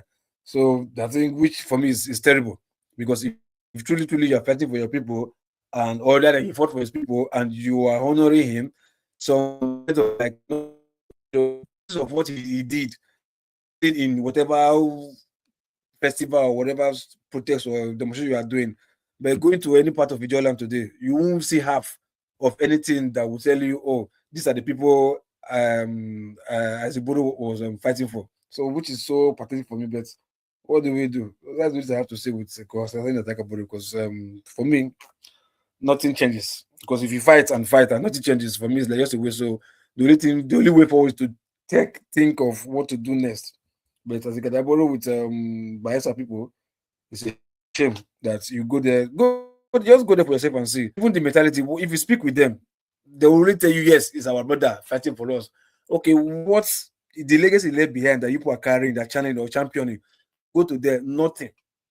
You won't see half. So just that's the thing I have to say about him. Nothing else. Thank you, Loco P. Tony, you're next. What else to be said? I think that it was good that you brought this out, because that's one area where we have not looked at, generally in our history. Is he a villain? Is he a hero? To the job people, his non people, he was a hero. To Nigeria, yes, he fought on Nigerian side, but we still we're not sure. Yes, he was buried in Lagos, I think, and then exhumed and sent back to Isaac Boro Park or wherever in Bayelsa. But I don't think that Nigeria, just like Nzogwu, buried in Kaduna, taken from the war front where he died, and then buried in Kaduna, giving full military honors. So also was Adaka Boro. But I think that in looking at his life, like I said, there are a couple of things that we should learn, and like I said, that the issues that brought him up are still there, not being resolved, and in fact, gotten worse. So if Nigeria is looking for a much better country, I think those issues we address them. It's becoming almost impossible now. And I don't see how we'll be able to deal with all those things enough to get people who are disgruntled to see Nigeria as their own. So I just end by saying that, yes, it was a good thing that you brought it out. Depending on what side you belong to, I think we need issues like this. We need discussions like this, because there are one or two things we can learn. And that's my position. Thank you. All right. Thank you so much. CM, you can respond to I don't know the person that you wanted to respond to, and then round up your thoughts. 2 minutes. Overview. Okay. Thank you, Rudolph. Actually, well, you can draw a parallel between what Nnamdi Kanu is agitating and the Isaac Adaka Boro for this reason. You see, I posted a link. This is what the brother, a junior brother to Isaac Adaka Boro, said. That it was Tafawa Balewa that encouraged them to do what he did. He said it, and if you follow it, then you will understand when they started it. I've told you the foundation is because they created Midwestern region. They create other regions, and you know that if you get to the Eastern region, Igbo is what they call the dominant. If you go to the North, is the Hausa, or they say Hausa Fulani. The thief want their own. So Tafawa Balewa felt that because the thief, United Middle Belt Congress is giving the Fulani a tough time, that they want to go. And United Middle Belt Congress, if you must know, is an ally of Action Group. If you must also know this, the lawyer that defended Joseph Taka when he was having his case was Bola Ige. Awolowo dispatched him to go and help the people of Middle Belt because he sensed a political gain. These are facts. So everybody wants to protect their own backyard. So Tafawa Balewa had to encourage Isaac Adaka Boro. By the way, when people say, because a lot of things I heard, that maybe something like Dockyard was cited in Aba. I have never heard it. Dockyard was based in Calabar, not Aba. If you know where it is in Aba, please come and give us the street, the house, because it's a head office. You can say where it is. These are history. It can be verified. The Eastern Dockyard, everything is in Calabar. Then it's as simple as that. There's nothing about it at all. They discovered oil in 1956. By 1960, Nigeria had independence. It was still under share. It was still gazetted under federal. It's not yet in the regions. It was still federal. part of why Ojukwu was saying that he will seize it from federal. Ojukwu can, if it's in the southeast, Ojukwu cannot seize it. If it's under Eastern region control or the oil, Ojukwu cannot say I seize what I have. You can't say it. He was seizing it. That's why he seized the oil belonging to Shell, because Shell was contracted by federal government. Not Emuayo Okpara. Not Emuayo Okpara at all. So these are facts people do not know. When they want to jump in, they want to say.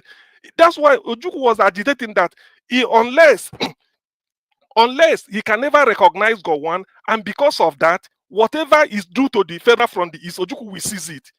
That was how he was seizing the federal, oil this thing. So oil as at that time was not under the control of the East. What the East was using was palm produce. The North, cocoa, granite pyramid. So the West, cocoa. Oil was a latecomer. And when the oil came, it was still under federal. So it was the Tafawa Balewa with what I've forgotten the Swiss consultancy firm. If I have time, I will bring it up. That we are still talking about it. So part of the reason why when Ojukwu was declaring Biafra, they said because they discovered oil, he will go with it. There's a man called Professor G.G. Dara. He's a Urobo man, Delta State University at Abraka. 1968, they formulated Nigerian petroleum, what is it called? Petroleum edict. It is in this book. It is in this book. The man said 1968, they had to seize it. When they seized the oil, so that they will make sure that they control it. During the war, 1968, I remember Gigi Dara saying, now that the war has ended, when he was a editorial board chairman of The Guardian, he said, now that the war has ended, why can't they give us back the oil? Maybe they say it's because they want to prosecute civil war. These are facts. I wish somebody like Gigi Dara will one day speak. These are what he was writing. So Isaac Adaka Boro was just Tafawa Balewa encouraging me. In fact, they were even the people that armed him. They were the people that armed him. What he is looking for? What he is looking for? What he is looking for is essentially not a region, because the region where he belonged to is Eastern region. The people that are having it at the back, at their head, carrying it on head to get a region out of Southeast was Justice Ududoma from Akwa Ibom, Professor Uyeta, the one that Zeke displaced. So they were annoyed. They have to form what they call a Nigerian something NIP, Nigerian something Pioneer Party or something like that. That was what they formed. So they say they want to use it to get a region of their own because of what Zeke did to Uyeta, which to me, it can be faulted. So Adaka Boro was just an uprising just to cause the confusion there. It's not necessarily because the chap said he want to be Niger Delta Republic. Niger Delta Republic, is it not Fejo? Does he not? Did he include Ogoja in his struggle? He did not include Ogoja now. Ogoja area was not part of Niger, Adaka Boro's what he was looking for. So you see, please, if you want to argue or disagree with me, bring your facts. I don't believe in emotion. Maybe Nnamdi Kanu did this. There's no parallel between Nnamdi Kanu and the Adaka Boro. They are purely different things. Purely. Nobody is gingering. Tafawa Balewa is the prime minister, yet they are encouraging a secession out of where he is the prime minister. Can that be possible? All right. Please. Thank you. Thank you, CM. Let's go to Dexter. You have 2 minutes, rounding up. Yeah. I mean, what I can say is, I think going forward, if we're not careful in Nigeria, history is going to repeat itself. So I think we need to learn the lessons from the past. If not, then there's no reason. We are just being foolish, And evil thrives when good men keep quiet. When we keep quiet about it. And so we need to start speaking more about it and speaking truth to power, whichever way. I must commend, I'm not a big fan, but I must commend Showore for his being consistent and speaking truth to power. I listened to the things he had to say today. I think we should encourage we should encourage that in our civic spaces. If not, the next Isaac Adaka Boro story is about to happen again in Nigeria because the optics, the outlook is not good. The outlook is absolutely not good. It's absolutely not good. So, but we need to keep speaking up, and not just speaking up. We need to join in taking action. Because speaking is one thing, but we need people like Kwame Nkrumah. They have to leave where they are places of comfort to come back to Africa and join in taking actions. I think that's another thing we have to start looking forward to doing. Join in taking action. If not, then everybody should just, maybe Nigeria should become a big refugee camp for everybody, for people to try and live. Thank you. All right, thank you, Dexter. Loco P, 2 minutes. Anyways, back again. If I don't come to you now, it will be Rudolph again. No. I'm forgiving you long time ago. Long time ago. Don't worry. Why can't you do this on Saturday and Sunday? Why is it only weekend? Sorry, weekdays. Do it weekend. That's why I know. Yes, you really mean it. But anyways, you see, this one that we're going back and forth with this people that are dead and gone.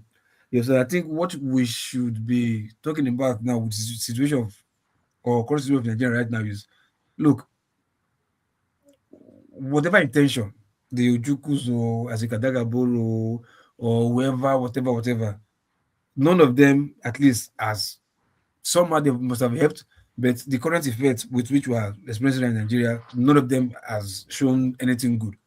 So I think the only thing we can do is to pick up the battle from where they left it. You understand? Whatever good ideology, not just ideology, because there is bad ideology.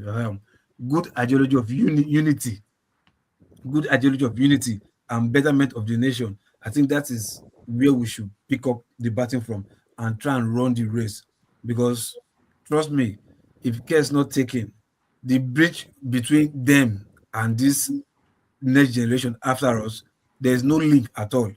If we are not careful and we continue with this tribe, that who fought for that one, we'll be careful not to pass any baton from that generation to this upcoming generation. And for what we can see on this social media era, these guys are not interested in whatever we're talking about right now. Talking of our heroes past, they don't even care. What they care now is what is trending and how to make money off social media.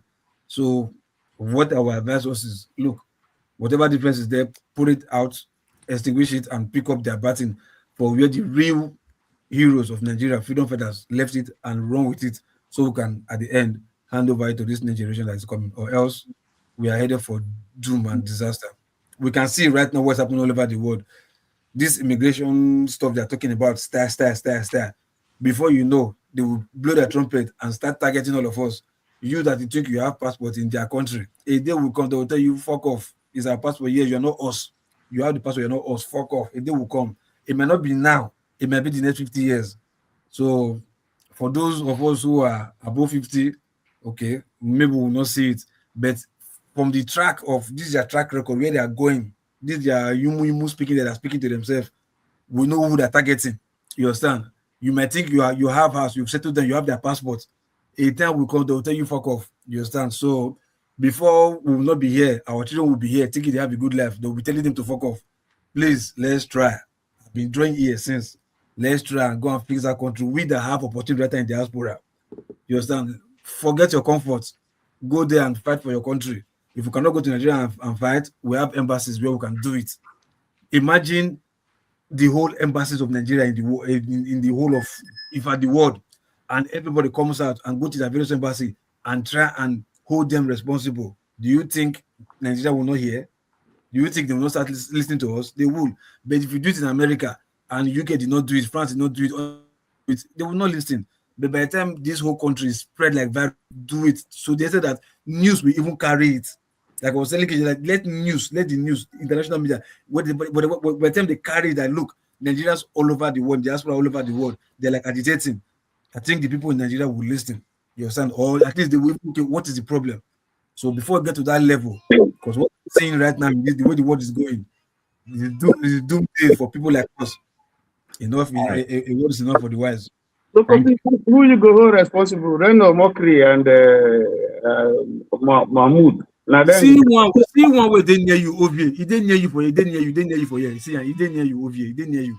Now they tell you say Ogbobolo that is doing GSS 1, GSS 2. Now they tell you say he's doing well. He didn't near you here. More we hold ourselves responsible. Who live with that side? All right, thank you. Look, I make my comment. I want to leave. Yeah, Lokopi, thank you. Let's move on. AJ, go ahead. Okay. Rudolph, thank you for this program. I want to use this opportunity to appeal to the federal government. Let them return us to the regional governments. But this time, let them specially carve out the Niger Delta with Ogoja, with the minority in River State, or better say, put them all together with Shekiri, with Urobo, with all those minorities. Let them form one good, very beautiful, what do you call them now? Region with their own government. Let us see how it will go from there. Because these people have expert ideas, and the Igbo is their problem. Igbo has been the one holding them more. So maybe we should also put it in writing now, begin to appeal to the federal government as they decide to, we don't know where Tinubu is leading us. It's possible that it's going towards regional this government. Let them not put it again in the east. Let Niger Delta, just be a region like the Midwest. Let it also be Mid-South, okay? Mid-South region, which will now be all of them, Carry it from all the way from Cross River, map them all the way to Akwa Ibom, through to rivers, then all the way to Benin. Benin is not out, it's out. Bayelsa, all of them, all those regions where they feel that because of the sheer number of the Igbos in that region, they have been marginalized. They didn't give them a perfect place where they will now be able to govern themselves. Because I'm tired. I'm trying to look for a way where any problem that's coming up from Nigeria will not be Igbo that have caused. Because Igbos are the one causing all the problem. If there's any problem in the southern of Sokoto's house, it must be an Igbo man who is selling behind the house that have caused it. So now, if you look at it, I don't know, some of us, again, when we're dealing with history, know that, somebody was saying, I don't, if you listen to CM, he didn't quote only one book. Okay, let's appreciate people who have spent time to try to do this research. In fact, some of the stories he's told, I have not read them before, but he's quoting the books, and I'm going to look at them. Yesterday on Sunday, Dr. Obuwafo quoted a lot of books. I wrote them down. Okay, I know some before, but there's so many other which he quoted I never read, I never even seen. Go and read, do your own research. Don't let somebody be the one telling you. And then if you don't have that knowledge, when you come, listen to people who have it and learn. It is free of charge. Are you charging money for it? No. Some of you come here, you don't even like the program. You don't even recommend it for your friends. You don't even share it. So the main fact that you are here, at least learn for yourself so I can make a good and informed conversation when next you come. Thank you so much, Rodolphe. All right. Thank you. And last 2 minutes to Vie before Show gives us update on the news. Okay, go ahead. So come here because of my performing governor, but you know rich. No, well, I see him as a up and coming investigative journalist. He's law for book these days. So I want to see anyone present the story, right? Then I go see. But on a more serious note, so CM logic they say because external force now him fund Adaba Isaac. Now give him weapon, now give him everything. For that reason, whatever his people were going through is null and void. It's subject, it no matter. So for that reason, you should not even see him with the lens of Nnamdi Kanu at all. So Nnamdi Kanu, the fact that what he's fighting for is more important than the help that he's getting for every year and there. On that of Isaac Adaka Boro, the fight he's fighting for is useless, not about not how integrate go get help. It should be the center of it. So that's your logic here, and it's very it's laughable because just because it's somebody quote one or two book and it's new to you, you believe everybody not the same. No, right? Just because you know they speak for yourself, don't generalize it. So, but it's all about logic here. When you read book, it's one of this. As far as I'm concerned, there are three heads to a coin. There's the head, the tail, and the edge. So if you read the account, the reason we gathered here, I mean, says everything. Unless you are saying what Dr. Damage is saying, he doesn't know, he has no ounce of idea of what he's talking about, because we are here to talk about a man who actually take the state by the horn because of what his people is going through. Nobody actually go against that fact yet. But to say that he's not a revolutionary, he's not a visionary, it behooves me just because of where he's getting his paper from. But Dr. Dame, I'll round up with your last question. From that time till now, how far? I want to go with the logic of CM, all is well, because the man never died for anything. He died for he's just somebody who wants to flex and he need help, he need gun and money, he need to go and approach the other side and flex. So I would say to go by same logic, everything is still well. But I won't go with that because Isaac, Isaac, I'm trying to talk fast, I forget to complete me. But Isaac is somebody, to me, he belongs to the generation of revolutionaries. Right? What he envisioned that is people, regardless of their population, with the God-given mineral resources under their bed, they should be able to have a better life. But most importantly, somebody will shit. But most importantly, their people deserve a voice at the table. At least if we know if you give us freedom, give us a voice at the table.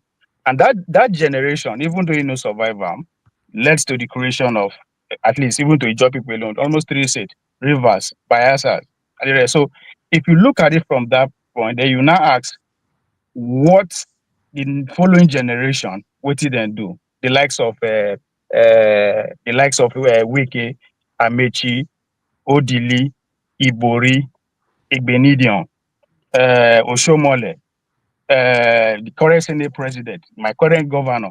These are the generation of 30 percenters, right? If Isaac had a vision of having a freedom, having a voice on the table, and eventually have a voice on the table, and the resources that believe that it will be well for them, even as long as the Nigerian state is, as bad as it is and everything, we still have a step ahead of every other, most of the states. We are giving 13% since the beginning of this Fourth Republic.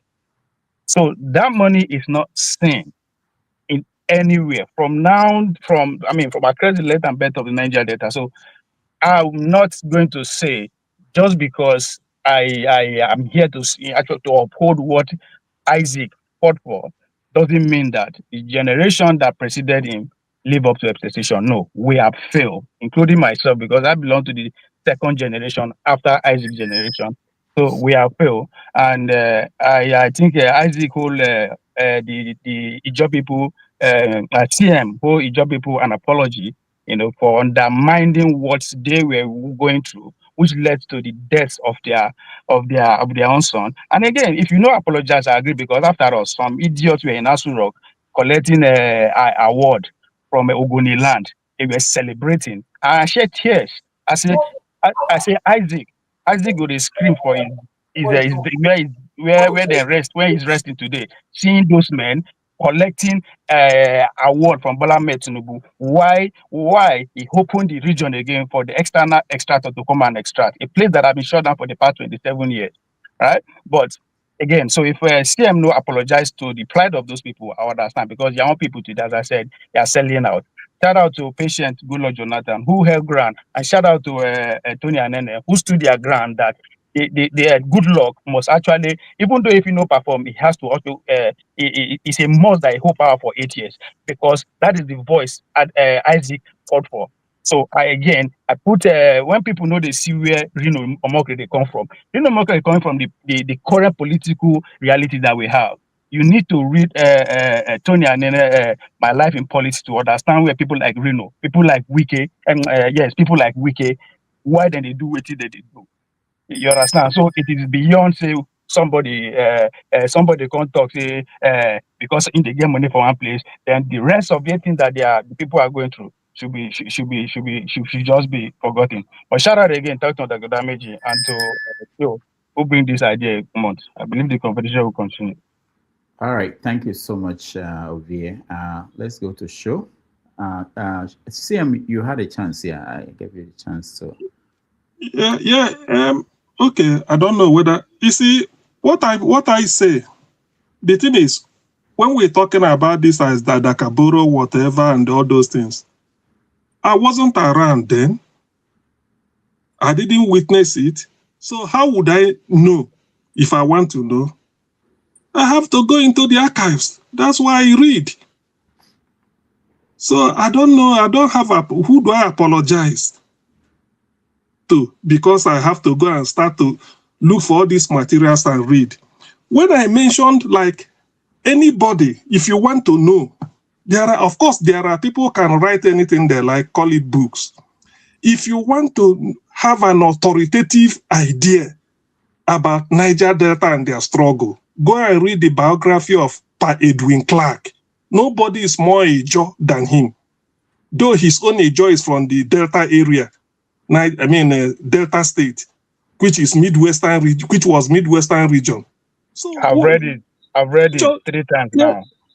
Okay, if you've read it now, let us go page by page. I tell you the page I'm talking about when I quote.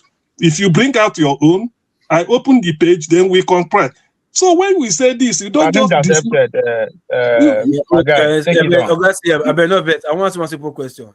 In your own words, trust me, your words, you look person like Edwin Clark, like person we really mean well for Niger Delta people, Ijaw people. You look like a person like that. No, it's not whether he meant well. He's documenting his struggle and what he did, even where he made mistakes. Not really whether he meant well. I'm not judging him.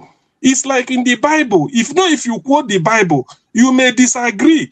But when you say Exodus chapter 14, verse 14 is the Lord will fight for you and you have to be still. You may not agree with it, but you are telling somebody this is what was said there. So what I'm trying to bring out is, even on the letter, the meetings they were doing, the way the man started talking about their struggle. So when I use it, without reading this book, I wouldn't have known why they created Midwestern region and the people that that spearheaded it. So it is not enough to dismiss somebody's logic based on flimsy excuse. I mean, I don't have to apologize for that, and I can never. Isaac Adaka Boro, there was something on the table for the creation of a region from the Eastern region, led by Justice Egbert Ududoma, former Justice of the Supreme Court, Professor Eyoeta Henshaw. There are many of them. Even Harold Bipriya is an Ijaw man. So this Adaka Boro own was because Tafawa Balewa knew and Ahmad Bello. If you create from the west, they also create from the north. You create from the east. They don't want the TV people to have their own, UMBC. So we have to go and prop this person to be the confusion. Why is it the fact that because he's saying the people are marginalized? As at then, when we are talking of this marginalization, the oil from their area is still federal. It's not controlled by Emayo Obara in the east. Obara never controlled crude oil. When he was regional premier, Obara never controlled crude oil. It was only palm produce. What you used to have Obudu Cattle Ranch, Transamadi Industrial Estate, what is it called? And the other things he did in Hotel Presidential, Enugu and Port Harcourt. So after then, all this Yenegua, they were more like a village. In 1961-59, what were they? What can you cite there? All this one, somebody come and say that Dockyard was in Aba. Where? Let him quote the address. Dockyard was in Calabar. If you like, you can Google it. So this is a type of thing you challenge. Where was he located? Aba. Aba is even if it should have been at Enugu now. It should have been at Enugu. How can you go and put it in Aba? Aba is just, what is Aba as at 1966? What is Aba as at 1950, 51, 52? People should use their common sense. So, but when people want to come and talk, you see, I'm still saying what I'm saying. Isaac Adaka Boro was just a creation of Tafawa Balewa and Ahmadu Bello to bring Southeast under Mwayopara, because the people of Ogoja area, they wanted a region of their own, and they were joining to be able to present a common bill. Then this one started. Today, Adaka Boro is now somebody to say they did this. These are all just lies. His own brother even said it. His junior brother said he has been in communication with Tafawa Balewa, who was encouraging him to do it. And then somebody, I posted a link there. It's in the Punch. It's a news. All right. Please. Thank you, CM. Let's now, thank you everybody for this conversation. I really appreciate that. We are going to do more of this, where we bring out 3 hours and tackle an issue that with wide implications for Nigeria, the history of the country. I appreciate all of you. Let me go to Show, who has update on the news, stories in the news. Show.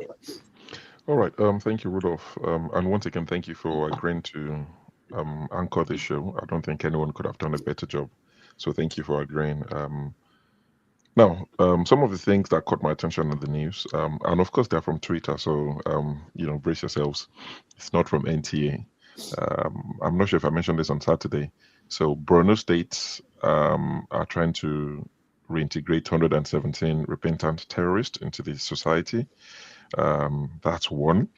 And only today, the Benue State government have sought the federal government's approval to rehabilitate 400 repentant terrorists. So Benue State are saying, federal government, please give us the right to reintegrate 400 repentant terrorists into the society. I mean, if rumors are true, their governor, being a Christian, is trying to lobby himself. Maybe Tinubu will look his way and make him his VP, because they are saying, the Muslim are not fly and all of that. So their governor is, trying to do whatever I can do to get Tinubu's attention, I guess. Also, Federal High Court in Abuja has set March 24 as the day that they will rule on the case, because they are trying to deregister ADC as a party before 2027. So, some people filed the suit, and it was initially ADC only, but it was going to be too obvious. So they decided to add Accord and Zenith Labour Party, and I think Action Alliance as well. So those are the parties that I can't remember the name of the group, but they've sued them, and they said they want them to be deregistered because they did something that fell foul of the rules and all of that. So, I mean, this is still pointing towards Peter Obi, because some people are saying, I go to Zenith Labour Party, so Zenith Labour Party is involved, ADC is involved, and that's why when I said it a while ago, I think the day ADC first met and they did their coalition, the first one that they did, I said Peter Obi might not be on the ballot. Not because he doesn't want to. They might just snooker the guy, as we say when you play snooker. They might snooker him, and he's left with little or no option. I mean, that if he tries to register a party now, it won't happen. Anyway, so ADC and the rest of the parties will find out their fate on the 24th of March, when the court in Abuja rules on that matter. Also, Lagos State chapter of CAN have renamed their permanent secretariat after Mrs. Tinubu. So the CAN headquarters in Lagos has been renamed Oluremi Tinubu something.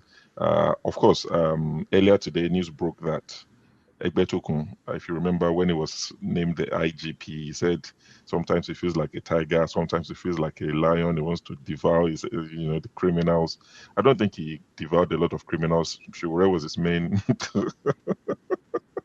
Shiwore was his main person he was following all around. I mean, rumors said he resigned. He was sacked, but Tinubu tweeted from his official Twitter handle that he has accepted the man's resignation because the man cited family issues that he had to go and deal with and all of that. So we have a new IGP. I think it's Tunji Disu, famous. A lot of people are saying it's no longer the Tunji Disu that because Tunji Disu was quite liked, is quite liked by a lot of Nigerians. I mean, by Nigerian standard, upright, decent police officer and all of that. But people are saying it's probably a changed man for him even to have been chosen and all of that. So, I mean, time will tell if he's still the same loved Tunji Disu. Also, Peter Obi's convoy was attacked by would-be assassins because, they opened fire on his convoy when he visited him and a few of his supporters when they visited, I think, former governor of Edo State, John Oyegun. So, they were inside already. They were inside the compound. They were inside already. Okay. Yeah. So I saw pictures of it with the case of the bullet and all of this, the gates and all. Some people are saying it's staged, sympathy votes. We already did the same.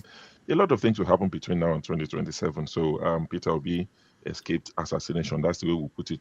Trump escaped assassination. Everybody needs to one day I will escape one. Don't worry. It's going to go around. Festus Keyamo, the Minister for Aviation, have said that the fire-damaged MMIA Muritala Mohammed old terminal will be demolished because, caught fire. He said it's so badly damaged that they have to demolish everything. And he said the weather equipment that was damaged there worth billions of naira that they would have to buy new ones. So just be ready to contribute towards this tax or whatever. You will pay one way or the other. We have to buy new equipment. Mike Ozekome, the federal government have filed fresh charges against him. They said that he forged passports in order to claim this house that they are claiming everywhere. They said he forged a Nigerian passport. So I don't think the man is going to get off lightly. Find him a Bible bigger than Emefiele's Bible, so that's something else in the news. Lagos State government have imposed 5% tax on bettors' net winning. So all of you that play Sporty and Niger Bet, on your net winning, so if you put £100 to get £200 profit, on your £200 profit, Lagos State will be taking 5% tax. We need this money. Nigeria is a broke country. And breaking, this was 4 or 5 days ago, Nigeria's debt has increased. It has climbed to 18.7 billion, rising by 1.9 billion in 1 year. But I thought they said they cleared this thing. I thought Sheila said that's not true.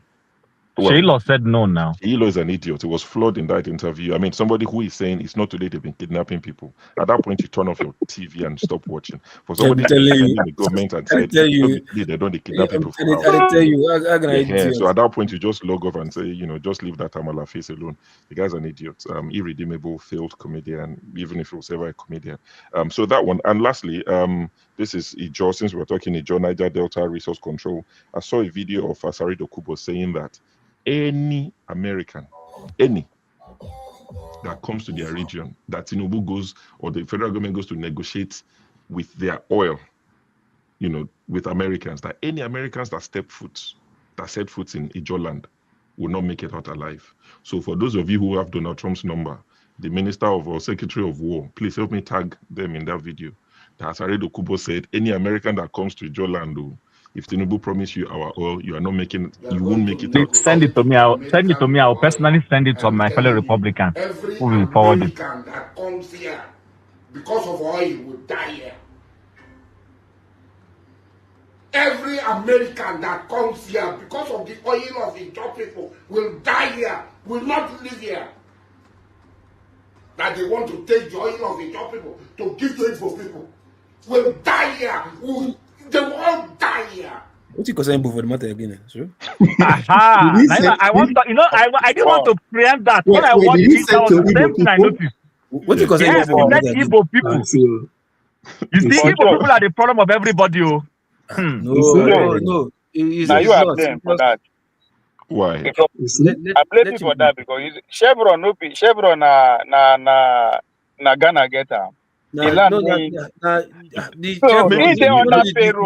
other payroll of American company, I think they so I don't know why they pay attention to. But sure. Let me ask you: Did Peter Obi take permission from the governor of? Let's talk. Let me. Did he take permission before going there? Not at all. He didn't take permission, and they told him that whatever he sees, Tenebe already told him that when it comes, whatever he sees. Because let me just hold on. Let me show you the person that took permission. God bless the governor. How he was received. God bless the governor. Man, that guy take my job. I be that guy. That job I want. The governor. The governor of Edo State. The Akpakobudosa. Don't mind them. And my job is that. I'm a job I want. Akpakobudosa. Don't mind them. God bless the chief of staff. My guy. Trusted. But I don't get the counter that this guy get. God bless the governor. Romeo, incoming chairman. God bless Romeo, God of life, a good man, a man that the youth are counting on. But I beg, why do these people wear white? Are they in a cult? You are chief. White is the color of It's a peace. symbol of richness now. We are control. Symbol of we are control. God bless This guy, I can't take this guy's job. God bless He's way better than me. They're two wonderful people. But I work hard. No mind them. With the government Don't mind them. First son of Jesus Christ. No mind them. The man will take permission, don't land. Take permission, we'll give you red carpet.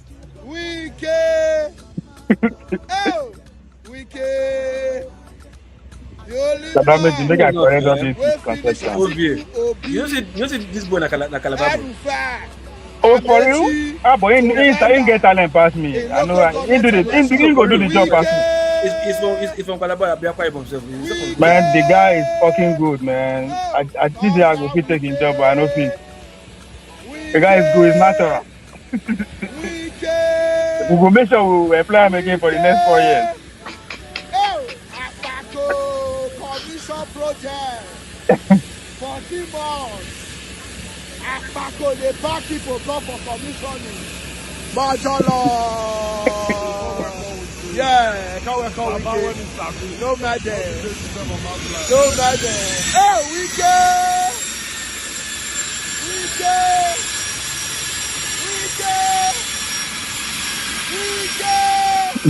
No matter. Bad when the guy carrying out. This guy go now Abuja will send down next. To carry the good people of Edo South along the way you are doing, Romeo, very loyal to the party supreme. Ogbede Iyama, trusted son. No matter. God bless Lawrence. Don't mind them. Don't mind them. The governor of Edo State. You need to hate to the one promoter. The performing governor of Edo State. Correct. 14 months, you dey commission anyhow. Anyhow. The governor of Edo State. Oh, party supreme with the SSG. God bless the SSG. Very humble man. You know the race body. Please, Rudolph. Yeah. Please, Rudolph. Yeah. Cannot be. I can hear you, Tim. Go ahead. No matter. Okay, no, let this thing finish. Rudolph, I'm so angry that please, Rudolph, just remove the video. So, you will give me 1 minute wait. to give you the attention. Pay attention to. MCT 001. Correct. This guy is supposed to be Abuja. He's not supposed to be. Now, Tinubu is supposed to be here. On weekend. You see Atiku. Yeah, where were Atiku? That is it, man. Akpako rescue. Akpako deliver. The man where they walk up on water. Man where produce 54 tractors for all the 18 local governments. Yes, he don't try. Jesus Christ. Wike, life in the door with the governor of Edo State. Wike, the only man. Why we cannot bring it band now? When Ameshi, Ben Arufai, the only man that is stronger than Atiku. Hey, Wike, the only man that don't test the microphone for 2027. NCT clear. Confirm. Let that woman wait just see the may come contest again. May. Yeah, better pass me. I can't take his job. Okay. Right. So, can I take 1 minute to straighten things up? Hold on. So let me just finish, and you have your minute if Rudolph agrees. So I just saw that that was the news roundup, and I just saw in the comment section. I almost forgot. El Mencho, the leader of the CNG or CJNG group in Mexico, was taken out by the military. Joint effort with the US, and you've seen what's erupted. Different cities in Mexico going up in flames, burning Costco, cars, everything. And I just thought the World Cup is in about 4 months. Soccer, football, is in about 4 months, and it's going to be co-hosted US, Canada, Mexico. If that was in Africa, they would have cancelled it already. They would have stripped you of it. But it will still happen in Mexico. So that tells you, even as brown as they classify all of us as brown still pass brown. So that's just to mention that one. And lastly, guys, those of you in the comment section, those of you watching that can't join, you're itching to join, And even those of you that will watch this between now and Saturday, go and break your kolo. We call it kolo in Yoruba. I don't know if it's the same as Edo or this is quite similar. Go and break your piggy bank.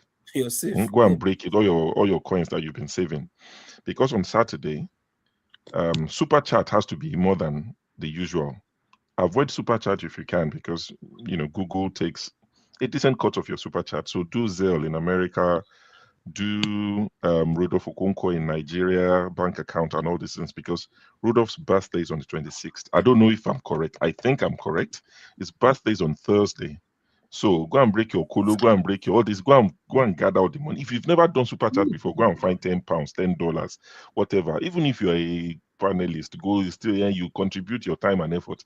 We appreciate it. Go and find $10, $5, $50 as the spirit leads you on Saturday. Let's appreciate Rudolph. Let's say thank you, for his selfless stuff that he does. This is a man that's given everybody the keys to the studio. Everybody will just wake until we had to regulate it. Anybody will just wake up one day and just put one topic and start talking whatever nonsense they like. It's guarded in most places. You can't just open it and let people. And that's why people think when people say Rudolph is paid by one government, I said he's paid. He gives the key to forefathers, which is on one extreme, and he gives the key to CM to do Igbo channel, Igbo program that nobody else understands, but he's paid. And he gives two extreme people the keys to the studio.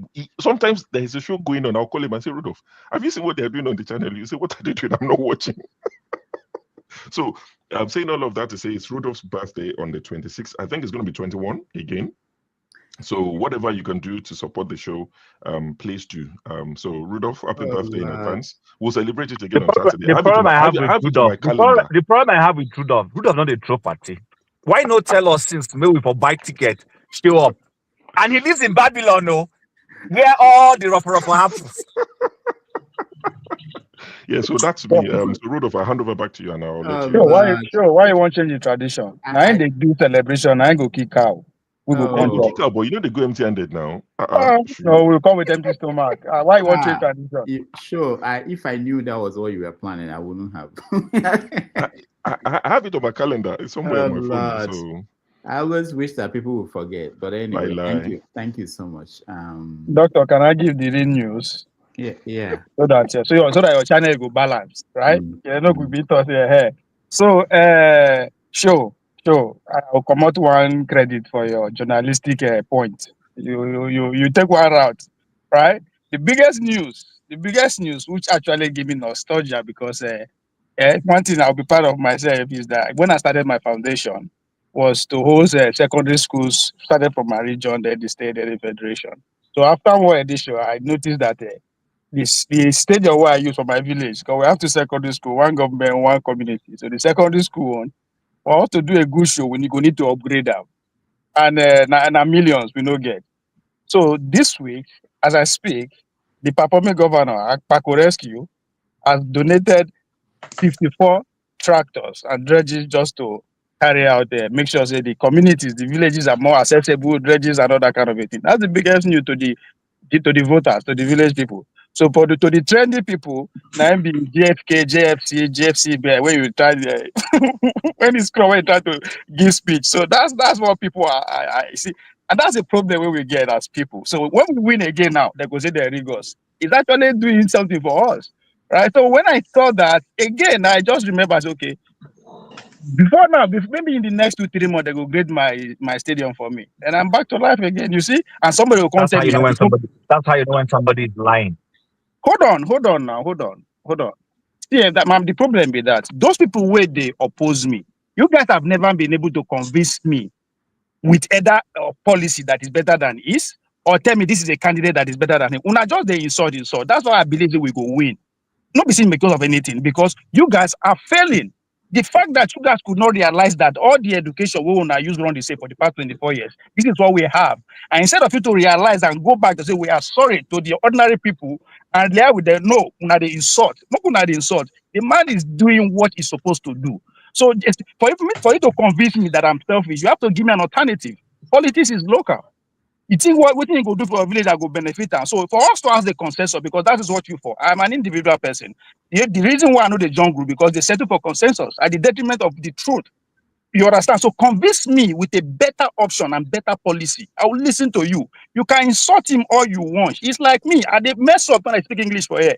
Even though anybody will point at that, I'll point it out. I'm not a good English speaker, so I can relate with him on any level. And the days that you people will come out because they will not go school and be speak English, will be telling the village person who to vote for, where to eat, who to sleep with. Those days are over. Are we not shutting? Are we not closing from Adaka Boro? How we I am closing up because I am closing up because I am making sense. So no, you're not making sense. So you exactly. Set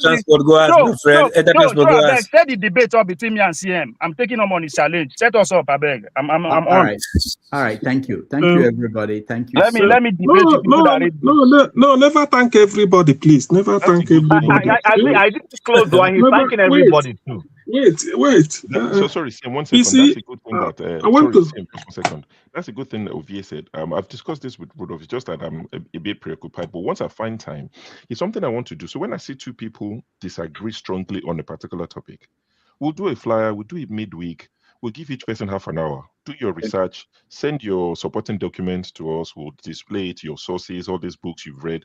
We'll do like 1 hour, half an hour each. So it'll be like 15 minutes, then 15 minutes to the other person. There's no panelists, nobody's coming to disrupt the two of you. Just the first one that came to my mind, and if they watch this later, it was Forefathers and Boom Boom Ray. Boom Boom Ray.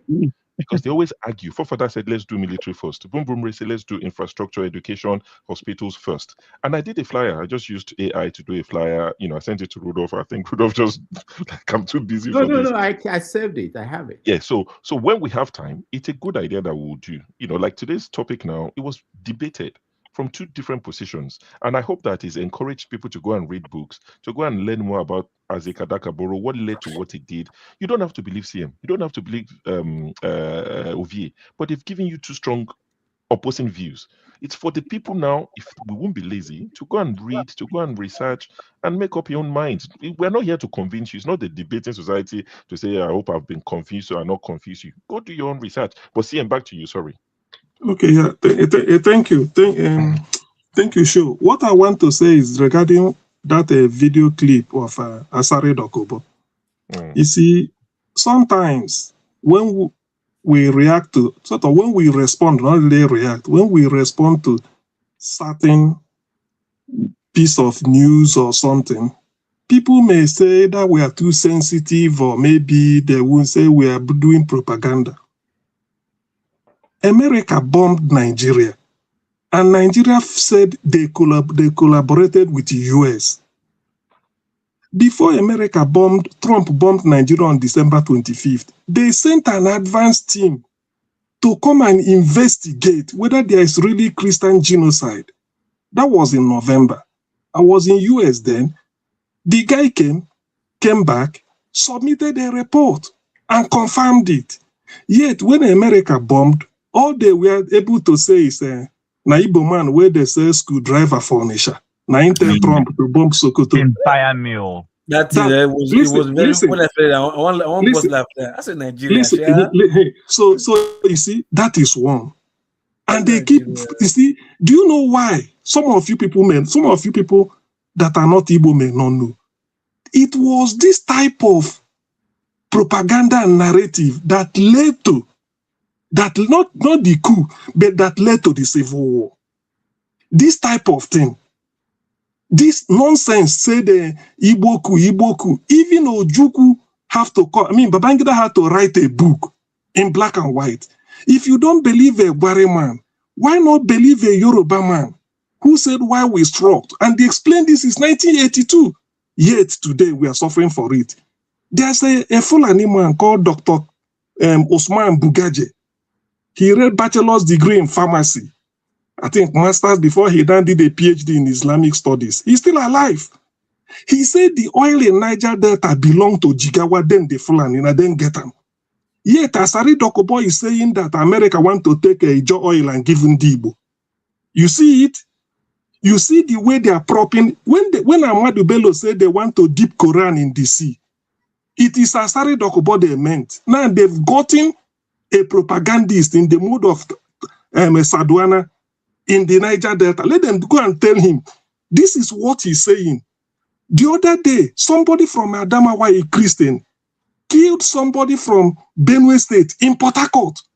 Asari said he left everything and said, Ndi Igbo, IPOB supporters are now the people that went, not that they killed, but they went and destroying businesses owned by Yoruba Muslim, Ijaw Muslim, every Muslim in Port Harcourt. This is the way it starts. This is the way. That's why some of these things, when we hear it, people may gloss it over. That is the thing. Even this is at least what happened on December 25th is an eye-opener. When America had to send legislators from United States, go and investigate. They came to Nigeria, they talked to the third thief. They went to the palace. The man exposed everything to them. They went to the refugee camp. Is it in Igbo that we are there? They now came back and then went to the Catholic mission in Makurdi. They explained, even as I'm talking to you, we had a guest here, Frank Uto, a lawyer from Yelwater, the village that is highly decimated. He came here. He's in America telling them the truth. Yet, who are they blaming? A screwdriver seller in Onitsha. You see it? This is Nigeria. That's why 30 years later, when we start to say it, somebody will say, hey, maybe I read 2 books, I read 3 books. Man, I've read book and I continue to read.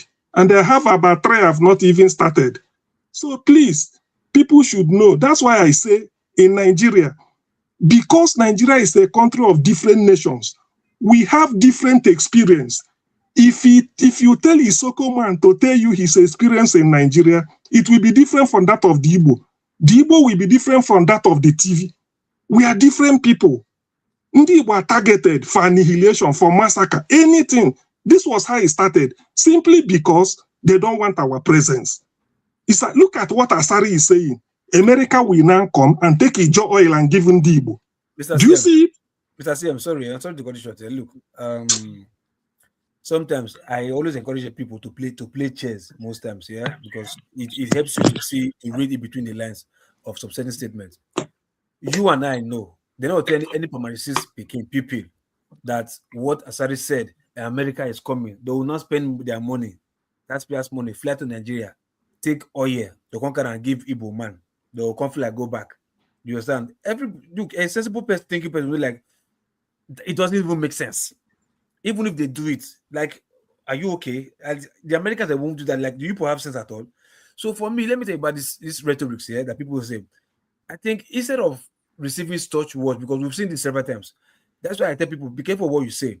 Even if you are saying propaganda to your own end, you don't know what people hear, how people react. They will. It's like negative energy attracts negative energy. You understand? So this Igbo, Yoruba, whatever, somebody started this. Instead of somebody to wise up and expose this person for what they are doing, they went on with the negative energy in the name of you want to banter back or strike back. You do me, I do you. Before you know, it now metamorphosed to where everybody now believe. Logopi is because of the loss of life. When they start to I'm coming. Listen, please add this one to it. When they prevented Ndi Igbo from voting in Lagos and slaughtered them, listen. Hold on. When they were slaughtering them, do you know what they say? That Ndi Igbo said Lagos is no man's land. Logopi, Google Jakonde's inaugural speech on 1st October. Hold on. Listen, 1st October 79 is far away. As at last year, Daniel Boala now serving Tinubu, said it on Open TV that Tinubu is investing more in Lagos because Lagos is a no man's land. Hasn't today nobody has challenged Daniel Boala for calling Lagos a no man's land. We are still saying the same thing, yeah. And nobody has You say you read book. Now everything you would rationalize. That's a political statement. Person will read book, no good exactly. When you see. Oh, my friend, go and sit down. So we will talk time. That link. Can you share that link with Rudolph? Rudolph, let him share it with you so that he can share it with us. Because the moment you close this platform now, I won't be able to see it. What link? Which link? There's a link CM shared about some information. I posted it. I highlighted it on the. Okay. On the... See, you see, Loco P, me and you no go do anything. But when they will slaughter and Igbo, it's because of something very stupid like this. They will start to kill people and then burn their businesses.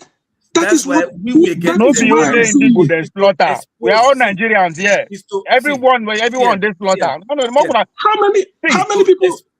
Come. How many people from Ososo did they slaughter in Lagos in 2023? Only how two. Many? Only how many two, people? and that is too much. Yeah, why are you indulging this person? One is too much. You're wasting time indulging in character. If you read book, you're not going to take everything when you hear it serious. How Buala will take something, you are taking it to heart. How Tokumba will take something, you are taking it to heart. Whose kind of book you they read? He wasn't listening. He wasn't listening. And you are taking him serious. So everybody, okay, calm down. Let me. Ovie, don't water down what I'm saying. When they will slaughter people based on that, where will you be? Yeah, hold on. Everybody, hold on. There's something I want to reveal to some of you. There are some topics we discuss here. Sometimes I will tell my students to go and watch that clip. Like this topic. It's one of the things I could tie to what we discuss about the struggle of African countries. So, for instance, if you don't know, we watch things like Lumumba, the movie, and I try to connect and explain to them that it's not just about Congo, that the same kind of thing happened in other parts of Africa. And if a show goes well, I will say to them, watch this, and you have see how people discuss these kind of issues in other parts. But when we turn it into something that I can't even tell people who are not Nigerians to go and look it up and watch something like that, it becomes, they will come out with. So sometimes, and then that's why sometimes I also say, if we're discussing one topic, let's stick with this topic. I may decide that we cut it off and I give it to them to watch, just so see different angles to the issue. And so please, I think we've done enough. 4 hours is enough. We will end it. We never end if we want to keep arguing. We will do more of this. I think it works in the sense that we narrow it down, focus on one topic, and exhaust it and look at all the angles. So on that note, I want to thank everybody who joined. Thank you, Sho. Thank you, Dexter. Thank you, Lokopi. Thank you, CM. Thank you, Ovie. Thank you, Chim. Thank you, all the people who stopped by. Let me thank those that supported us. It's very important. Aladdin, Kelly, thank you so much. Oscar Blackbone, thank you. Joseph Oji, thank you so much. And Joseph Oji again. Guy, thank you so much. Oscar Blackstone, thank you. On Sunday, 90 Minutes Africa, we have Ogaga Iforwodo coming to join us next week. It will be quite interesting. He asked me, what will I be saying for 3 hours? I told him that there are people who are waiting for you to come, and they will ask you questions that you have an interesting conversation. He's not aware of what we do here. But he's a very important voice. He's a lawyer, a professor in a college in America before he went back to Nigeria. And so that will be the show for this coming Sunday, if you can join us. Again, thank you, everybody. Those watching at home, those on the comment section, I appreciate all of you. We'll do more of this. I think it's very healthy and very good to expand the topic. Thank you, everybody. I will say good night.